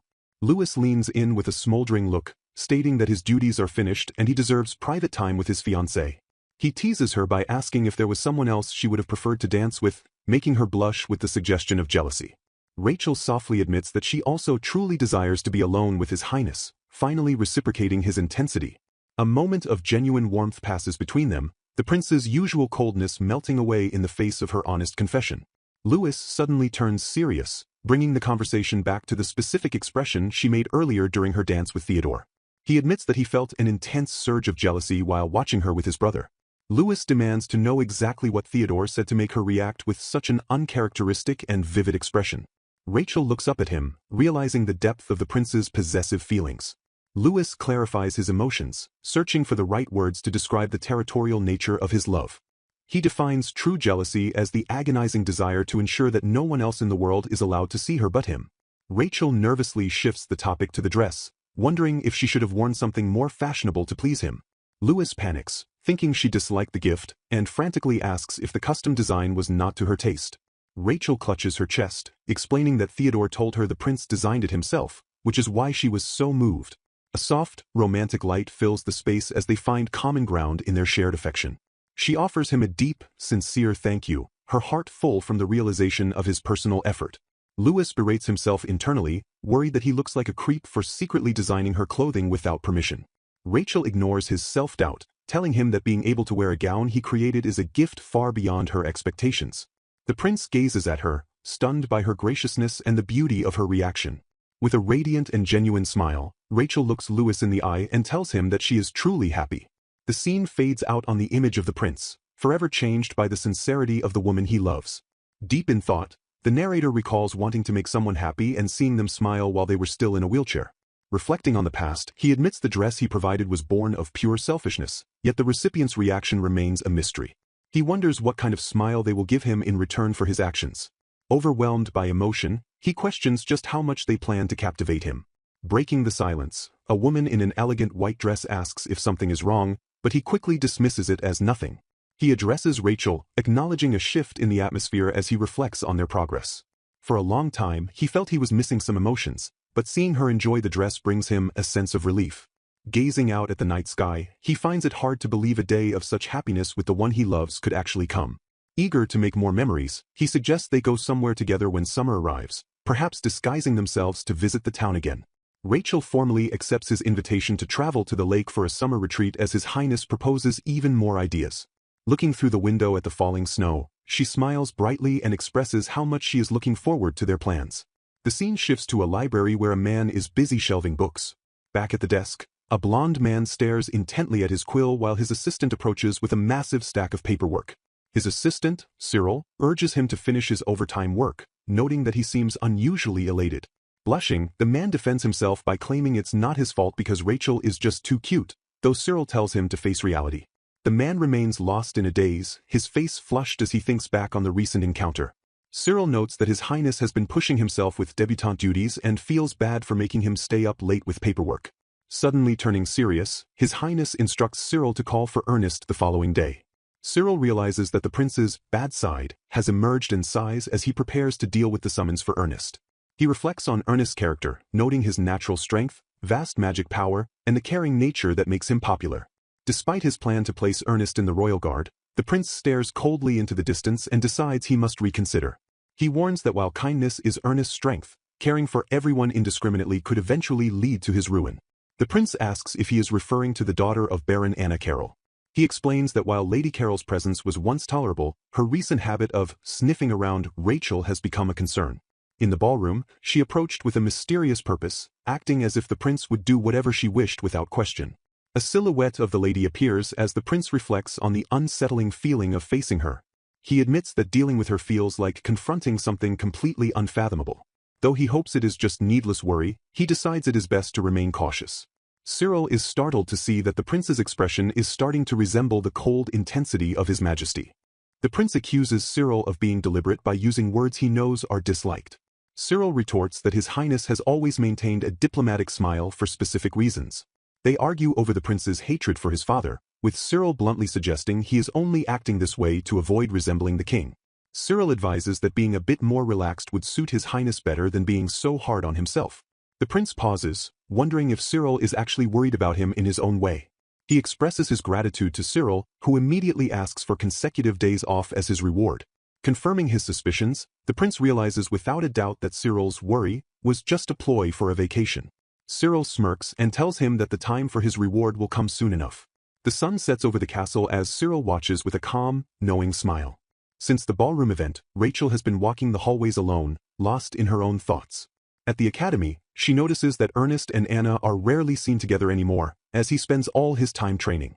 Passing him in the hallway recently, Ernest apologized for troubling her and admitted he was finally facing his own weaknesses. Because his explanation was vague, she didn't press him for more details. She watches him walk away, noting the sad smile he wore during their brief exchange. She concludes that Ernest must be struggling with something and is finally choosing to face it head-on. The transition marks a shift in her focus toward the other changes occurring around her. She continues her walk through the bright, empty corridors of the academy. There is one more significant change she has noticed that weighs on her mind. She remembers a moment in the hall where she and Anna crossed paths without a word. Lady Anna has completely stopped speaking to both Rachel and the prince, which feels almost unnaturally abrupt. The sudden silence from her former rival creates an eerie atmosphere in the school. While she feels a sense of relief at the lack of conflict, Rachel can't shake a complicated, lingering feeling. Thinking back to how she treated the saint in her previous life, she admits she felt a sense of guilt toward Lady Anna. Since Anna was chosen as the saint, Rachel originally assumed she was superior in every possible way. However, she begins to suspect that her previous assumptions might not have been quite right. Just as with His Highness, she realizes that the present shouldn't necessarily be dictated by what happened in the past. A startling thought occurs to her. Could Lady Anna also possess memories from their previous life? This sense of discomfort and suspicion toward Anna only continues to grow stronger. She decides she needs to look more carefully at the person Anna is right now, rather than who she used to be. Even if her theory about the memories were true, she still sees no connection between the Anna of before and the one standing here now. She pauses by a window, wondering what on earth could be going through Anna's mind. Her thoughts are interrupted by Lady Abbott and Lady Marcel, who ask if she would like to join them in the library. Overjoyed, Rachel agrees to study together, cherishing the peaceful and smooth days she never had in her last life. She prays that nothing will disturb this newfound peace and that these happy days will continue as long as possible. As she walks, she notices the wind is starting to get a bit cold. Realizing His Highness isn't coming, Rachel decides it's time to head home for the day. Staring out from a balcony, the long-haired Lady Rachel is approached by a young woman named Anna who hesitantly asks to join her. Anna takes a seat beside Rachel on the stone bench, expressing her gratitude for the chance to speak again after a long silence. A close-up reveals Anna's soft, serene smile as she looks toward Rachel. Settling onto the bench together, Anna remarks that it feels like quite some time has passed since they last shared a conversation. The two women share a quiet, contemplative moment, their expressions shifting between solemnity and curiosity. Anna apologizes for the trouble she caused on the day of the debutante ball, confessing that she had been scolded by her father afterward. Admitting her past flaws, Anna explains that she had been completely oblivious to her surroundings, fixated only on the presence of His Highness. Rachel acknowledges the apology, noting that such behavior was perhaps expected given the grandeur and pressure of the debutante ball. Anna confesses that she has been overly focused on the story, though she admits that the happy ending she once envisioned now seems unlikely. Turning to Rachel with a serious gaze, Anna states there is one more thing she feels the need to apologize for in advance. In a moment of clarity, Anna explains that she once believed any means were justified as long as the result was a happy ending. Confusion washes over Rachel as Anna speaks in riddles, leaving her to wonder what the other woman is truly talking about. Rachel questions if Anna is upset because events are no longer proceeding according to her original plan. Anna stands up and declares that if a route exists for Rachel and the prince, she must take her own chance to avoid future regret. Before departing, Anna offers a final, cryptic apology to Rachel. The two women trade intense, meaningful looks as the weight of Anna's decision hangs in the air. Anna dismisses her own words as pointless, remarking that it shouldn't matter what she says to a mere character. With a formal bow, Anna excuses herself and walks away, leaving Rachel alone with her thoughts. Left on the bench, Rachel is deeply unsettled, questioning the strange mentions of routes and characters that Anna left behind.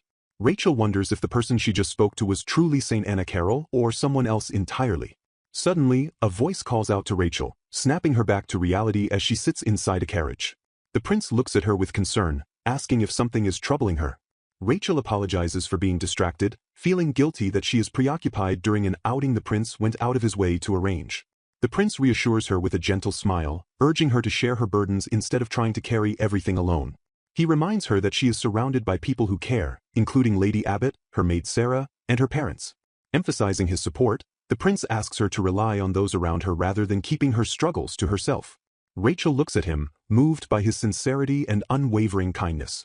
Blushing slightly, the prince admits he would be the happiest if he were the one she chose to rely on most. A black cat named Kuro lets out a soft meow, interrupting the sentimental moment. The prince laughs, noting that even Kuro seems worried about Rachel's well-being. Rachel is overcome with a sense of pure happiness at the warmth and care shown to her. She thanks the prince, marveling at how many people now truly worry about and support her. Rachel praises the prince for always knowing exactly what she needs to hear. The prince humbly credits Rachel for his personal growth, claiming she is the reason he has become a more caring person. He confesses that he used to be superficial, but watching Rachel taught him that just keeping things proper on the surface wasn't enough. Rachel insists that it is the other way around, believing she is the one who has learned from him. She credits the prince with showing her the importance of inner strength and the kindness required to truly be there for someone. Deep in thought, Rachel reflects on what it means to truly fall in love with someone from the bottom of her heart. She wonders if expressing her true feelings would be a burden or if it might lead them toward another painful future. Rachel stares ahead, paralyzed by the uncertainty of what she should do with these growing emotions. Kuro the cat lets out a loud, insistent cry, breaking the heavy silence in the carriage. The cat continues to meow loudly, demanding the attention of everyone inside. The prince suggests that Kuro is likely restless and simply wants to go outside.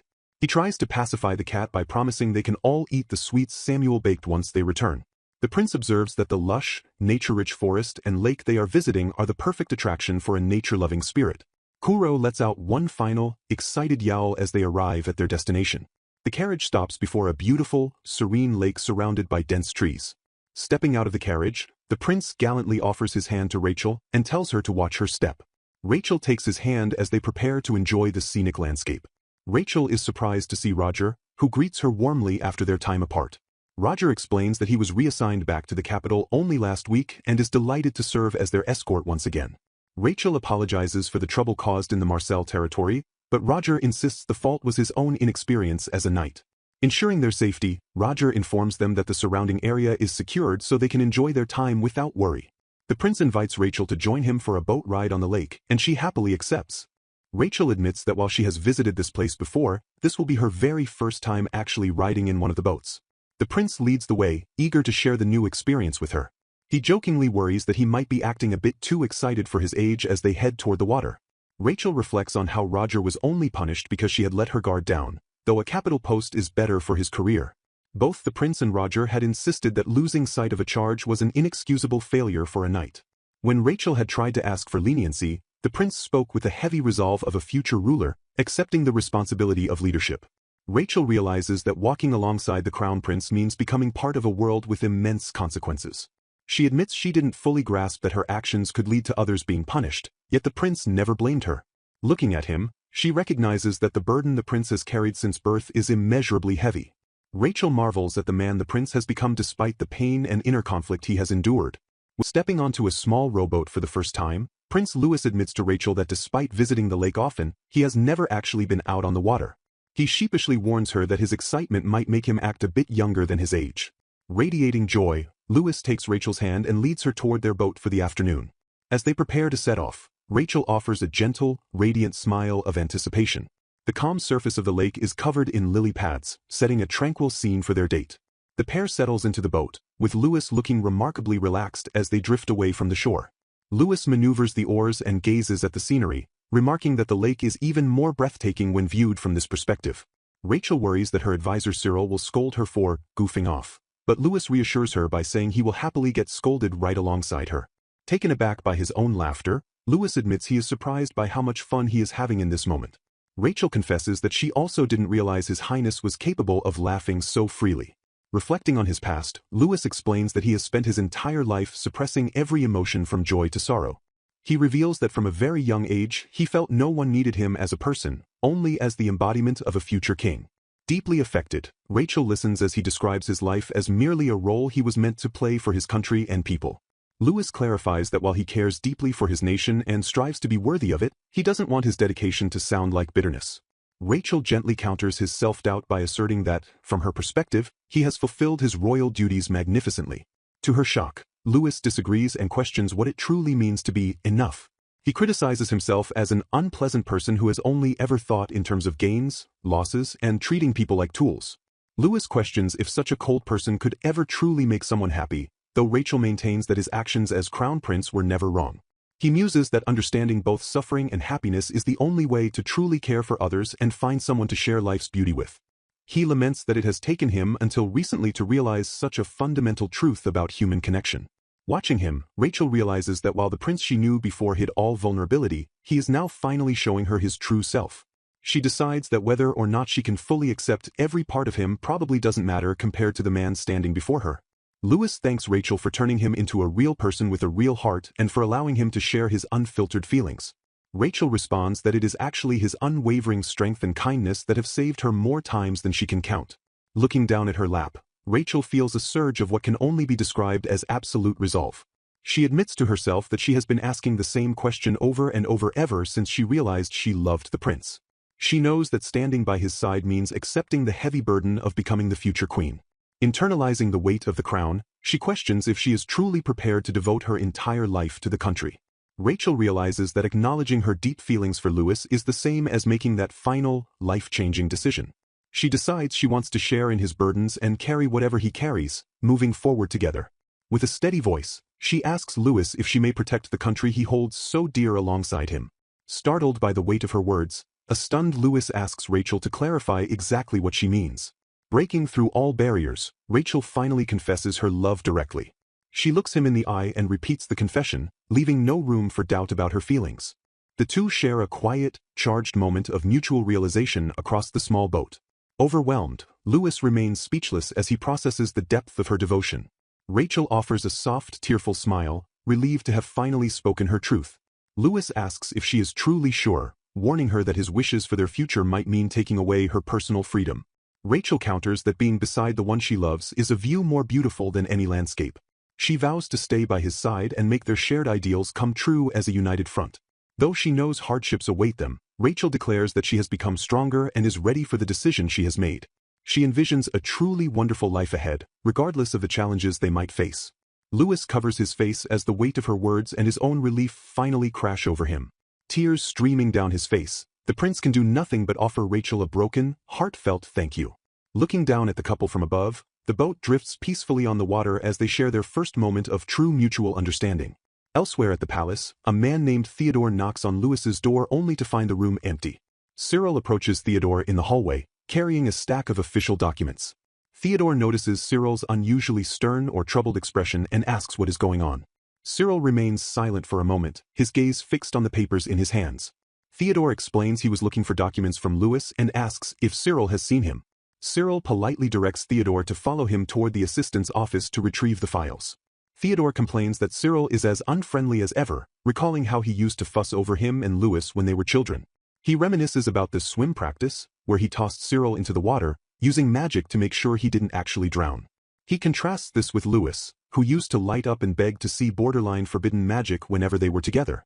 Theodore admits it might be unfair to compare the two, noting that Lewis has always been a bit unusual compared to regular children. Reaching the library, Cyril asks Theodore to take a seat while he prepares the necessary paperwork.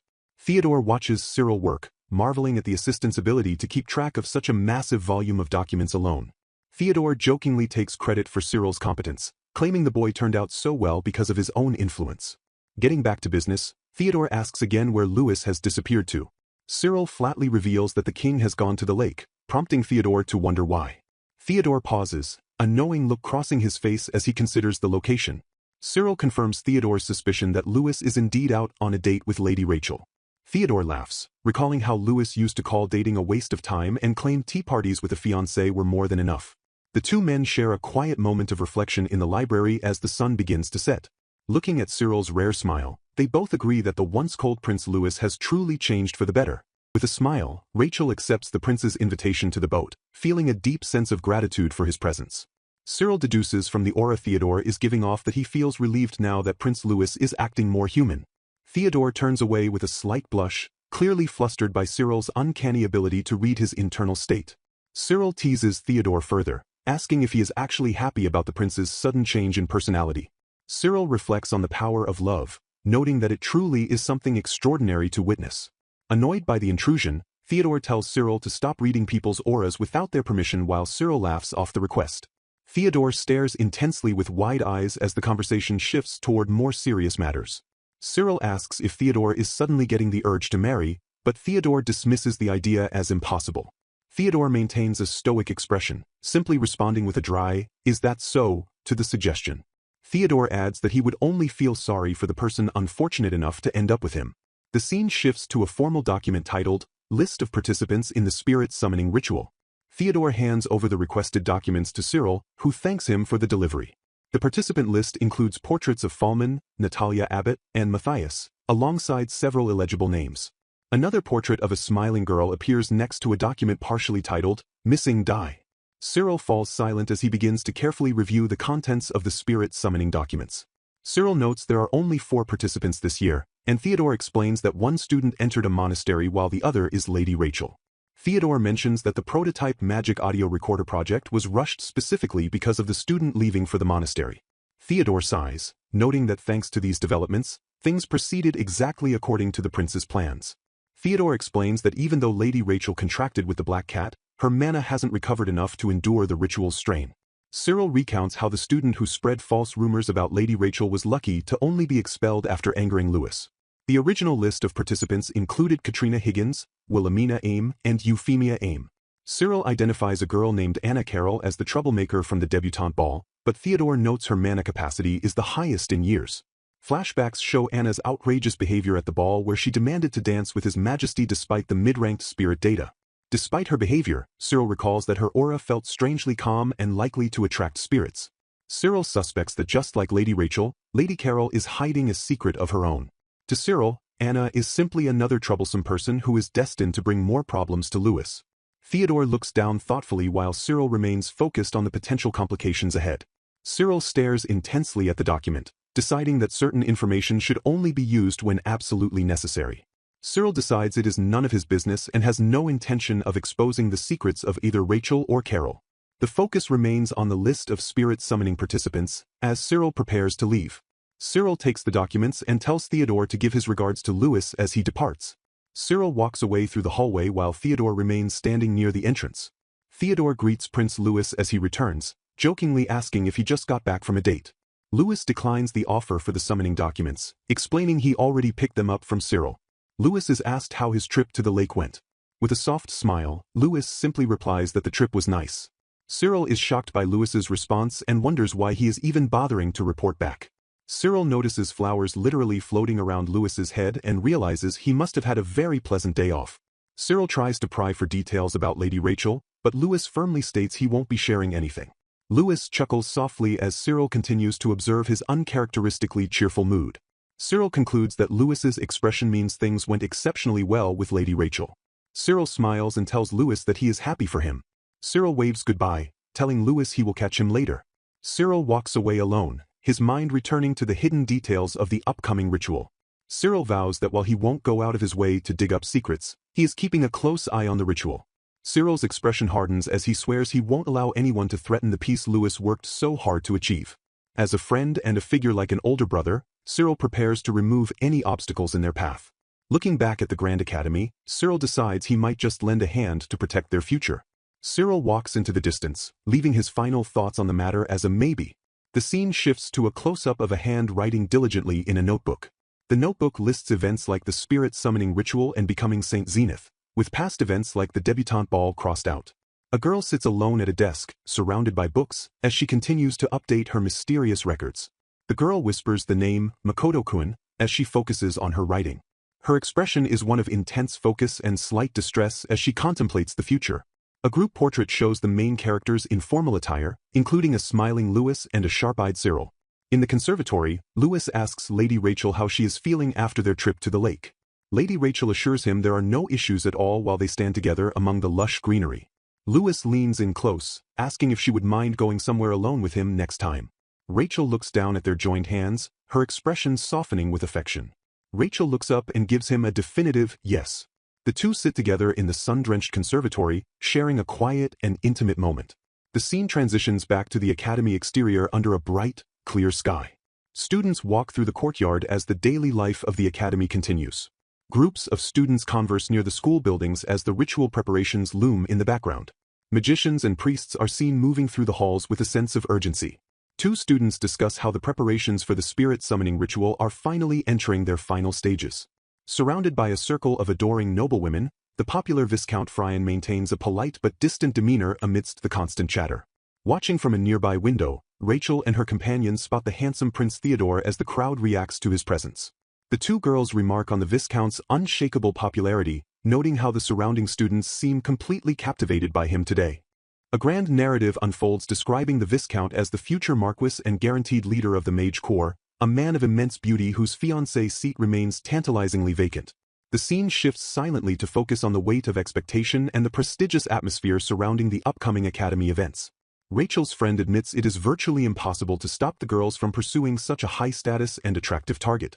Peering down from their elevated vantage point, the girls notice the intense, almost heavy atmosphere of resentment or longing coming from the crowd below. A sense of urgency builds as characters feel pressured to take action before the status quo shifts further. Rachel offers a humble apology to His Highness while her friend points out the palpable tension and serious resentment lingering in the air. The conversation turns toward the upcoming spirit summoning ritual, with the friend confirming that Miss Abbott will indeed be a participant. Miss Abbott expresses her anxiety over the ritual, recalling a senior who failed years ago and was forced into social exile within their own territory. The weight of potential failure looms large since academy records are public, threatening to turn a student's life into a living hell from the very next day. The auditorium prepares to host an elite gathering of the church, the Mage Corps, and various nobles who will all witness the sacred summoning. Rachel reflects on the difficulty of staying calm under the gaze of so many influential people, remembering her own deep breaths during her first participation. She recalls how Prince Theodore personally visited the waiting room to cheer her on, a gesture that successfully calmed her nerves before she contracted a mid-rank spirit. A pivotal memory surfaces regarding the birth of the Saintess, an event that followed shortly after her previous ritual. Because she remained in the waiting room last time, Rachel realizes she never actually witnessed the Saintess's birth firsthand and wonders how this timeline will differ. Rachel compares the Anna of the past, who was widely acknowledged as Saintess material, to the current version of the girl who seems quite different. Acknowledging that the future has changed, Rachel notes she has lost her previous magic power but successfully formed a new contract with Kuro. She holds onto the hope that the Spirit King might not appear this time, signaling a potential shift in the established destiny. Deep in thought, Rachel stares into the distance and quietly contemplates the uncertainty of what is about to happen. Rachel tries to encourage Miss Abbott, reminding her that those judged unable to contract aren't even allowed to participate in the ritual itself. Flattered and comforted by the support, Miss Abbott gives a small, bashful laugh and offers her sincere thanks to Marcel. Feeling reassured, the girl asks Marcel if he will be there to watch her perform on the day of the ceremony. Rachel and her friend resolve to face the results with their heads held high, accepting that whatever is meant to be will happen. The two friends part ways in the hallway, their silhouettes framed by the large academy windows. Rachel waves goodbye to Marcel, announcing her intention to head off for another round of magic practice. As she turns to leave, a sudden movement in the doorway catches her off guard. Rachel lets out a startled cry as someone grabs her hand, pulling her back toward the room. A voice calls out her name, revealing the identity of the person who intercepted her. Prince Theodore holds Rachel close in a sudden embrace, causing her to gasp in surprise at his unexpected physical proximity. The prince apologizes for startling her, confessing that he simply got too excited the moment he saw her. Though shaken by the sudden move, Rachel reassures him that she isn't angry as he continues to hold her waist. Theodore asks if she was heading home and offers her a ride, mentioning that he has also finished his business for the day. Expressing a simple desire to spend more time with her, the prince smiles warmly while Rachel accepts his kind offer. Rachel suddenly remembers her spirit companion and asks if they can stop by the Marquis's residence so she can play with Kuro. The prince agrees enthusiastically, noting that Kuro will undoubtedly be delighted to see her again. A soft, flowery atmosphere surrounds Theodore as he gazes at Rachel with pure affection. Theodore turns back to Rachel with a curious expression, prompting a confused look from her. He leans in closer and asks a tender question, wanting to know if spending time together will make her happy too. The two share an intimate moment, their faces inches apart as the world around them seems to fade away. Rachel looks up at him with wide, shimmering eyes, her face flushing slightly at his directness. With a gentle smile, she softly confirms that she will indeed be happy to accompany him. Theodore's hand rests supportively on her back as they prepare to move toward the exit. The prince stands by the large double doors, looking back at her with an inviting and satisfied smile. He tells her to get ready and meet him at the carriage stand where they can begin their journey. Rachel smiles brightly and promises that she will be waiting for him there. Standing alone for a moment, she lingers on the sensation of His Highness's warmth that was just so close to her. Her footsteps echo in the hallway as she walks away, the memory of their interaction still fresh in her mind. She reflects on her new ability to feel joy in his presence and the bittersweet sadness that hits whenever that warmth pulls away. To her, these moments feel like a miracle, like happy times snatched from the flow of fate. Looking toward the future, she wonders how everything will eventually turn out for them. Haunting memories from her previous life flash through her mind, persistent thoughts that she fears will never truly fade. She worries about what will happen to their relationship if the prince learns the truth about Anna being the saintess. The clock continues to tick with only 1 week remaining until the fateful spirit summoning ritual. The day of the ritual finally arrives, marking a major turning point for all the academy students involved. A powerful mage begins the complex process of channeling energy, his hands glowing as the summoning starts. The scale of the ritual is revealed as a massive magic circle forms on the floor, watched intensely by Rachel and the prince. The prince remarks that the mage looks like a completely different person when performing, a sentiment Rachel strongly agrees with. They watch in awe, acknowledging that the practitioner currently on stage is truly amazing. Theodore explains that the mage is drawing a circle alone that would normally require several people, showing off his effortless and one-of-a-kind skill. Theodore suddenly realizes this must be Rachel's first time witnessing such a high-level spirit summoning ritual. Rachel quickly plays along, agreeing that it is indeed her first time to hide her knowledge of the previous timeline. She covers her tracks by claiming her only impression of past events was that they felt like they ended in a flash. The conversation concludes with a mention of Cyril's participation last year, while Rachel admits she only knows the view from the VIP seats.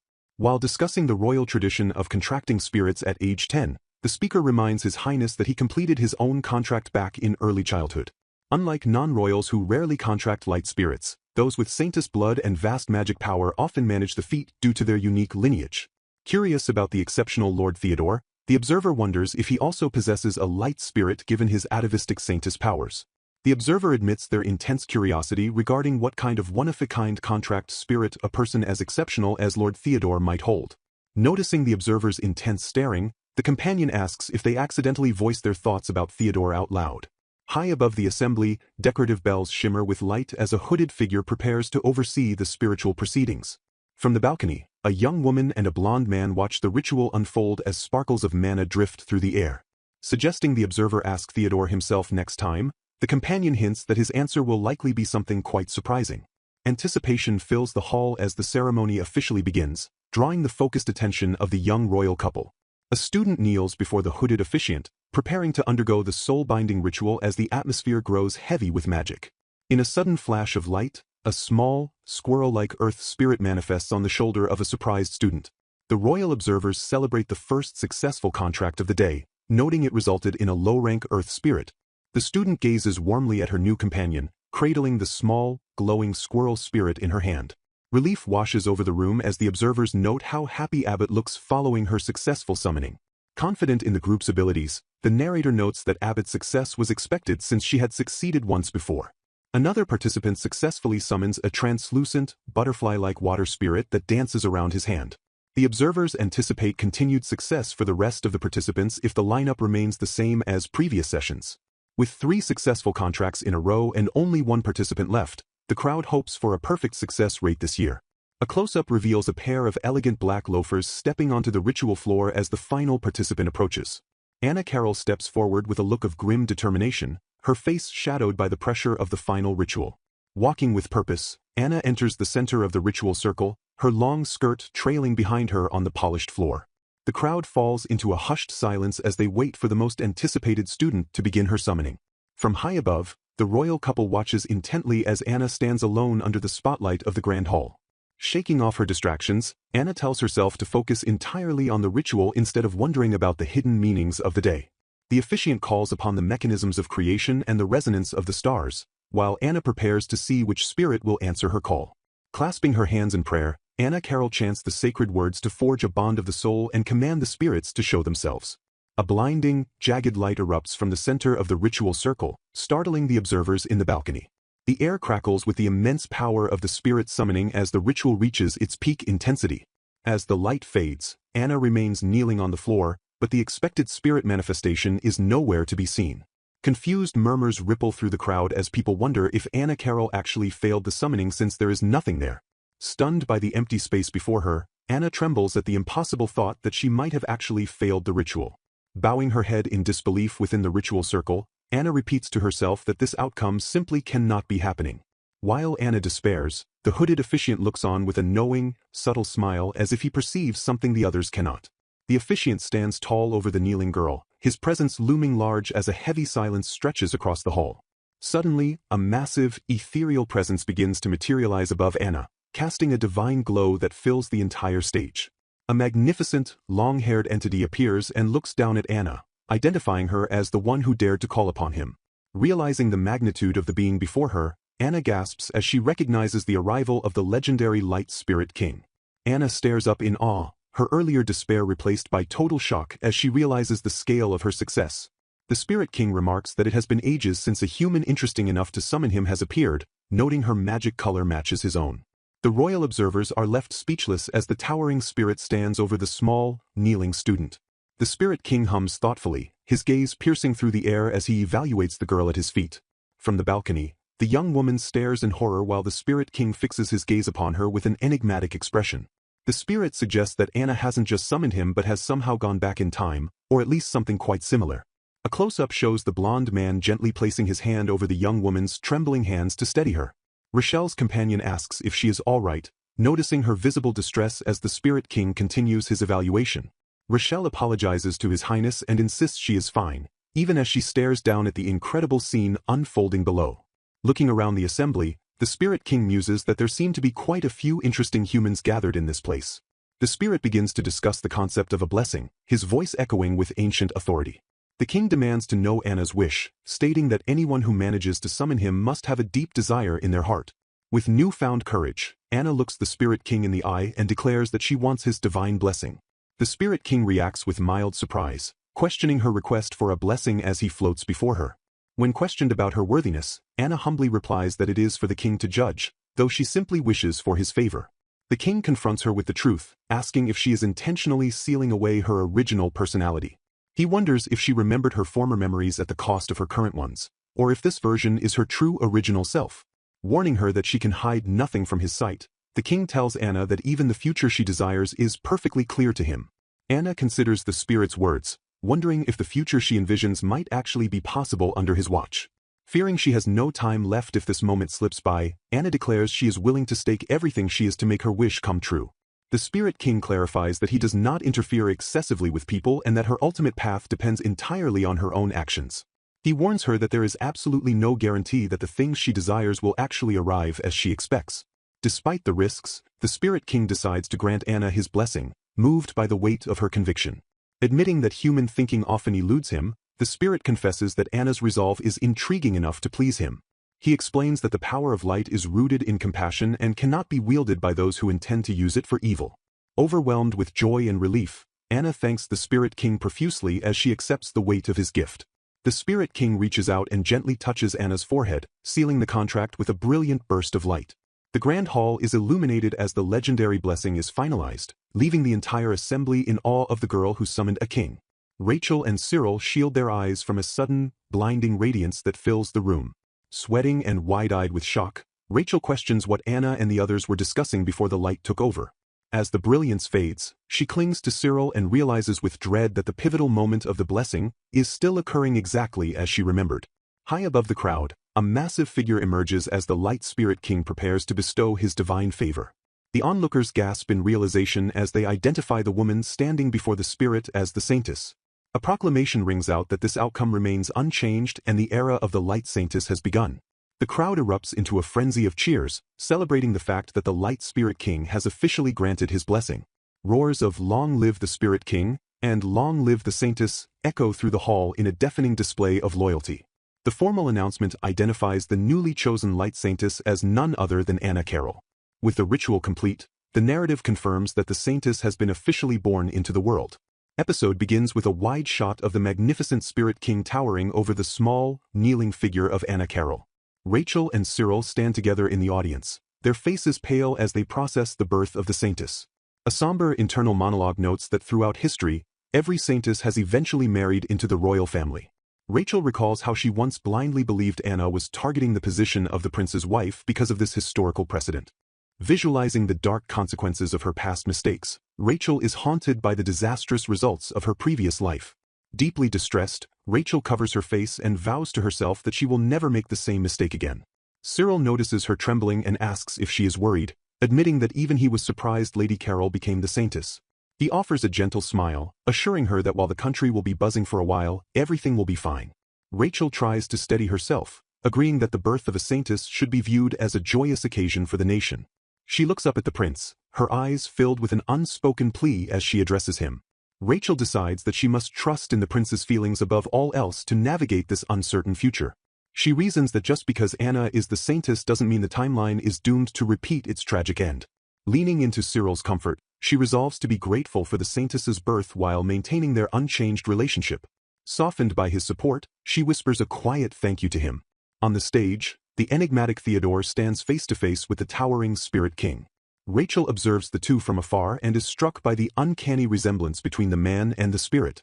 She notes that the vibes coming from the Spirit King and Theodore feel incredibly similar to one another. The visual comparison continues as the two share nearly identical features, looking more like family than strangers. Rachel marvels that Theodore's abilities are on a completely different level, making him look like a spirit himself. The Spirit King gazes down with a serene and ancient expression as he prepares to depart. A massive surge of magical energy swirls around the stage as the divine entity begins to fade away.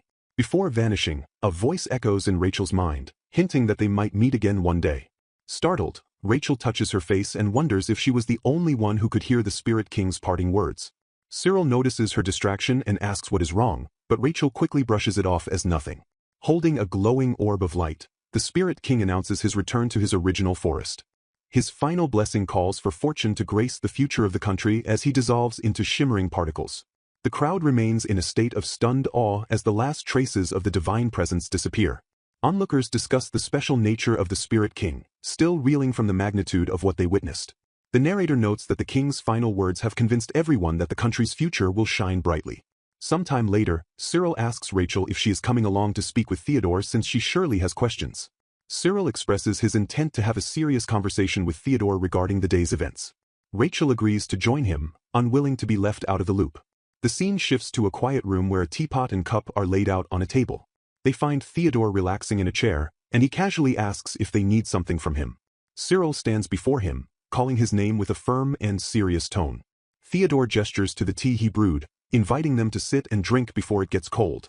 When Cyril asks about Anna Carroll's whereabouts, Theodore reveals she is waiting in a separate room under guard. The group sits together in the library, the atmosphere heavy with the need for explanations. Rachel is impressed that Theodore prepared enough tea for her and the prince's guard, Cyril, as if he knew they were coming. Theodore admits he can't brew tea as well as Cyril, noting that Cyril refuses to teach him his secrets. Rachel takes a sip and finds the tea delicious, momentarily distracted by the domesticity of the moment. Setting her cup down, she regains her focus and states that she needs to get a grasp of the current situation. Cyril cuts to the chase, asking Theodore why he chanted the summoning spell again during Anna's ritual. Theodore nonchalantly explains he sensed the Spirit King was hesitant to appear, so he added a casual "come on out" to the spell. Shocked by his casualness, Cyril asks if Theodore heard Anna's private conversation with the king. Theodore claims he heard nothing, explaining that the pair must have used soundproofing magic to keep their talk private. He speculates that Anna was almost certainly desperately begging for a blessing during that time.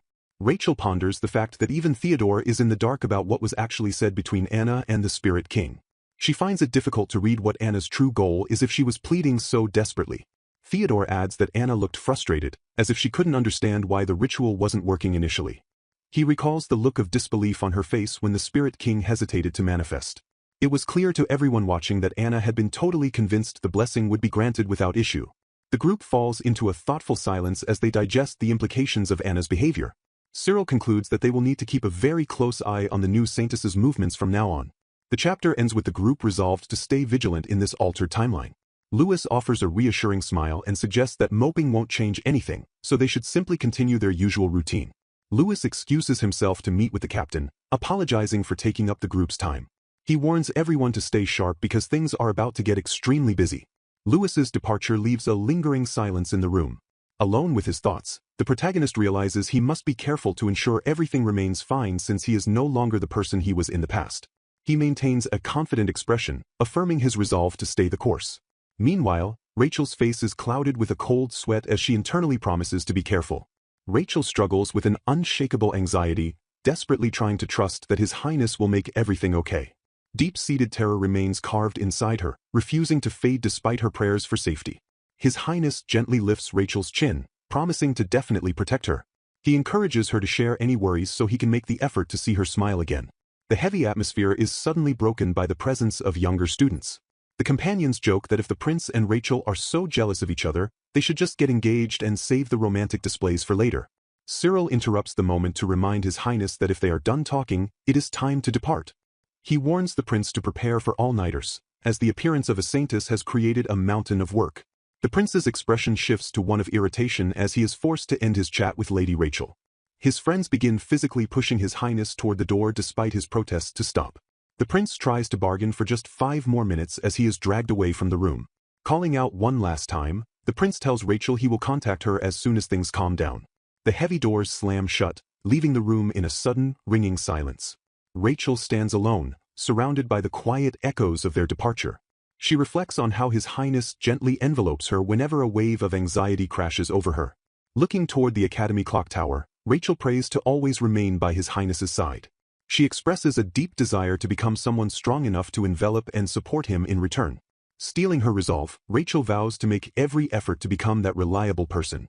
Throughout the country, the news of the saint's birth spreads like wildfire. The streets are filled with festival-like excitement as the public celebrates the new era. Portraits of Ms. Anna sell rapidly in the streets as the public's obsession grows. Eager citizens wait with bated breath for the saint's official unveiling to the nation. Back at the academy, the rooftop garden sits empty as the group no longer has time to relax together. Even Rachel's father has become overwhelmed, returning home late every night due to his duties at the castle. Despite the distance and the busy schedule, the connection between the two remains. To compensate for their lack of time together, the number of letters exchanged between Rachel and the prince has increased significantly. In his letters, the prince promises to do his best so he can soon hear Rachel's voice directly. Rachel finds solace in reading his words, a small smile finally returning to her face. The academy grounds remain a backdrop for her ongoing studies and personal growth. Rachel explores the vast, quiet rows of the library in search of hidden knowledge. She realizes with disappointment that the academy's collection contains no noteworthy books on her specific concerns. She recalls her lessons with Professor Brouet, the tutor the prince arranged while she was still recovering. Despite everyone being busy, Rachel attempts to research the saint and spirits on her own. She remembers her teacher explaining that the saint's power is a royal secret kept to prevent people from becoming overly dependent on it. Rachel concludes that as a mere fiancée who hasn't formally married into the family, she won't be told the truth about the saint or the dark spirits. She wonders if the royal library holds deeper insights that the academy library lacks. Exiting the library, Rachel's focus is interrupted by an unexpected encounter. She pauses as she spots a familiar figure standing in the hallway. Rachel is surprised to find Ms. Anna standing there, looking troubled and holding books to her chest. Rachel asks if Anna is having a hard time adjusting to her new life at the Grand Cathedral. Anna explains she is only there to return books and finish paperwork for her leave of absence from the academy. Sensing a change, Rachel remarks that it feels like a long time since they last met at the school. Anna confirms she has been buried in the many studies required of a saint. Rachel admits that hearing how busy Anna has become makes her feel a little lonely. She wonders if the sheer pressure of Anna's new role is the reason for her current state. Rachel notices with concern that Ms. Anna appears to have lost all of her usual energy. A tall, dark figure looms over Anna, signaling it is time for her to leave. The man tells Anna that while he hasn't heard the full details yet, she must prepare to go. He stands at the exit, waiting for Anna to conclude her business. He instructs her to join him in the carriage once she is ready. Before leaving, Rachel reaches out to Anna, offering her support if anything is ever troubling her. Anna starts to respond but quickly dismisses her own thoughts, claiming it is nothing. Anna looks down at the book in her hands, wondering where the Villainess fits into the unfolding events. She mutters about the next time they meet, her voice trailing off with uncertainty. The two girls stand in the hallway, a growing distance between them as the mystery deepens. Anna says her final goodbye, though her expression remains heavy and unreadable. Rachel watches her go, mourning the loss of the lively girl who was never without a sweet smile. As Anna walks away, Rachel is left standing in the sunlight of the hallway, feeling the weight of the changing times. Rachel contemplates Anna's humanity, wondering if the newly appointed saint is struggling behind her perfect image. Concern washes over her as she questions if something happened at the church or if she is somehow personally involved. She wonders if Anna's struggles are similar to her own, seeking to understand the woman behind the title. While eating, Ms. Abbott bluntly remarks that Carol ended up being the saint, causing Rachel to let out a tired sigh. Rachel gently warns Ms. Abbott to refrain from criticizing the saint, while the latter wonders if personality is even a criteria for the role. Ms. Abbott acknowledges the warning, noting that many people in the academy have strong faith and would cause trouble for anyone who speaks out. Rachel reflects on the idealized image of saints from her childhood picture books, noble, humble, and full of compassion. She recalls how the previous saint truly embodied that perfect, effortless ideal that everyone imagined. Rachel realizes that unless she learns who Anna is now and understands her true intentions, she will never find clarity. They discuss how the Spirit King acknowledged Anna, but Ms. Abbott argues it's too early to give the new saint a failing grade. Rachel confides that she doesn't understand many things Anna says and considers talking to His Highness about it. Instead of worrying alone, she decides it might be better to tell the prince directly to clear her confusion. She hopes that by understanding the current Anna better, she can lessen the prince's burden when she eventually speaks with him. Ms. Abbott listens intently, her expression softening as she prepares to offer her support.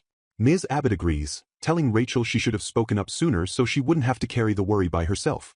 Smiling warmly, she encourages Rachel to keep confiding in her as a dependable friend. She promises to listen anytime because she genuinely worries about Rachel's well-being. The two friends share a light-hearted moment of laughter and mutual comfort over their meal. Rachel reflects on how much she loves the gentle, peaceful time she spends in Ms. Abbott's company.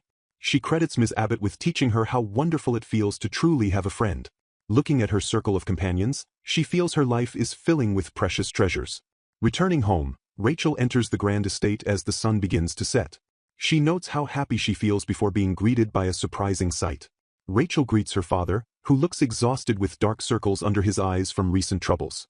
Her father apologizes for the rush and tells her to prepare for the royal palace immediately as a dress is already waiting. Startled, Rachel wonders if the sudden summons is coming from His Highness, the prince. Her father looks away, his expression grim and filled with hesitation. He clarifies with an air of regret that it is not the prince who has summoned her. Rachel is frozen in shock as her father reveals that the command came directly from His Majesty, the King. She recalls the reputation of King Clement Dutoit, who ascended at 20 and ruthlessly eradicated palace corruption. The king is known for establishing a meritocracy that allowed even commoners to advance within the Knight Order and Mage Corps. Despite his absolute pressure and ruthless convictions, he enjoys strong public support for judging people solely by ability. He famously improved relations with the neighboring country, Alter, which had been divided and estranged for centuries. This alliance was solidified through his marriage to the former princess of that neighboring nation. Though the queen rarely appears in public, Rachel notes her gentle demeanor and how much she resembles the prince when she smiles. Rachel asks her father if he knows the reason for this sudden, unprecedented summons, but he claims ignorance. Her father's troubled gaze suggests he is hiding a deeper concern he cannot yet voice. He turns to lead the way out, his silhouette heavy with the weight of the impending meeting. He tells Rachel he will be waiting in the carriage and to join him as soon as she is ready. Rachel senses a dark omen in this summons, fearing that the news awaiting her is not good.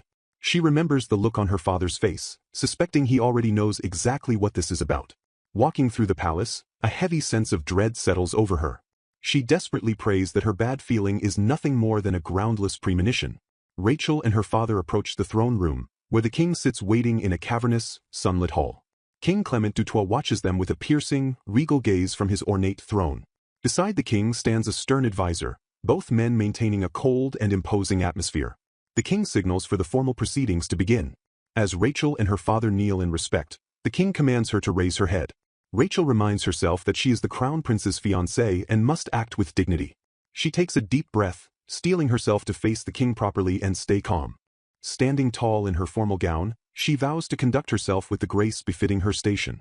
The king acknowledges Marquis Marcel and his daughter, thanking them for coming on such short notice. An advisor steps forward, holding a tray with a quill and a formal document. Rachel's eyes widen as she spots the document, her heart sinking at the sight of the official papers. The king wastes no time, stating that he will get straight to the point due to his limited schedule. He addresses the matter of her engagement to the crown prince with chilling finality. Without emotion, the king declares that the engagement will be annulled. Rachel is stunned into silence, the world seeming to stop as the word annulled echoes through the room. She trembles, a single drop of sweat rolling down her face as the reality of the situation hits her. Her mind races in confusion, questioning if her own engagement has truly been discarded. Gripping her dress tightly, she struggles to process the king's words. She cannot believe that the bond between her and His Highness is being severed so abruptly. The decree remains unchanged. The engagement with the crown prince is officially over. Rachel gazes at the king in disbelief, her world crumbling in an instant. Her father finally speaks up, demanding to know what his daughter could have possibly done to deserve such a punishment. In the royal throne room, Marquis Marcel humbles himself before His Majesty to plead for his daughter's sake. Shocked and trembling, Rachel listens as her father questions if the annulment was truly the crown prince's wish.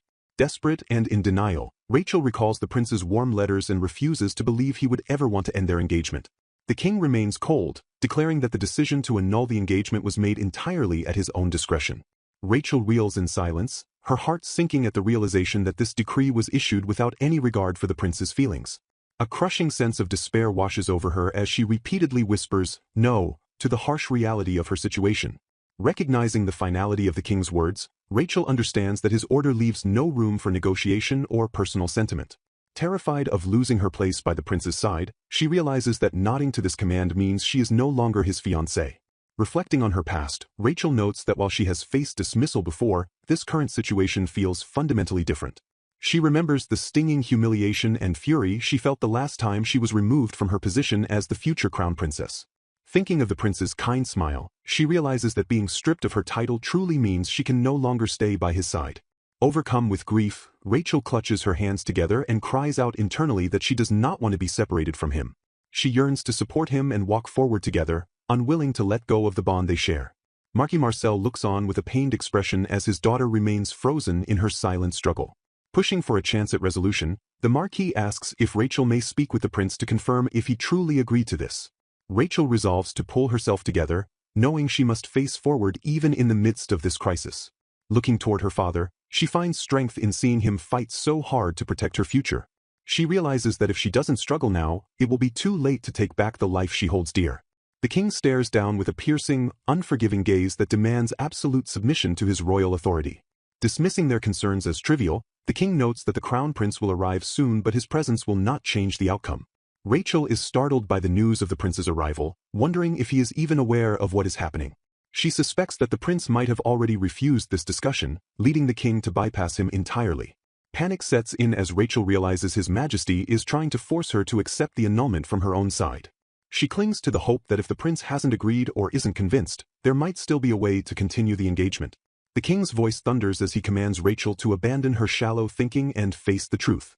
With icy determination, he prepares to repeat his final decree to ensure there is no misunderstanding. Standing tall and imposing, the king looms over the kneeling Marquis and his daughter in the vast, hollow hall. He leans in with a terrifying intensity, demanding to know if Rachel has understood his command. His eyes narrow as he states once and for all that the annulment is a decided fact. Turning his back on them, the king coldly ends the audience and leaves Rachel collapsed on the floor in despair. As the king walks away, Rachel begins to wonder if the saint is the reason behind this sudden, cruel shift. He informs them that the chancellor will handle the paperwork and they are to return home once the signing is complete. Deeply suspicious, Rachel questions if the saint made a specific request to His Majesty to trigger this annulment. The king issues a final, dark threat, warning her not to make him describe the consequences if she refuses to sign. His Majesty exits the grand doors, leaving the Marquis to comfort his broken daughter on the stairs. Rachel realizes that refusing to sign would mean the Marquis Marcel household has openly defied a direct royal command. She envisions the faces of her mother, father, and her maid Sarah, knowing their lives are now at stake. Terrified of leading her loved ones to ruin again, she feels the weight of her promise to protect them at all costs. Tears stream down Rachel's face as the injustice of the situation leaves her feeling utterly powerless. She sobs, questioning why her simple wish to stay by the prince's side is no longer allowed. A sudden commotion echoes through the halls as someone rushes toward the prince's private quarters. Rachel feels the walls closing in as she wonders if she is even permitted to dream of a future with the man she loves. Elsewhere, a frantic Cyril bursts into a room, shouting for His Highness to hear urgent news. The crown prince looks up in surprise, asking Cyril why he is so flustered and out of breath. Cyril reports that Marquis Marcel and Lady Rachel have just had a private audience with the king. The prince is stunned, realizing that something has gone terribly wrong behind his back. He grits his teeth in anger, recalling how he plainly refused the king's demand to take the saint as his new fiancée. Frustrated, the prince wonders why his father is in such a desperate hurry to push this annulment through alone. Cyril explains that after gathering intel, it appears the saint herself approached the king with a bold proposal. The saint threatened to leave the kingdom of Dutois for the neighboring country of Orda if she was not made the prince's fiancée. The prince realizes the gravity of the threat, noting that saint worship is a powerful force in both Dutois and Orda. Since no saint has been born in Orda for 500 years, their royal family would be desperate to claim her power. The prince understands that the saint's mere existence has an enormous influence on the people and the stability of the monarchy. He suspects that someone from Orda may have approached Lady Carol in secret to put these dangerous ideas in her head. Clenching his fist, the prince expresses his disgust at the political games being played with his life and Rachel's future. He deduces that the king is forcing the engagement because he views the saint as a vital card he cannot afford to lose. The prince blames himself for letting Anna Carol participate in the spirit-summoning ritual despite knowing she was dangerous. He is filled with regret, realizing that none of this would have happened if she hadn't received the Light Spirit King's protection. Determined to stop the injustice, the prince commands Cyril to accompany him to see the king immediately. Cyril confirms that he has already checked the king's location and is ready to assist the prince in his confrontation. The prince acknowledges Cyril's efficiency as they march toward the royal office with purpose. He fumes at the fact that the king went so far as to summon Rachel directly to pressure her into submission. His face is tight with resolve, his mind set on protecting the woman he loves from his father's schemes. The prince swears he will never forgive his own father for the pain he has caused Rachel. He prepares to face the king, ready to identify and defeat the true enemy lurking behind these royal decrees. Crown Prince Louis meets his aide with a grim expression, questioning if he is truly expected to smile while facing an enemy. Confronted by the king in his study, Louis is met with disbelief that he would refer to his own father as a foe. Standing tall in his military uniform, the prince remains silent while his aide bows respectfully behind him. The king dismisses any pleasantries, immediately bringing up the urgent matter of the prince's engagement. Admonishing his son to stop acting like a child, the king reminds the 18-year-old Louis that he must prioritize the country's best interests. Louis remains defiant, questioning his father's claim that marrying the saint is truly for the sake of the nation. While acknowledging the strategic desire to keep the Light Spirit King's power from neighboring rivals, Louis remains skeptical. He points out the glaring problem that the current saint cannot even manifest her powers yet. The king commands his son to listen, explaining that the saint's power is a symbolic truth known only to the royal family. Leaning forward with intensity, the king declares that just like past generations, the people will eventually embrace the saint as the mother of the nation. He cold-bloodedly asserts that as long as there is a chance she might awaken, letting her go is simply not an option. Meeting his father's gaze with unwavering resolve, Louis declares that even with those reasons he cannot accept the arrangement. Clenching his fist, the prince stands his ground against the king's looming authority. The king issues a chilling ultimatum, reminding Louis that any of his 3 sons can inherit the throne if the first prince lacks the necessary ability. With a dark glare, the king threatens to replace him with his younger brother as the new crown prince. To Louis's absolute shock, the king reveals a document stating his former fiancée has already agreed to the annulment. The king's aide steps forward to present a backup copy of the agreement for the stunned prince to confirm. The document clearly bears the signature of Rachel Marcel, acknowledging the termination of her engagement to Louis in favor of Anna Carol. The signature, Rachel Marcel, stares back at him from the page, finalizing the separation. The king brutally concludes that a king must sacrifice his marriage for the country, or else he has no capacity to rule. Dismissing his son without further argument, the king commands Louis to leave the room immediately. A heavy silence falls as the weight of the king's words sinks in. Trembling with realization, Lewis notices that Rachel's usually beautiful handwriting on the document is shaky and distressed. Slumped alone on a sofa, the prince is consumed by the crushing reality of the situation. He tortures himself wondering what agonizing feelings Rachel must have had while she signed her name on that paper. Despair washes over him as he reflects on his failed vow to protect her from this exact fate. In a fit of suppressed rage and grief, his fist hovers over the table. The prince reels from the emotional blow, his body tensing with the pain of his perceived helplessness. Looking utterly pathetic in his own eyes, Lewis laments his inability to keep his promise to Rachel. His aides softly suggest that perhaps the king's logic isn't entirely wrong given their royal duties. Lewis remains hunched over, his silence speaking volumes of his internal conflict. The aide questions if the prince is truly willing to lose his position as crown prince after years of working himself to the bone for the country. With sudden clarity, Lewis confirms he still cannot accept the outcome, despite the cost to his future. A smirk touches his lips as he asks his aide who exactly said anything about giving up. While accepting that the country comes first for a royal, he vows that every single citizen, including Rachel, is someone he must protect. Ignited by a new fire, Lewis declares he will build a future where he and Rachel stand together in the light. His aide smiles, noting that his lord has grown quite greedy to want both the throne and his love. Lewis exclaims with absolute conviction that he will never give up on a future with Rachel. Moving into action, he commands his aide to arrange a meeting with the saint and deliver a secret letter to Rachel's residence. The prince swears he will keep his position, his country, and his woman, refusing to yield a single thing to his father's demands. In a flashback to simpler times, the narrative notes how the young Lady Sarah has always loved cute things. A young Sarah introduces herself to Lady Rachel, promising to serve her faithfully from that day forward. A young, beaming Rachel happily welcomes her new maid with a warm smile. Sarah reflects on how adorable Rachel was as a child compared to the graceful woman she has become. Catching Rachel blushing over the prince's latest letter, Sarah teases her mistress while offering to prepare writing tools for a reply.